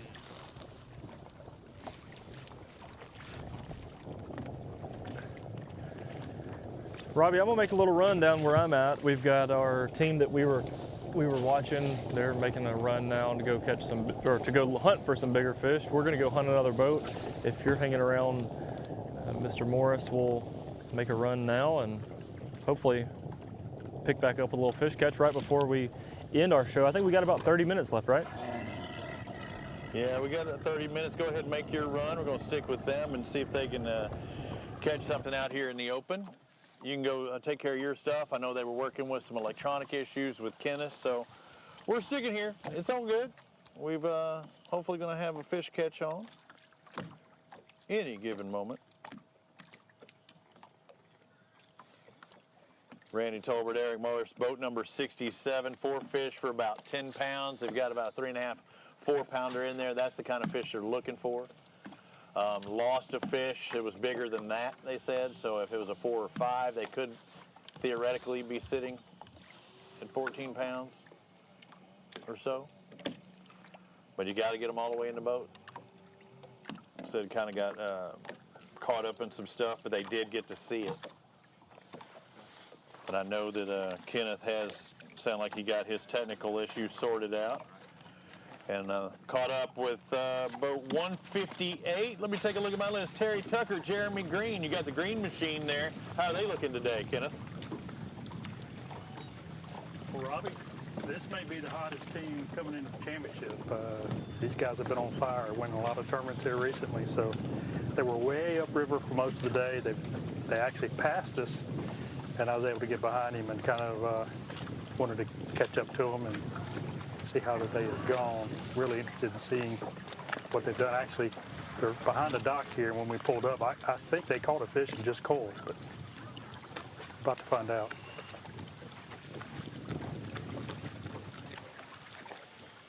Terry, how's your day been so far? Got a limit. What kind of weight? Probably 10 pounds. Okay, tell me about 10 pounds. Did you just catch one here? Did I see? Yeah. Okay, thought so. Yeah, he's about 3 pounds. Did that finish your limit, or did you call one? We called one. Okay, good job. Yeah, I was wondering who y'all was when we come across it. I was like, man, I'm gonna stop short. Stop here where I can see who y'all was. You know Yeah. Oh yeah. I knew you were worried about it. It's been all morning. You know what I'm saying? When Jeremy got up on the front deck so you could get to that shallow spot, and he was eyeing me, I knew what was going on. Yeah, well, I was watching. Anybody got them this morning? And we've tried to hit as many teams as we can. It's been very random. Yeah, we just come out of one of our areas way up the river. Gotta save a little bit for tomorrow.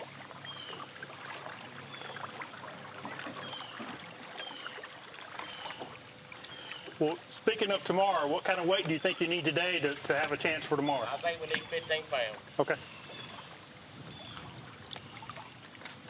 I'd be happy with 15 pounds today. Cold front, I think it'll be a little better tomorrow, I hope.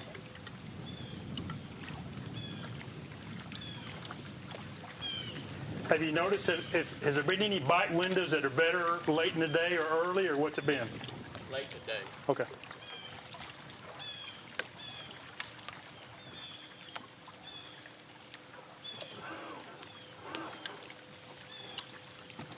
Get around here and see if we can't get one. You know, Terry, I know you got a lot of experience up here. You got any sneaky places you think you can pull up on and get a big one? We done been in there this morning. Not right yet. Now we'll go back to it tomorrow. Okay. And then I hope we get one more decent one in here today.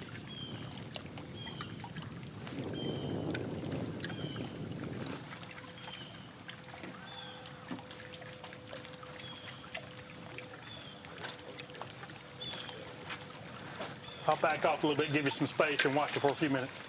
You okay? We're not trying to catch one out there.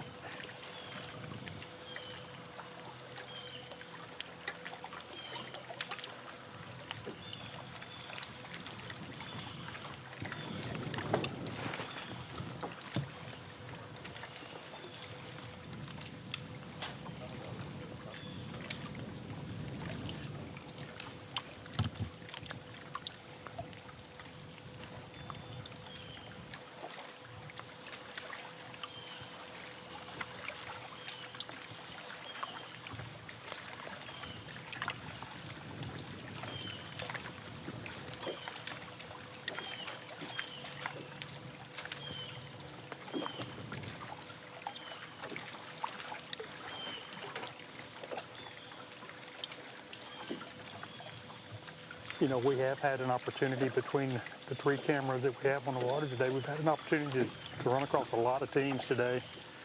And, you know, it does seem like it's been, you know, a bit tough for most of the guys, but these guys still have a lot of time to fish. And I keep hearing that afternoon bite may be really, really better. And, you know, teams like this that have 10 pounds now with a limit, you know, two good quality fish can make a huge difference. You know, he said his target weight's 15 pounds. You know, two good fish can put him there. And he's got plenty of time, you know, to make that happen. So I say that to know that, you know, we're going live for about another 30 minutes, but I really think a lot's going to happen from the time that we stop our live to weigh-ins. And it seems like we say this all the time, but the weigh-in should be really interesting, you know, this afternoon. And I think what we're going to see is there's going to be a lot of teams that are kind of stacked together in weights, which will really create a lot of extra pressure on day 2. These teams know that the bite's been a little bit slow. It's been a little bit hard to get bit. And, man, the pressure of that $50,000 for first place is going to hit a lot of these guys pretty hard, I think, first thing in the morning.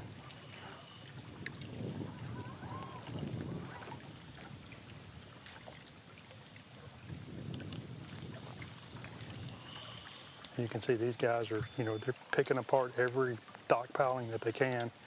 They did catch one on the backside when we first pulled in. And that fish was actually under the dock because I saw the fish fight on the front side of the dock, and they were on the back side. That's how I knew he had a fish. I actually saw the fish jumping first. He said it was a 3-pounder, so you know that's the right kind of fish, a 3-pound plus. If they can get a few more of those in the boat, then they'll be right where they need to be starting day 2.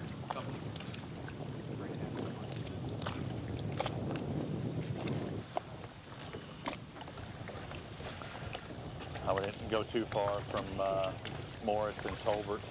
Jumped into boat 37, John Kellett, Zeke Gossett, but you know Zeke not here. They won the Smith Lake and overall anglers of the year. So all right, stud team, we know it's going to be good. They only have 3 fish for 3 pounds, not what John's wanting, but you notice Zeke not fishing. He'd be a little busy today himself, isn't he? Yeah, I think this is one of those tournaments that also we may hear. It won't be, hey, we caught 25, 30 plus fish throughout the day. I think it's going to be these guys that are going to catch 7, 8, 9. Okay. If they catch 10 fish, I think that's going to be a lot.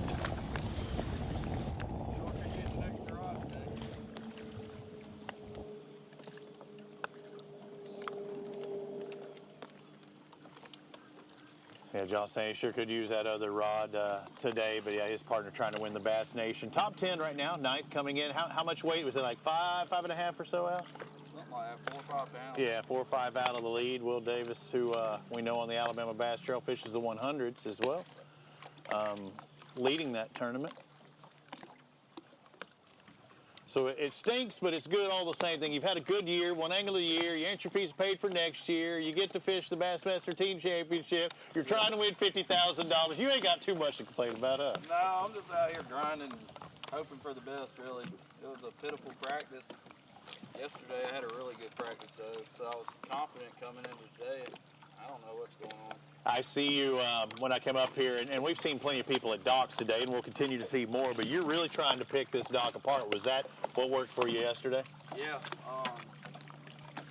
yesterday from 2 to 4 o'clock, I probably had close to 20 pounds, so I don't know what's going on. They're just not biting right now. Is it a time of day thing, so you can still I'm hoping that it just gets better as the day goes on, because they were really chewing yesterday afternoon on the dock. Without saying the bait, any particular thing that they were biting? I mean, Flipping a jig and a creature bait. okay.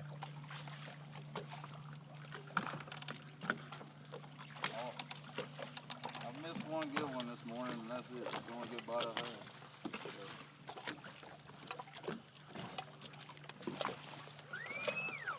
It's been a grind. I hope something changes.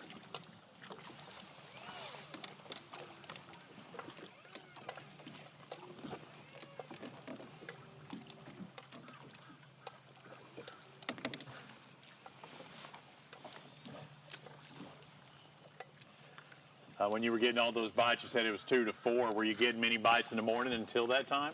No. So your confidence could still be there. I caught 3 fish all day till 2 o'clock. What's your check-in time today? 3:15. We got an hour to get it done. Yeah. Kind of waiting on those docks.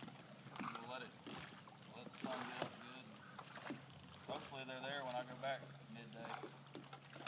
Do you have some magic docks or magic areas that you're trying to hold off on and wait? I had one stretch of about 100 yards that they were pretty loaded up on, so I'm Okay. hoping that they, Something to look for. yeah.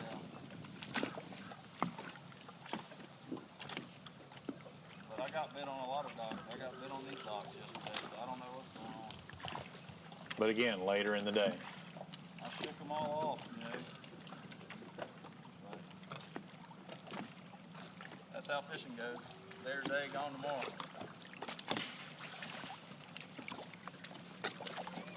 We'll see what happens. We still got plenty of time.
How was the cloud cover yesterday? That was the thing. That's kind of what I'm worried about. It was bright and sunny, and then that little bit of rain came in at 2 o'clock, and I think the barometric pressure got them chewing. Yeah. That's the only thing I'm worried about. Maybe they just turned on because of pressure change. And that's something they're not going to get today. Now, that barometric pressure probably was low last night or around midnight when that rain came through, but you'll often hear anglers talking about post-frontal conditions. Well, if the front was last night, these are the post-front conditions, and it is sunny, different than it might have been, but definitely the barometric pressure could be affecting these fish somewhat.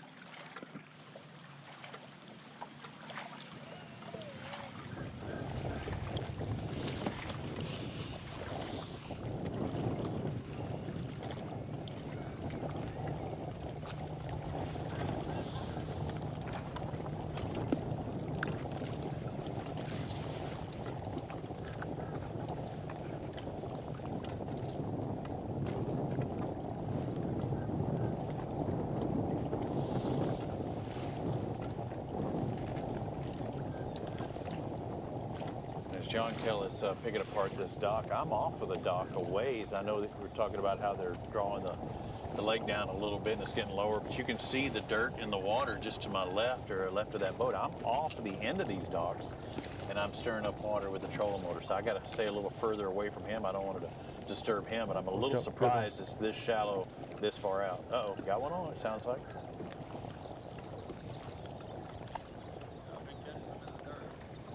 Sorry to cut you off, Robbie. That's the second time that's happened, but every time somebody starts talking to somebody else is getting a bite on the other boat. But this is one of our offshore guys. They're measuring it to see if it's going to help.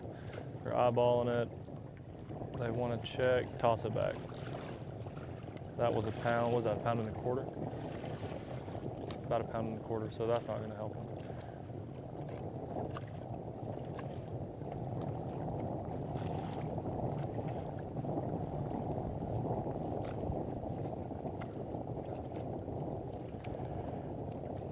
Well, after that fish catch, they're sitting down retying. We had one break off, one fish catch. We're going to send it off to a commercial break, and right after that, we're going to do our end of the day, wind down, kind of a recap to see what's going on and what we think the rest of the day and the tournament will look like. So we will see y'all after these words.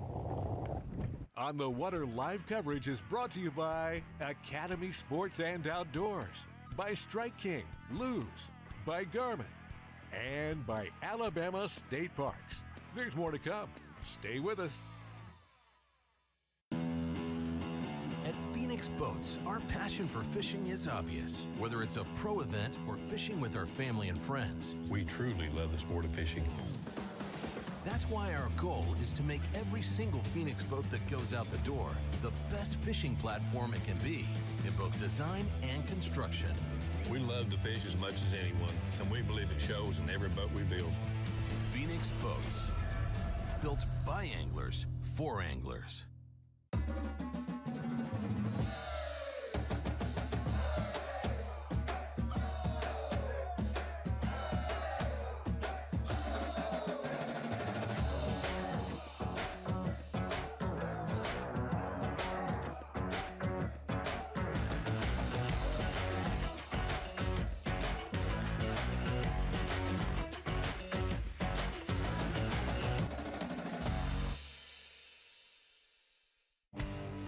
Stetson Blaylock, Todd Auten, Hank Terry, let's go!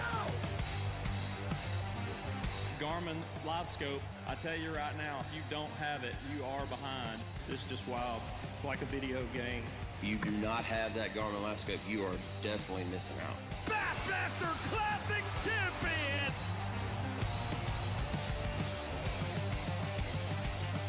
The TH Marine HydroWave H2 KVD Edition is a surefire way to ignite a feeding frenzy.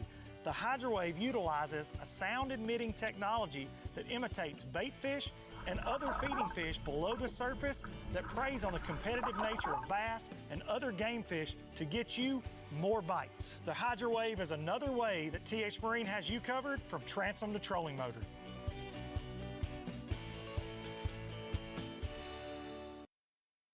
On the Water live coverage is brought to you by Academy Sports and Outdoors, by Strike King, Luz, by Garmin, and by Alabama State Parks. There's more to come. Stay with us. At Phoenix Boats, our passion for fishing is obvious. Whether it's a pro event or fishing with our family and friends, We truly love the sport of fishing.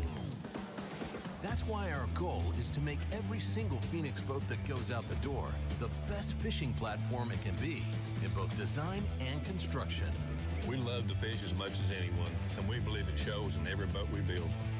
Phoenix Boats, built by anglers for anglers.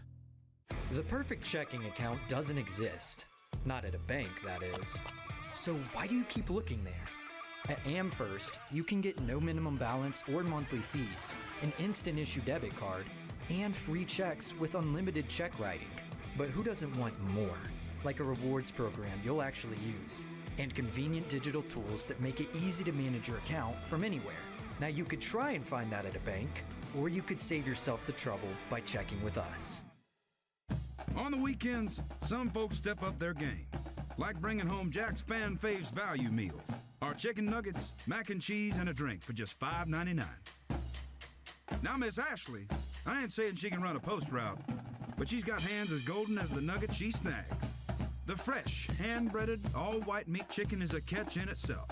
Try them with our handmade sauces. Score our Fan Faves Value Meal for just $5.99. It's quite a haul.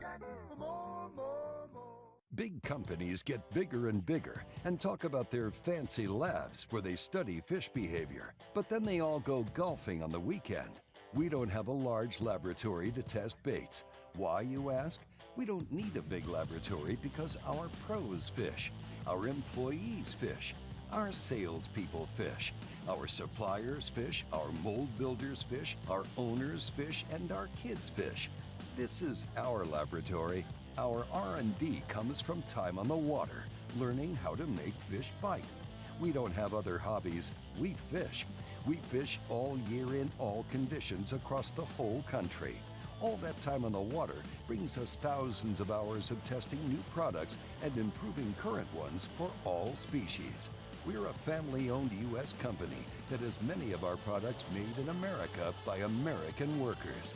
The products we don't make in America, we make in Guatemala, which supports many families in that country as well.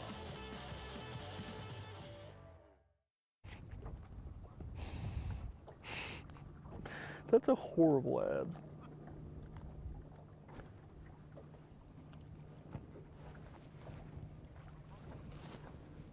I'm sorry, I couldn't hear it's so windy out here. I'm gonna have to put my hood on, but the fishing's been great.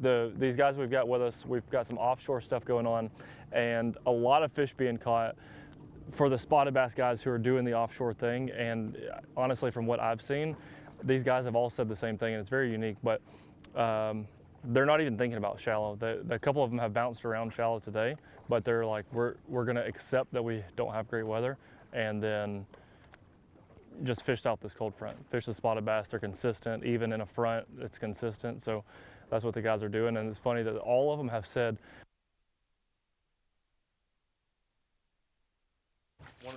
the most weight we've heard yet is kind of confirmed weight. So I think the people who've got 10 pounds is in a good spot. If they can cull one or two more times before the end of the day, these offshore guys going to be really good for them by the end of the day. And so that's where we're at, down on the lower end of the lake. They call this the new lake. We kind of stayed around this area the majority of the day. So interesting to see what this is going to turn out for. I bet you see some guys with 4 solid spotted bass and 1 keeper largemouth, like a kicker. Guys like this who kind of ran their 10-pound route, they're going to spend the last couple hours of the day fishing shallow, skipping docks, doing something where they can get a big bite. And yeah, it'll be interesting to see. Weigh-ins are going to be very exciting. I hope y'all have enjoyed this live, and we'll pitch it over to the next man up on the fishing report for this day recap. Appreciate it, Darren. Look, it's October in North Alabama. We've got the cotton that you can see in the background. Normally when we see that, the fishing's good in North Alabama. I'm not sure that the fish have gotten the memo on that. It seems to be a little bit tough today for most of these guys. It seems like most of them sort of expected that based on practice. Heard a team just a little while ago mention the front that came through last night. The fish kind of bit for a little while yesterday afternoon. They're short windows. A lot of these teams say that this afternoon the bite's going to be a lot better. They're hoping that they have, 10 to 12 pounds now and can upgrade throughout the day. We've seen a few teams that are in that situation. The key is, can they get in the right place at the right time and get 2 or 3 good quality bites and put them in contention for day 2. This is day 1 of a 2-day event. And the key is you want to at least have enough weight to where you have a legitimate shot in competing for the championship on day 2. The key so far from what I've seen is wood. Most of the teams that we've seen has been targeting wood, whether it's dock pilings or treetops that are laid out over the water, or trees that have kind of gotten lodged along the river channel edge itself. And as I've moved upriver, I've seen a lot more of that. I've seen a lot of teams really fish slow and methodical. It's like they know the fish are there. They're trying to get them to commit. When we saw Lee Pitts earlier, and Lee has a lot of experience up here, he says that he's convinced the fish are there. It's getting them to bite is the key. It's really hard to get them to commit and bite.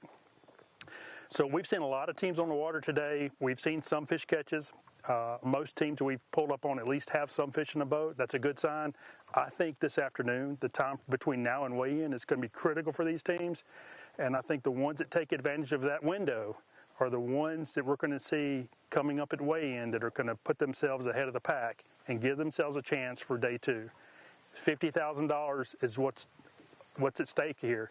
And that's a lot of pressure on these guys. That can be life-changing to a lot of these guys. It's a big deal. Not only that, but knowing that you're champions of the Alabama Bass Trail. We've seen it every other year. The emotions, the families that are involved. It's a unique thing that we're fortunate to have here in Alabama with the Alabama Bass Trail. So I'm looking forward to weigh-ins this afternoon. And I know Robbie was in a little bit different area. So let's go to Robbie and let him recap what he has seen today.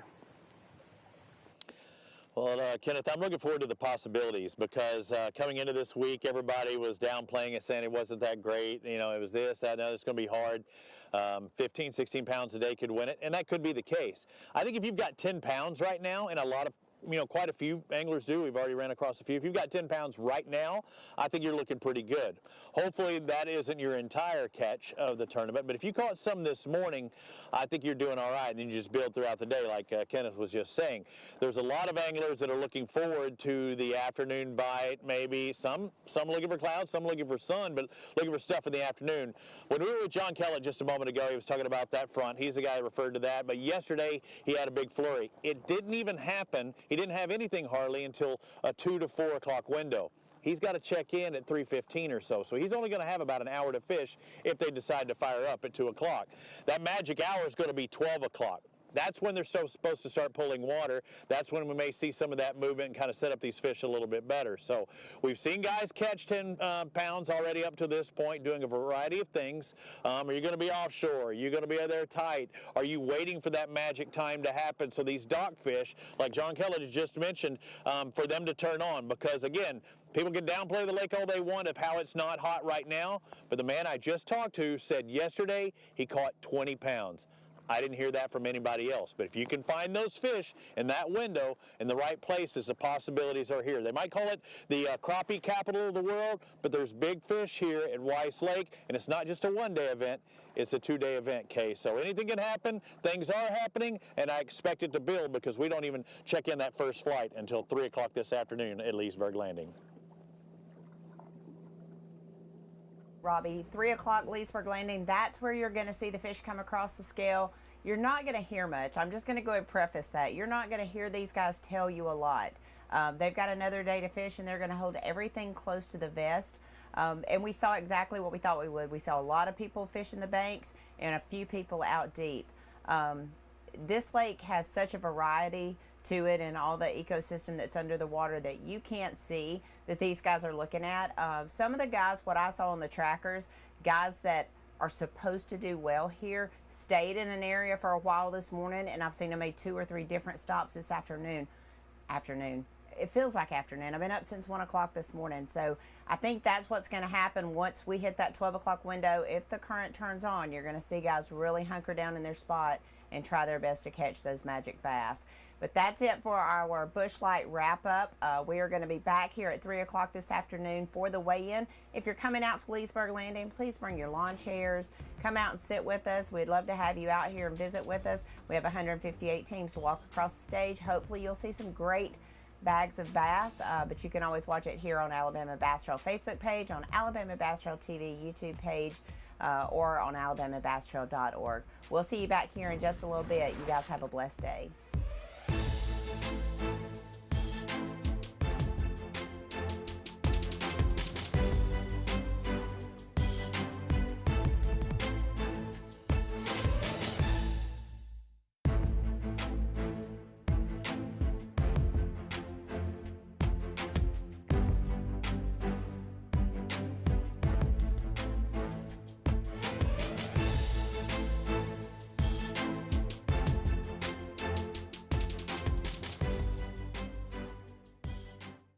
Live coverage of the Alabama Bass Trail Tournament Series, presented by Black Rifle Coffee, has been brought to you by Phoenix Boats, Fish Alabama, Alabama State Parks, Amherst Federal Credit Union, by Mountain Dew, by Garmin, TH Marine, Academy Sports and Outdoors, by Jax, Bill Penny Automotive, Strike King, Luz, by Bahio Sunglasses, and by Busch Light. See more on alabamabasstrail.org.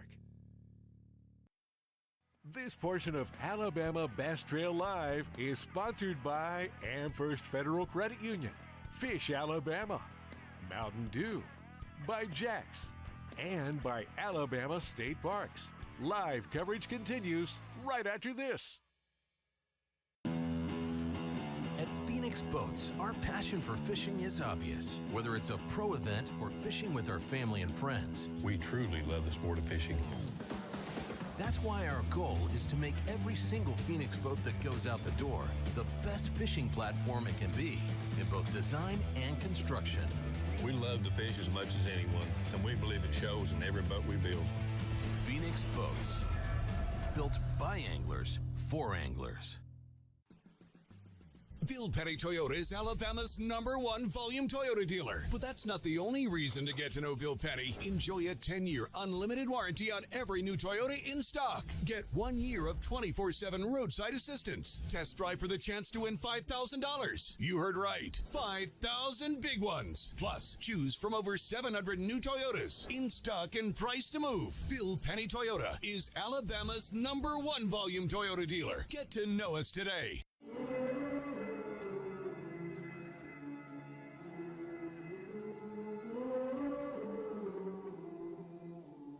Things you let me see.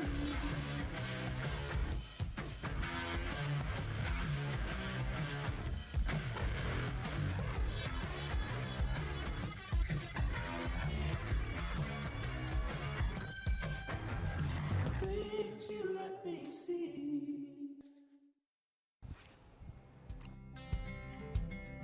Some things ain't worth keeping. Yesterday's traditions, today's adventures, tomorrow's memories. Now that's something worth keeping. Fish Alabama and find your keeper. For more information, visit